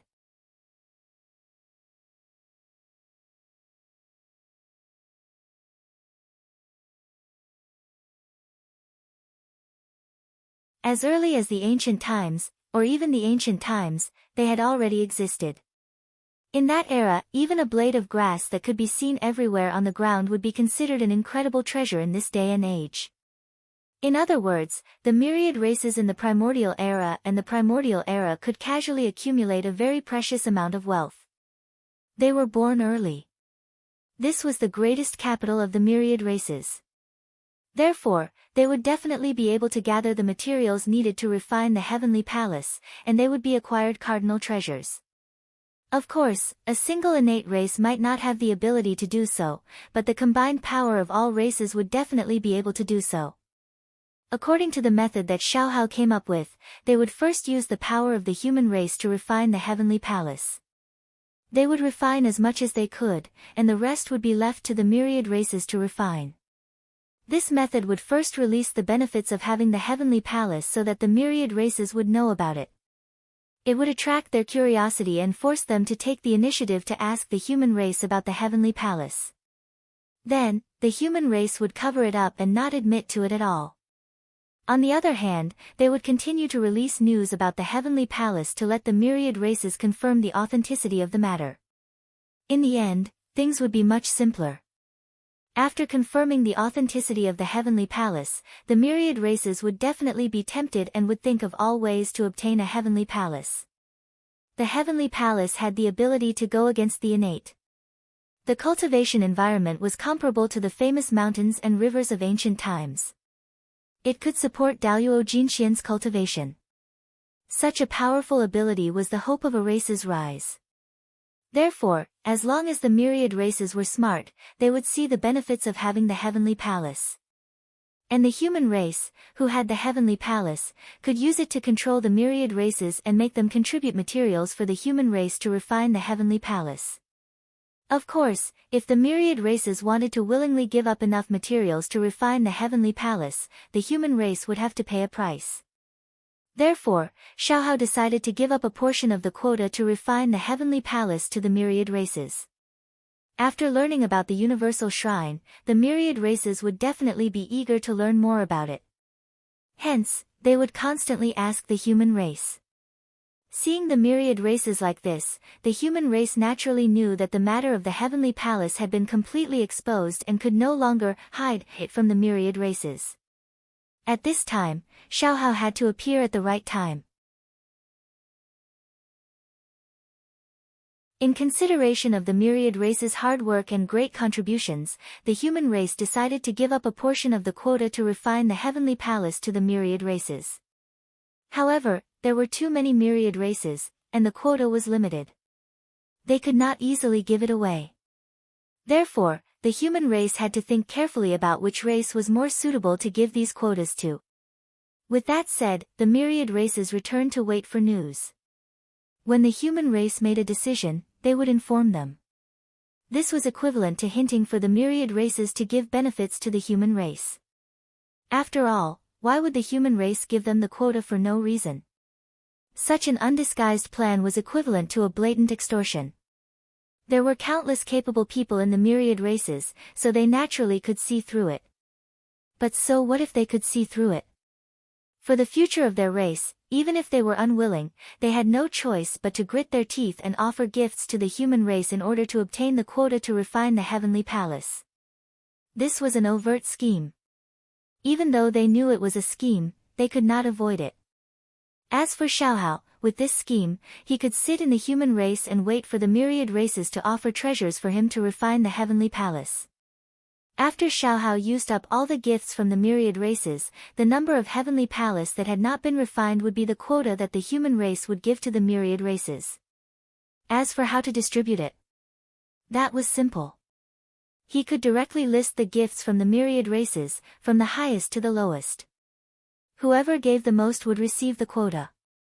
Of course, in order to ensure that the strength of the myriad races would increase, there would naturally be restrictions on the allocation of the heavenly palace quotas.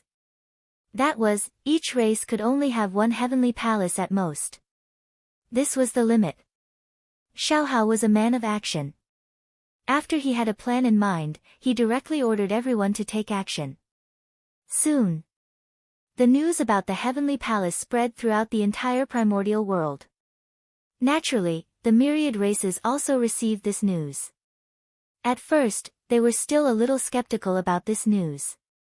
However, when someone secretly went to the human race out of curiosity and saw the 365 huge palaces standing in the human territory, they no longer had any doubts. The truth was right in front of them.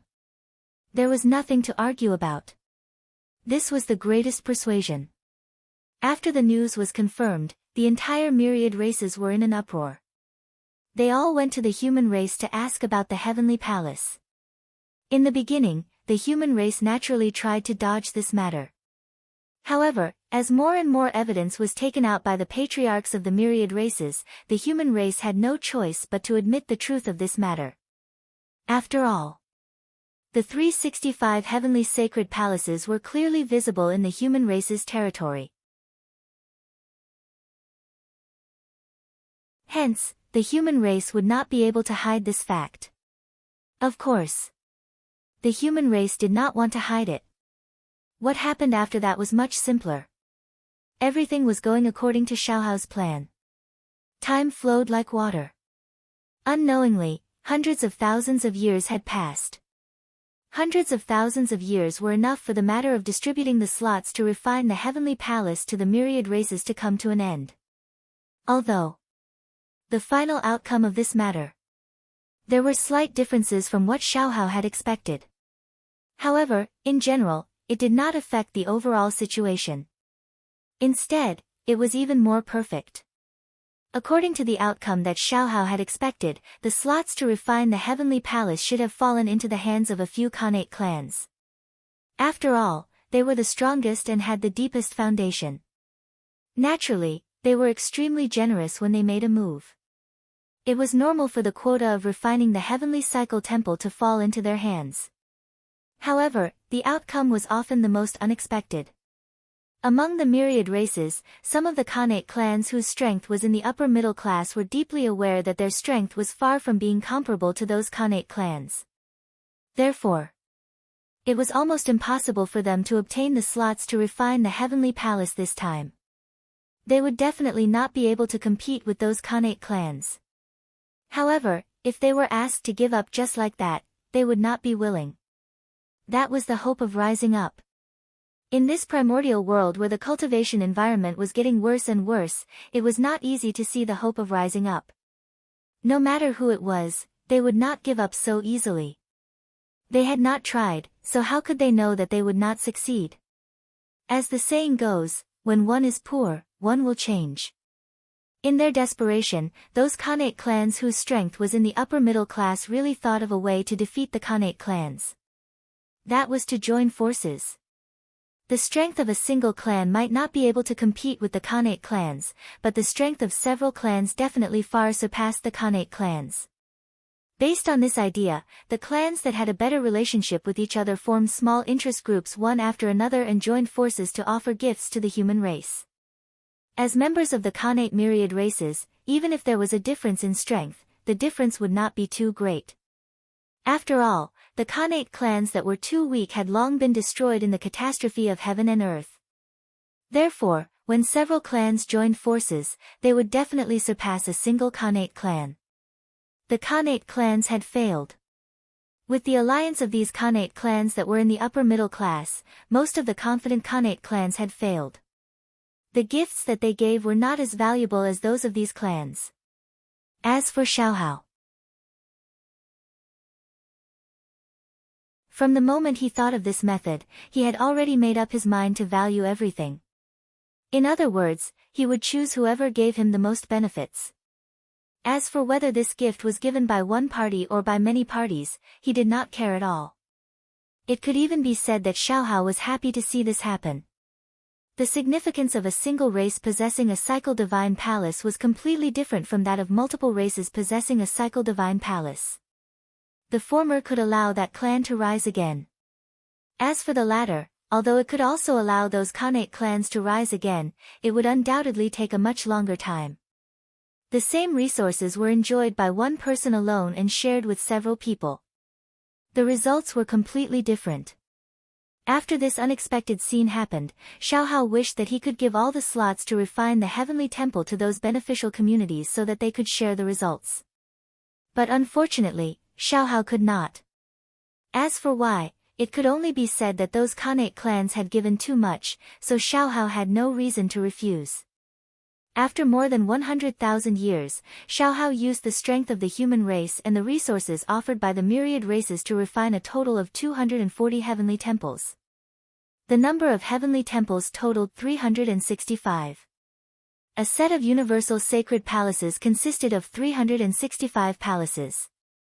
The human clan had refined 240 of them, leaving 115 universal sacred palaces unrefined.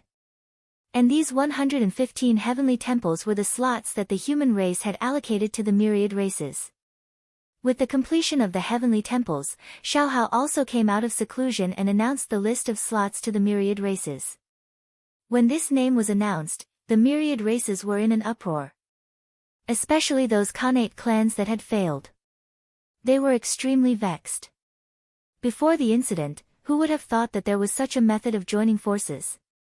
Of course, even though they were vexed, they still did not dare to let those Khanate clans cause trouble. Not to mention that the human race would not allow it, even if those Khanate clans joined forces, they would not be able to deal with them. Therefore, it was fine if they did not cause trouble. Once they did, they would definitely be the ones to suffer. But no matter what, losing the heavenly temples was undoubtedly a huge loss for these Khanate clans. Others had them, but they did not. If there were no accidents, as time passed, they would eventually be surpassed by others. They were used to being high and mighty, so how could they tolerate others looking down on them? The failure this time finally became the last straw that broke the camel's back. It caused the emotions that those Khanate clans had accumulated for countless years to completely erupt. They had had enough. They had had enough of the oppression of the human race.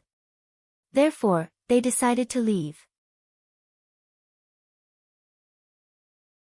They wanted to follow in the footsteps of their ancestors and head to the heaven realm. If they continued to stay in the primordial world, they would never have the chance to surpass the human race. They could only live under the oppression of the human race. Since that was the case, they might as well go to the heaven realm and try their luck. That place still maintained the innate environment. Compared to the primordial world, it was undoubtedly more suitable for them, the innate clans. Of course, it was also more dangerous. But if they went there, with their innate clans' identities, they might be able to make a name for themselves. Wasn't that better than continuing to stay in the primordial world? Cultivators, it was in the word, fight. Fight for fate with the heavens, fight for luck with the earth, fight for wealth with others. In the past, they did not fight, so today, they were bullied by the human race. Now, if they did not fight, they would completely decline. Therefore, they wanted to go to the heaven realm to fight and see if they could surpass the human race. Just as some of the Khanate clans were preparing to evacuate the primordial world, Xiaohao was not idle. He began his great cause of establishing the heavenly temples.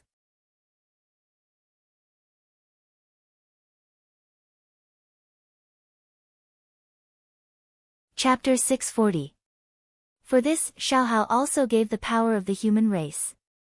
He handed it all to his nephew, Zhuanqiu. Zhuanqiu was the grandson of the emperor. He was the grandson of human Emperor Xianyuan and the nephew of Emperor Xiaohao. At the same time, he was also the reincarnation of the Water Dragon Lord, the patriarch of the Water Dragon clan in the ancient times. After the ancient war, the Water Dragon Lord fell to protect the human race and fell into silence. However, the human race had always repaid kindness. How could they watch the Water Dragon Lord fall and do nothing? Therefore, after Feng Zichen verified the power of the blood altar, he immediately used this treasure to revive the innate true spirits of the three ancestors of the human race, the Water Dragon Lord, and the other experts of the 5 innate clans. He also used the Emperor Purple Qi to nourish their true spirits so as to give them a shocking opportunity. That was the beginning of the 3 sovereigns and 5 emperors. Countless years had passed since Feng Zichen implemented his plan. Now, the 3 sovereigns had completed their work. The leader of the 5 emperors, Emperor Xiaohao, had also reached the end of his reign. The Water Dragon Lord's innate true spirit had also reincarnated at the right time and joined the human race to ensure the continuation of the 5 emperors' legacy. As the reincarnation of Daluo Jingxian, Zhuanqiu was the same as his predecessors. He was born with incomparable talent and could be said to be the #1 person of the younger generation. It was his outstanding performance that attracted Xiaohao's attention. After a series of tests, Xiaohao was extremely satisfied with Zhuanqiu and groomed him as his successor. As Xiaohao gradually focused his energy on building the Heavenly Cycle Palace, he inevitably had no time to care about the matters of the human race. Therefore, at this time, as his successor, Zhuanqiu could step forward and take charge of the human race for him. Firstly, this would allow Xiaohao to focus on the Heavenly Palace and not worry about the human race. Secondly, he could use this to train Zhuanqiu and increase his administrative experience. Thirdly, he could use this to establish Zhuanqiu's dignity so that he could better complete the transfer of power of the human race in the future. Xiaohao was naturally relieved to leave the human race's affairs to Zhuanqiu. Therefore, he could deal with the Heavenly Palace without worry. In fact, it was not difficult to build the Heavenly Palace. The difficult part was how to coordinate the relationship between the 10,000 races. The matter of establishing the Cycle Divine Palace involved many things, far surpassing Xiao Chen's imagination.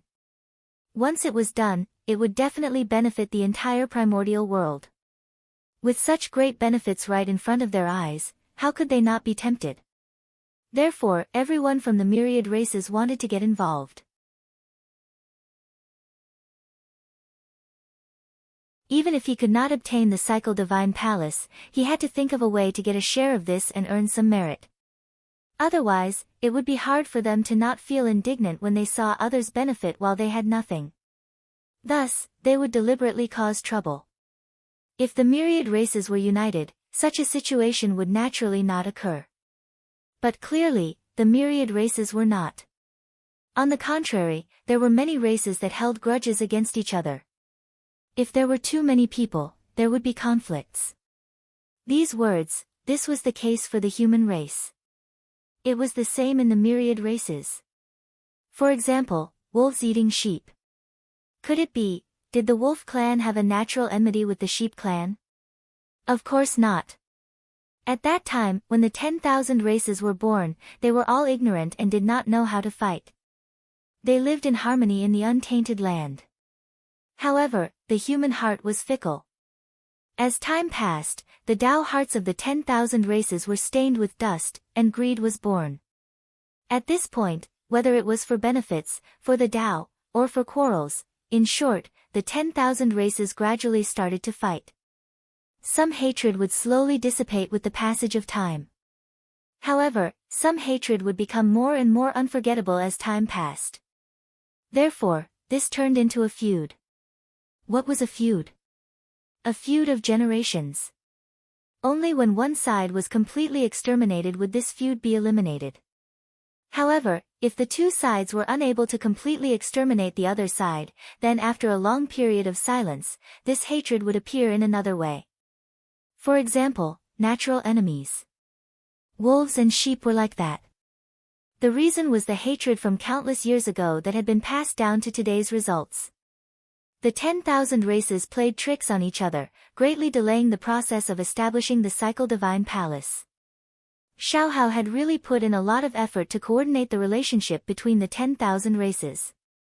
Of course, although Xiaohao was vexed by these things, he was still happy to see them like this.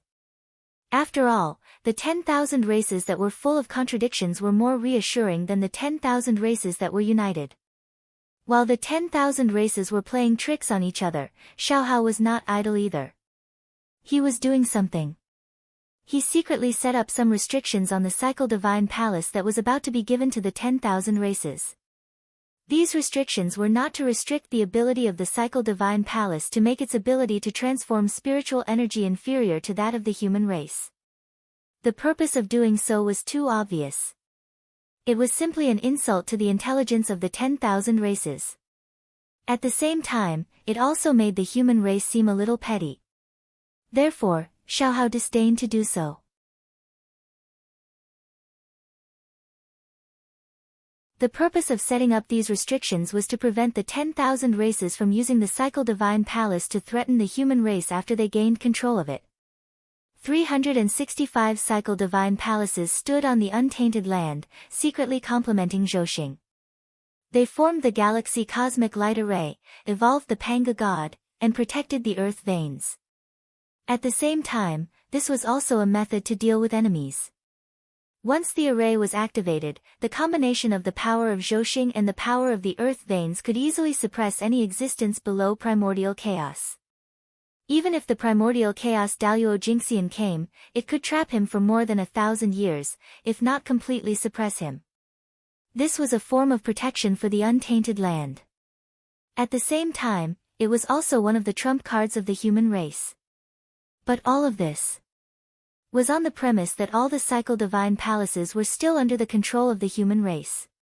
But now, because the human race's foundation was limited, they could not refine all the cycle divine palaces. Emperor Xiaohao had no choice but to divide a portion of the cycle divine palaces and hand them over to the 10,000 races to refine. In this way, although the cycle divine palaces were still a method to protect the untainted land, they could not be considered the trump card of the human race. Think about it. If the human race activated the cycle divine palaces and fought a bloody battle with the enemy, and the 10,000 races that controlled the cycle divine palaces suddenly turned on them at the critical moment and stabbed the human race in the back, then the human race would be in big trouble. In fact, they did not even need to deal with the human race. They only needed to suppress the power of the cycle divine palaces at the critical moment and prevent them from erupting. Just this point was enough for the human race to suffer. This kind of attack from the inside was the most fatal. Therefore, they had to be on guard against this. That was the reason why Xiaohao had secretly set up restrictions in the cycle's sacred palace. This restriction would not hinder the normal operation of the cycle divine palaces, nor would it affect the 10,000 races that lived in it. Its only function was to prevent the 10,000 races from mobilizing the power of the cycle divine palaces at the critical moment. That was enough. If they could not mobilize the cycle divine palaces, the 10,000 races would not be able to stab the human race in the back at the critical moment. Xiaohao's goal would be achieved. In this way, even if the 10,000 races found out, they would not say anything. Because if it were them, they would do the same. For the safety of their race, what was the big deal about using some underhanded methods? This was human nature. Of course, the biggest reason for this was that the human race was strong enough that the 10,000 races could not compete with them.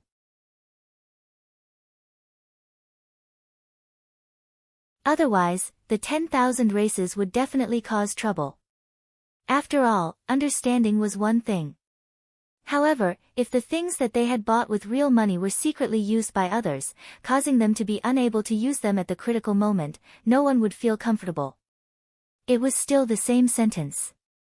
As long as one was strong enough, one could ignore the rules and make others not dare to say anything even if they were angry. Among the 10,000 races. Although they had been trying to trip each other. However, they also knew that the matter of establishing the heavenly cycle of stars was too important. If this matter could not be carried out because of them, then their fate would definitely not be good. Therefore, although everyone was trying to trip each other up, they still had a limit. They would not make too much of a fuss and affect the progress of establishing the cycle divine palaces. Just like that, with the efforts of the 10,000 races, the cycle divine palaces were like bamboo shoots after the rain, standing one after another on the primordial land. Everything was going according to Xiaohao's plan.